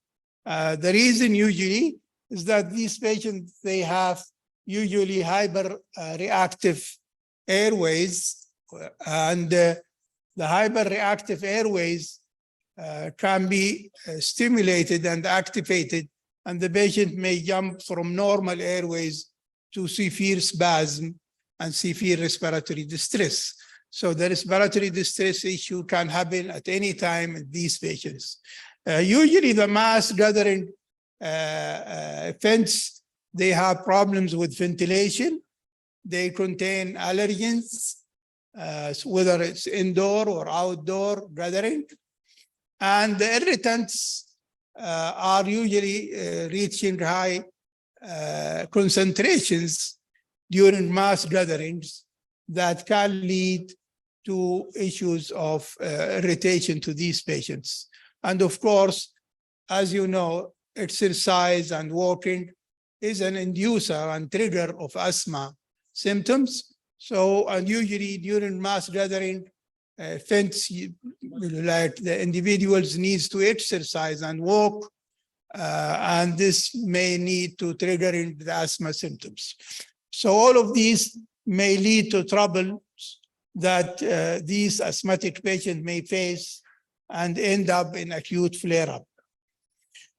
The medications also, these patients that are needed are usually multiple, and sometimes it's not easily to make them available. Immediate action is usually needed. And because of the large number of asthma prevalence, as we know, it is up to 20% of the population may be asthmatics. Because of the large number of asthmatics, they actually exhaust the system during these events, and they make big load on the emergency services. And one study, it showed up to 18% of asthmatic patients were presented to the emergency rooms during Hajj and Umrah. And this is why I was telling that asthma can exhaust more and more of the emergency resources during the mass gathering events. The recommendation usually for these asthmatics is that, first of all, they should have pre-event medical visit. And the pre-medical events is the pre-event medical visit is very important for assessment. And we usually look to what's called as ACT, which is the asthma control test with a scoring system. And if the patient is not having a good score, the recommendation actually for him is not to attend the event unless the patient is having better control of his disease. So usually we have to assist the patient with asthma and make sure that his asthma control score is above 20 before we can tell him that he can attend these large mass gathering events. Otherwise, they usually face trouble. And this is actually what I do with my patients when they come to me. I tell them that before you go for Umrah or Hajj, make sure that we can reach the control of your symptoms before you go to the event. And usually we can do that with multiple medications.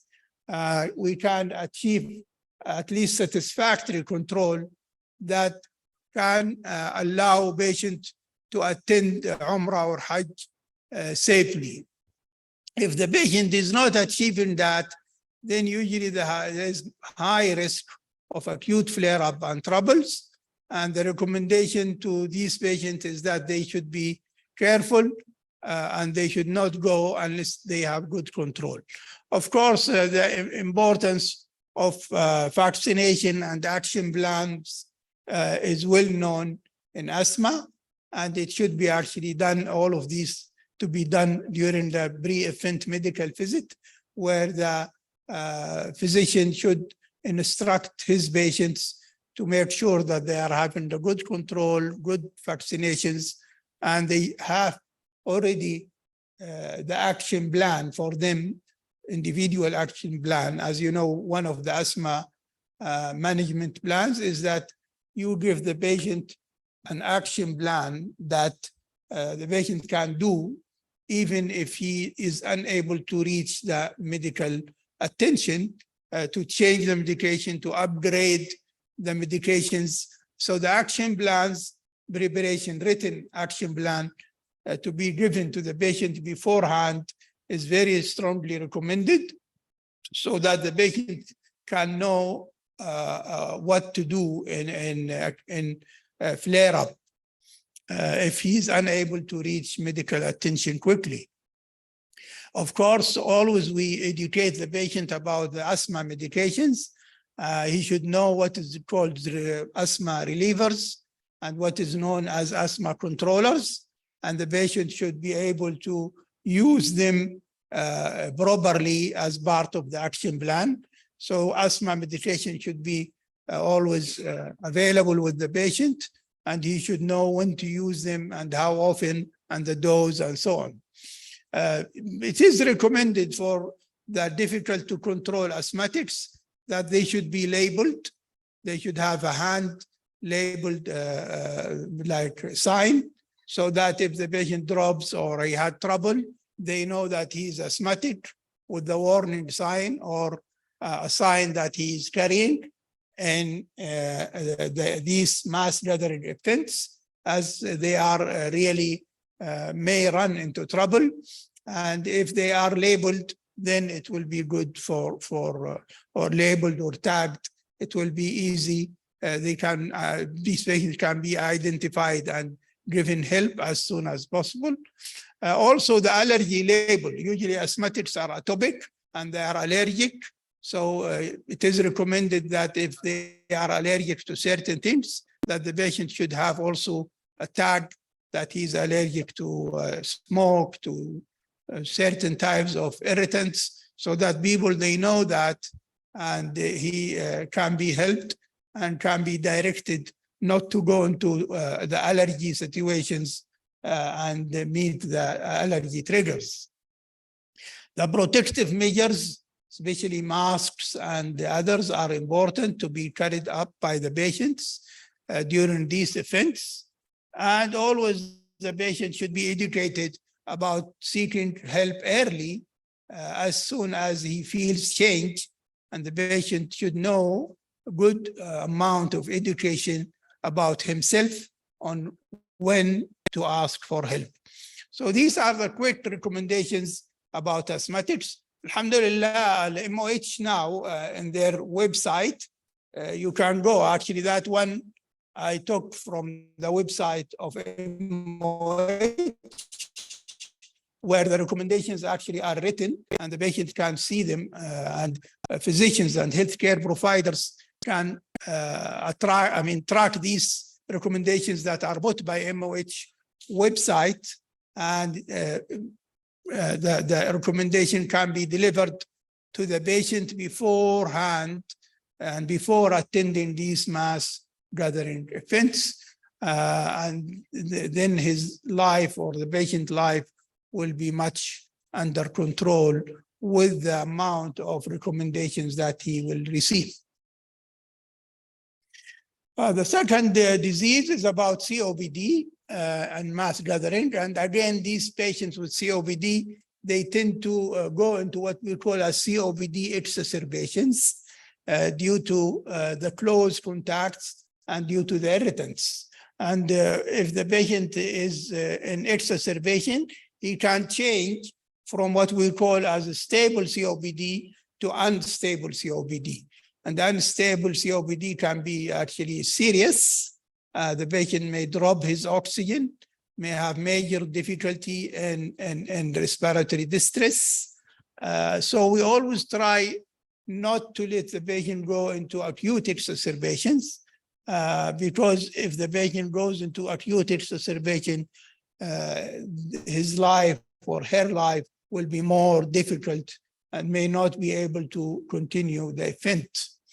There is also what's called as CAT score, which is COPD assessment test, CAT score, similar to asthma score. And the CAT score can also tell us whether the patient is in good condition to attend the Umrah and Hajj or the event, whatever it is, the event. Because if the ACT, the asthma control, the CAT score, COPD assessment test having high score, then there is usually a recommendation not to let the patient go for these events. And the recommendation is usually to let him actually change the date till the patient reach better CAT score. It is called CAT score, COPD assessment test. The other recommendations is always, again, similar to asthma. They have to have pre-event medical visit. And it is well known to physicians on how to go through what we call as the GOLD guidelines on COPD. And according to the GOLD guidelines that can be followed, which are well known and also published by MOH, of how to deal with the patient regarding therapy and staging the patients of COPD so that we know how bad and how severe the COPD is. COPD medications also should be provided. And always we have to make sure that the patient is not in the high risk group, because this advanced stage of COPD, they are usually at high risk.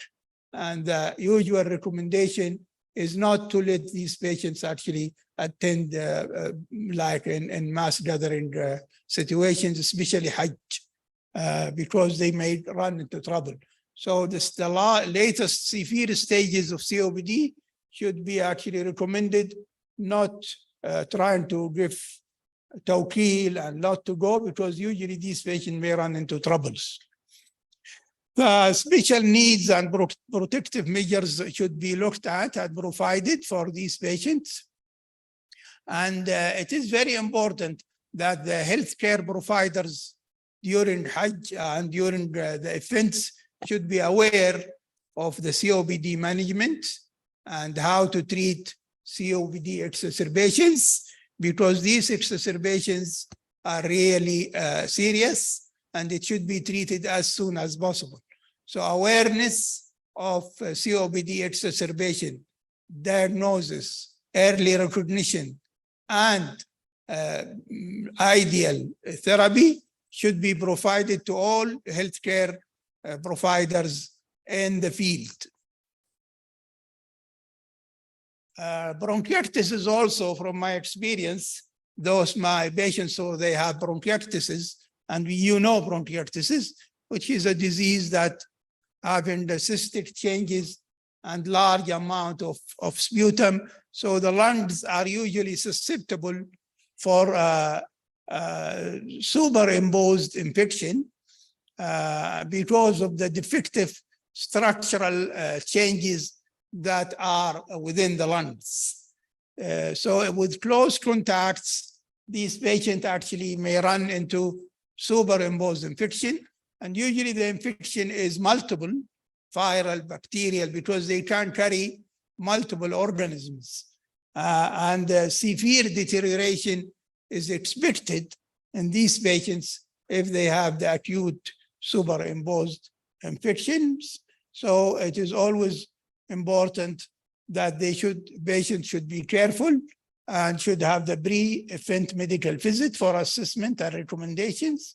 The medications should be also at the best.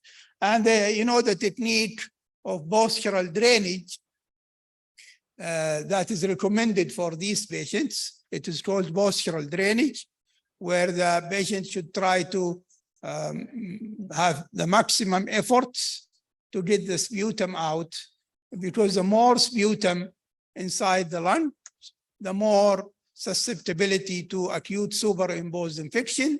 And in these cases, the superimposed infection will make the patient much worse and difficult to treat. So the postural drainage techniques should be maintained, and the patient should know how to do the postural drainage technique with him and trained about that before he go and attend these difficult days. So the education part is important.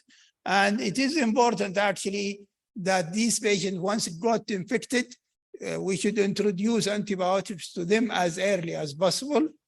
And usually it is recommended that you better take sputum for culture and sensitivity, in particular for these patients, because as I told you, they usually carry multiple organisms and sometimes even difficult and resistant organisms. And the sputum culture and sensitivity in these patients is important and essential to direct therapy. The last part about my lecture, which is the last slide, or 1 or 2 slides, is about the long-term oxygen therapy and those patients with chronic respiratory diseases that they are under special aids, like oxygen concentrators, oxygen cylinders, and some patients, they may be on CPAP or BiPAP machines. Whether we allow these patients to attend the difficult situations of Hajj and Umrah and other events or not, it is the decision of the physician. So the physician usually should assist these patients and tell them the recommendations, whether they are allowed or not. And as you know, most of the patients, they would like to go for Hajj. As Dr. Saeed said, the patient would like to go to Hajj and die there, still insisting to go. And I have seen patients with oxygen, on oxygen therapy, my patients, and I tell them, please don't go for Hajj. You can just live for Tawqeel, and because you are really in trouble. And they don't listen. Most of them, they would like to attend Hajj and Umrah, and even prayers and even Ramadan. They would like to attend despite they are on oxygen therapy and oxygen cylinders. And maybe you can see them in the 2 holy mosques moving with oxygen cylinders. And alhamdulillah, things are better nowadays. There are areas where they can stay, the disabled areas and so on, but they still insist to attend. And it is our role as physicians to give them the proper recommendation, whether they are allowed or not, and how is the risk of being attending there. And if they still insist, then we should try to actually help them. Usually they have difficult mobilization because of these instruments and cylinders. They may run into technical problems because these like machines, they can get defective anytime. And always they may have problems of seeking maintenance and technical support of these machines during the mass gathering events, like especially Hajj and Umrah. They may not find somebody to help them and provide a replacement backup or change the battery of the machine and so on. So these are the troubles that should be delivered to the patient, and the patient should be aware of them. Usually we recommend more and more education, and we recommend technical assistance within the group that they can learn and should know how to provide the technical support for these machines and how to maintain them to the best. And usually, of course, we ask them to have the proper discussions with the family and others about their risks. We usually sit with them and discuss with the families and the patient about the risk of these patients attending such events. And then the decision will be final afterwards, and we will be clear. We usually prefer that they should have a contact person for their machine. In case they run into trouble, the person can help them even by phone and tell them do this and that. So a contact person or assistant is always recommended before the event so that they can contact him to help.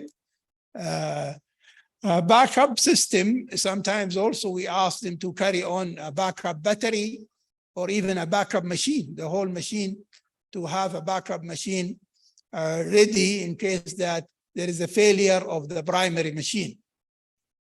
the action plans and technical plans to be written and delivered to them ahead of time. And usually we tell them what are the warning signs where they have to interrupt the event and come back. So sometimes you may have to cut down the Hajj. And you know, alhamdulillah, we know from our religious background that وَإِنْ حَبَسَنِي حَابِسْ فَمَحَلِّ حَيْثُ حَبَسْتَنِي. So if these patients, they run into trouble, we tell them that if you reach this stage, please stop and just stop performing the whole Hajj till you get help. So we have a lot of things to deliver to these patients. And we always make sure that during these events, we have enough evacuation plans so that these patients can be taken out from the mass gathering fields into a more safe hospital and a more safe environment. And alhamdulillah, to some extent and to great extent, actually, we have the evacuation plans in most of our areas of mass gathering events. So this is actually, these are the main things that I wanted to deliver and show the importance of chronic respiratory diseases among mass gathering events and how are the recommendations for these patients. So in conclusion, complete understanding of the condition and guidelines by healthcare provider is essential about these chronic patients. The pre-event medical assessment is mandatory for these patients before they go and start. Recommendation should be followed by the patients and his relatives and assistants. And of course, health education is basic in these patients to themselves and to the healthcare providers of how we should deal with troubles when they exaggerate about these patients. Backup and evaluation plans should be always ensured in the event venues, the place. We should make sure that the place that we are going to having good enough and sufficient evacuation plans and backup so that these patients can be helped. This is the last slide. And I would like to thank you for this. And actually, I have the references for those who are interested to have more deep knowledge about these chronic cases during Hajj and Umrah and events, and even the chronic respiratory failure. Those who are interested, they can contact me. Thank you. And I hope you can enjoy the rest of the day.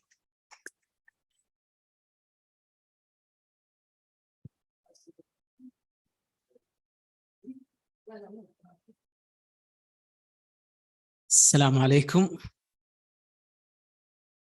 Our last lecture, the presenter is Dr. Muhammad Al-Rawi. He will talk about heat exhaustion and sunstroke during Hajj season. Our experience. تفضل يا دكتور.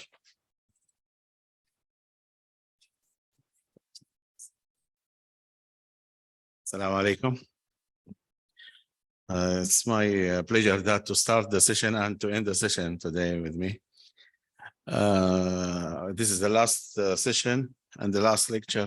We hope that after the heavy meal, the people will be sleepy. When we talk about heat exhaustion and sunstroke or heat stroke, we don't forget our leader, Dr. Saeed Al-Ghamdi, Jazakallah Khair, and his great efforts in heat stroke centers in Medina and Mecca and in Ministry of Health. The planning and the guidelines. فجزاه خير وجعل الله في ميزان حسناتكم إن شاء الله. Our experience with heat stroke actually started in 1436. The first center opened in Medina. And it was just nearby Al Ansar Hospital. It started with 10 beds and stayed there until closure of Al Ansar Hospital in 1440. And after that, we add another 15 bed to heat stroke and heat exhaustion center near to Asafia Center in the central region, central zone.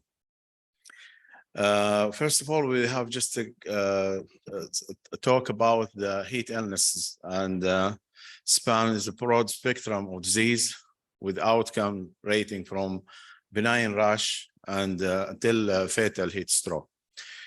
Heat illnesses consideration play an important part actually in planning and in managing mass gathering events, especially because of our situation and our environment.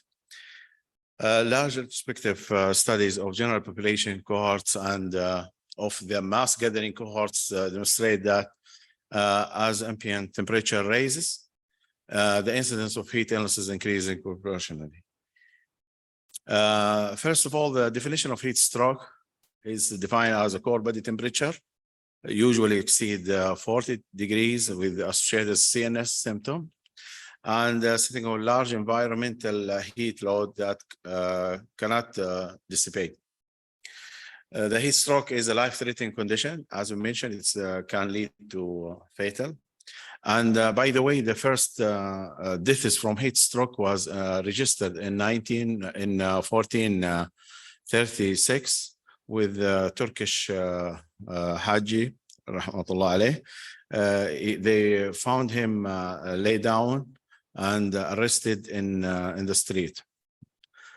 The cardinal sign of the heat stroke is change in a mental status and is associated with a significant mortality and sometimes with hemodynamically changes, delirium, convulsion, particularly during cooling, multi-system organ failure, coma, and can cause death. The risk factor, condition that impair the thermoregulation, prevent removal from a hot environment, and interfere with access to hydration or attempt to at cooling, like the extreme age, and this usually we saw in the pilgrims above 65. Although we have seen a heat exhaustion and heat stroke in younger pilgrims, diabetes, cardiovascular disease, neurological psychiatric disease, liver diseases, kidney disease, obesity, anhidrosis, physical disability, and use of anticholinergic agents and lack of acclimatization. The heat exhaustion is a situation less than the heat stroke when there is, it's defined with its illnesses, heat illnesses with a core body temperature elevation, but usually less than 40. And we saw in our centers, some patients came to us with the temperature, core body temperature means that we checking the Richter temperature.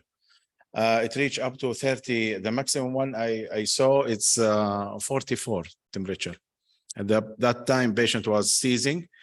And after that, the patient shifted to ICU. But alhamdulillah, he's survived.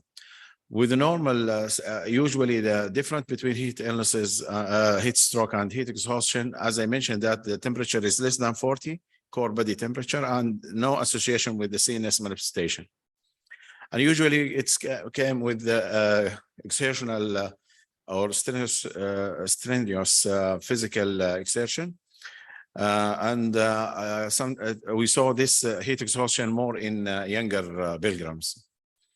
The pathophysiology is inability to maintain adequate cardiac output due to loss of salt and water, and in unacclimatized patients due to direct exposure to the sun, or as I mentioned, that vigorous effort. Promoting the primary prevention and adaptation program for extreme heat condition, providing a plan to accommodate all heat-related illnesses patient during disaster and crisis through bed expansion, as we said, that to make a center specific for the heat exhaustion and heat stroke, and to specify some beds in emergency department for those patients. Manpower and medical supplies appropriate facilities to provide the ice bath or cold bath to those centers and to the the paramedics in Red Crescent, that they are the first pre-hospital managing for those patients, providing a plan to educate target health care worker.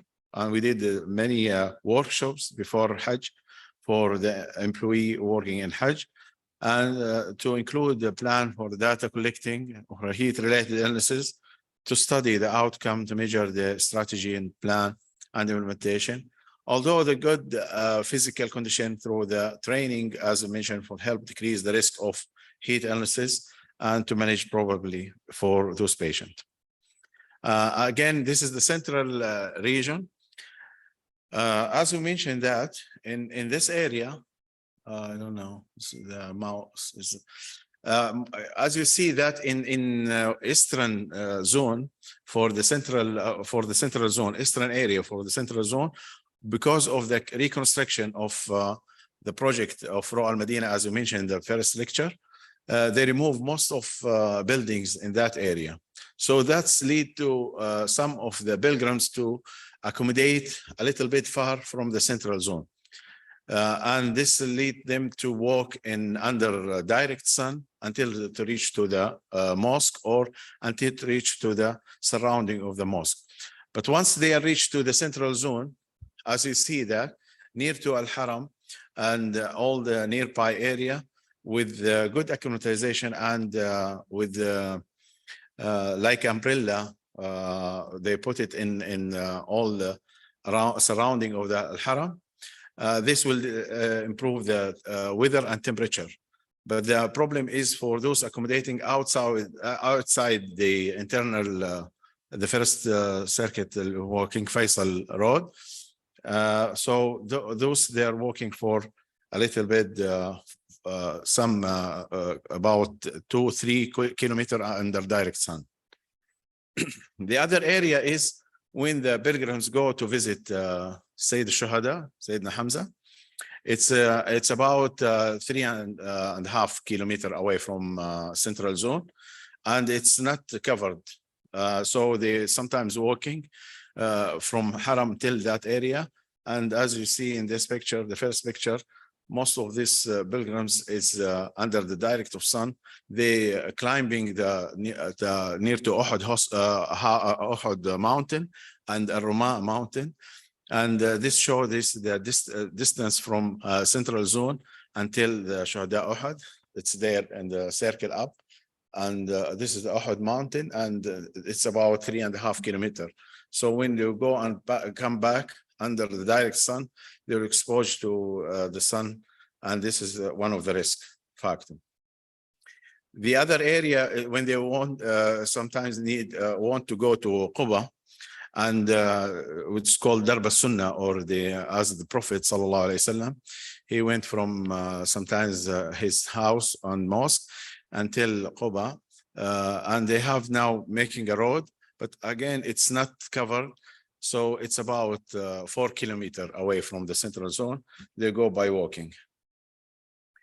So the most important thing that we recommend for them and educate for the pilgrims, and we have some initiation to distribute about more than 250,000 umbrella for the pilgrims coming to Medina, visitors in airport and in Al Haramain station, train station. So the prevention and acclimatization is very important and vital in decrease heat illnesses, morbidity and mortality with the education for the pilgrims. And this is the decrease, will we see in the last slides, the number of cases over the last years because of this all prevention method we talk about it. Although it's a good physical conditioning through the training, decrease the risk of heat illnesses, it doesn't entirely prevent it. Try to avoid the direct sun exposure. Now, because of this far away walking from mosque to Prophet's Mosque till Quba and Sayyid al-Shuhada, they provided some golf car to take the elderly pilgrims to that area. And we, as we explain every Hajj to all the pilgrims to drink a good amount of water accompanied with salt to replace the loss of water and salt. This is one of the initiative done in the last Hajj. The other issues is not only the pilgrims, the worker and the employee, the labor man. They are doing the great work and labor by carrying the luggage of the Hajj and of the pilgrims. This is actually near to the airport. We reach the airport around 9 or 10, 9:30 to 10. If the temperature was at that time in the morning, it's around 40 degrees. So just imagine at around 3 p.m. or 2 p.m. or 12, how much the temperature will exceed more than 50 under the direct sun. So with the work, so we have the initiative that to spread umbrella to all this worker and to the pilgrim as well. So field and pre-hospital treatment is very important, especially for our colleague in Red Crescent, when and even for the mission, medical mission accompanies to the pilgrims. The principle and the modality of pre-hospital cooling are similar to in-hospital treatment after initial pre-hospital triage and IV access if can get or obtained, and start giving hydration or IV fluid. The patient are with significantly elevated temperature and CNS manifestation, such as patients suffering from heat stroke, the mist, and the patient with the rapid, with tipped water, or put him in under away from the direct of sun, with the start cooling with the ice pad around the neck and groin and axilla. If again can get the line, because some of those patients is unconscious and cannot get drink orally the water, so the hydration will be intravenously. So this is the very important steps that to do for any suspected case with heat exhaustion or heat stroke, represented by the paramedics or by the first aid that to do for those patients. This is a number of part of the education for the workers and for all to how to deal with those patients and how to treat the heat illnesses and other illnesses during Hajj. This is the Al Safiya Center. It's a 15-bed. And now, after closure of Al Ansar Hospital, a new Al Haram Hospital started last year. It's in the central zone again, and it's in the northwest area. It's nearby Al Haram, and also supported with about 6 beds for heat stroke or heat exhaustion, plus the 15-bed in Al Safiya Center. And we planned, inshallah, in Al Salam Hospital to have again 8-bed for heat exhaustion and heat stroke. And we did the expansion for the Bab Jibril. It's a small center also in just in front of the door of Al Haram and near to Maqbarat Al Baqi'. It expand from 8-bed to 14-bed. And we specified 2-bed for the heat illnesses or like heat exhaustion or heat stroke. Usually treatment, as I mentioned, consists of rapid cooling, fluid replacement, and physiological support. Milder form of heat illnesses include fatigue, heat fatigue, syncopal attack, heat edema, and heat rash. Drug and drug combination, the side effect of drug and infection, also the causes of complicated heat illnesses. And these manifestations may not respond to the standard cooling maneuver. So they should think about the other cause of elevation of the temperature, especially infection during Hajj. Each requires additional therapy, antidote, and to look for the organ damage by doing investigation. In emergency department evaluation, the challenge for emergency physician is twofold. The first is severity of illnesses, heat illnesses, must be established and promote cooling therapy and should be started immediately. The second is the emergency clinician must be aware about toxicological substance like anticholinergic drugs, infectious disease, and other medical conditions that cause symptoms mimic or similar to heat illnesses. This issue of emergency medicine practice review the type of heat illnesses, their diagnosis, and their management, knowing how rapidly cool of the patient, what the sequelae anticipate, and which processes the mimic heat stroke and can prevent mortality. It's important to obtain information about related environment, heat exposure to sun directly, the effort and what exercise he did, well as the patient activities prior to onset of the symptoms. The history is very important about, as I mentioned, that activity and outdoor work,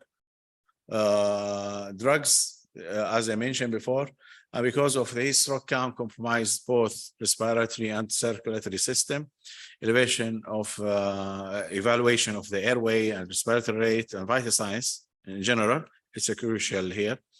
A patient should be undressed and placed on the monitor. And as I mentioned, we are concentrated about core body temperature, not external temperature, because during summertime, the external temperature sometimes exceeding, as I mentioned, around 45, 47, or even 50 during August. So the core temperature means that you check the rectal temperature, which is accurate and giving the reflect about that. So the diagnostic, there is not a specific diagnostic test for it's a clinical diagnosis. But sometimes we did some investigation to look for the other causes of heat illnesses, like CBC, ECG with arrhythmia, because sometimes they present with arrhythmia, liver function test, lactate, and to do CPK, cardiac enzyme, and blood gas, thyroid function as well is very important. Toxicological screening also we need in some cases, especially if mental states change. Chest X-ray to evaluate the pneumonia or pulmonary edema if overhydration given through the IV line. CT scan with a neurological deficit, if it's maintained after cooling and the patient is still not regain his level of consciousness, we need to do CT scan. And if there is a history of trauma associated with fall down for the patient. Majority of patients with mild to moderate heat illnesses can be safely discharged home. And this is what happened to most of cases visited our centers. Only a few cases need to be admitted or hospitalized, especially if diagnosed with a heat stroke. Criteria for safe discharge include reestablishment of adequate intravascular volume, euthermia, and if the patient is tolerated to take orally, and the normal lab. As I said, the majority of deaths occurs in a patient age more than 65 with comorbidity like cardiovascular and with the mental changes.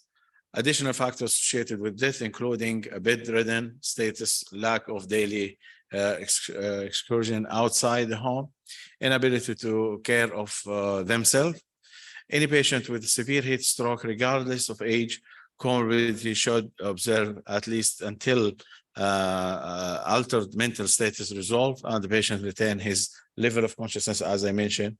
And should be any case diagnosed as a heat stroke, we should be admitted in the hospital, even to the ICU for close observation until the patient situation is settled, and after that he can be discharged. Actually, when we have these slides, we see that for the this in 1436 we start the center of heat illness and heat stroke and heat exhaustion center, and we register about 4 cases only. In 1437 it's increased up to 10 and 1 case of heat stroke. In 1438 it's increased to 34 and 2 heat stroke, but no deaths. In 1439, it jumped to 38 and 3 cases of heat stroke admitted to Al Ansar Hospital before closure. In 1440, and this year, we increased the bed from 10 bed to 25 bed. we add the Safiya Center.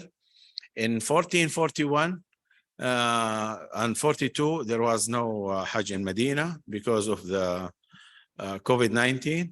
In 43, we have registered only 3 cases of heat exhaustion, no heat stroke. And in the last Hajj, alhamdulillah, we have only 2 cases of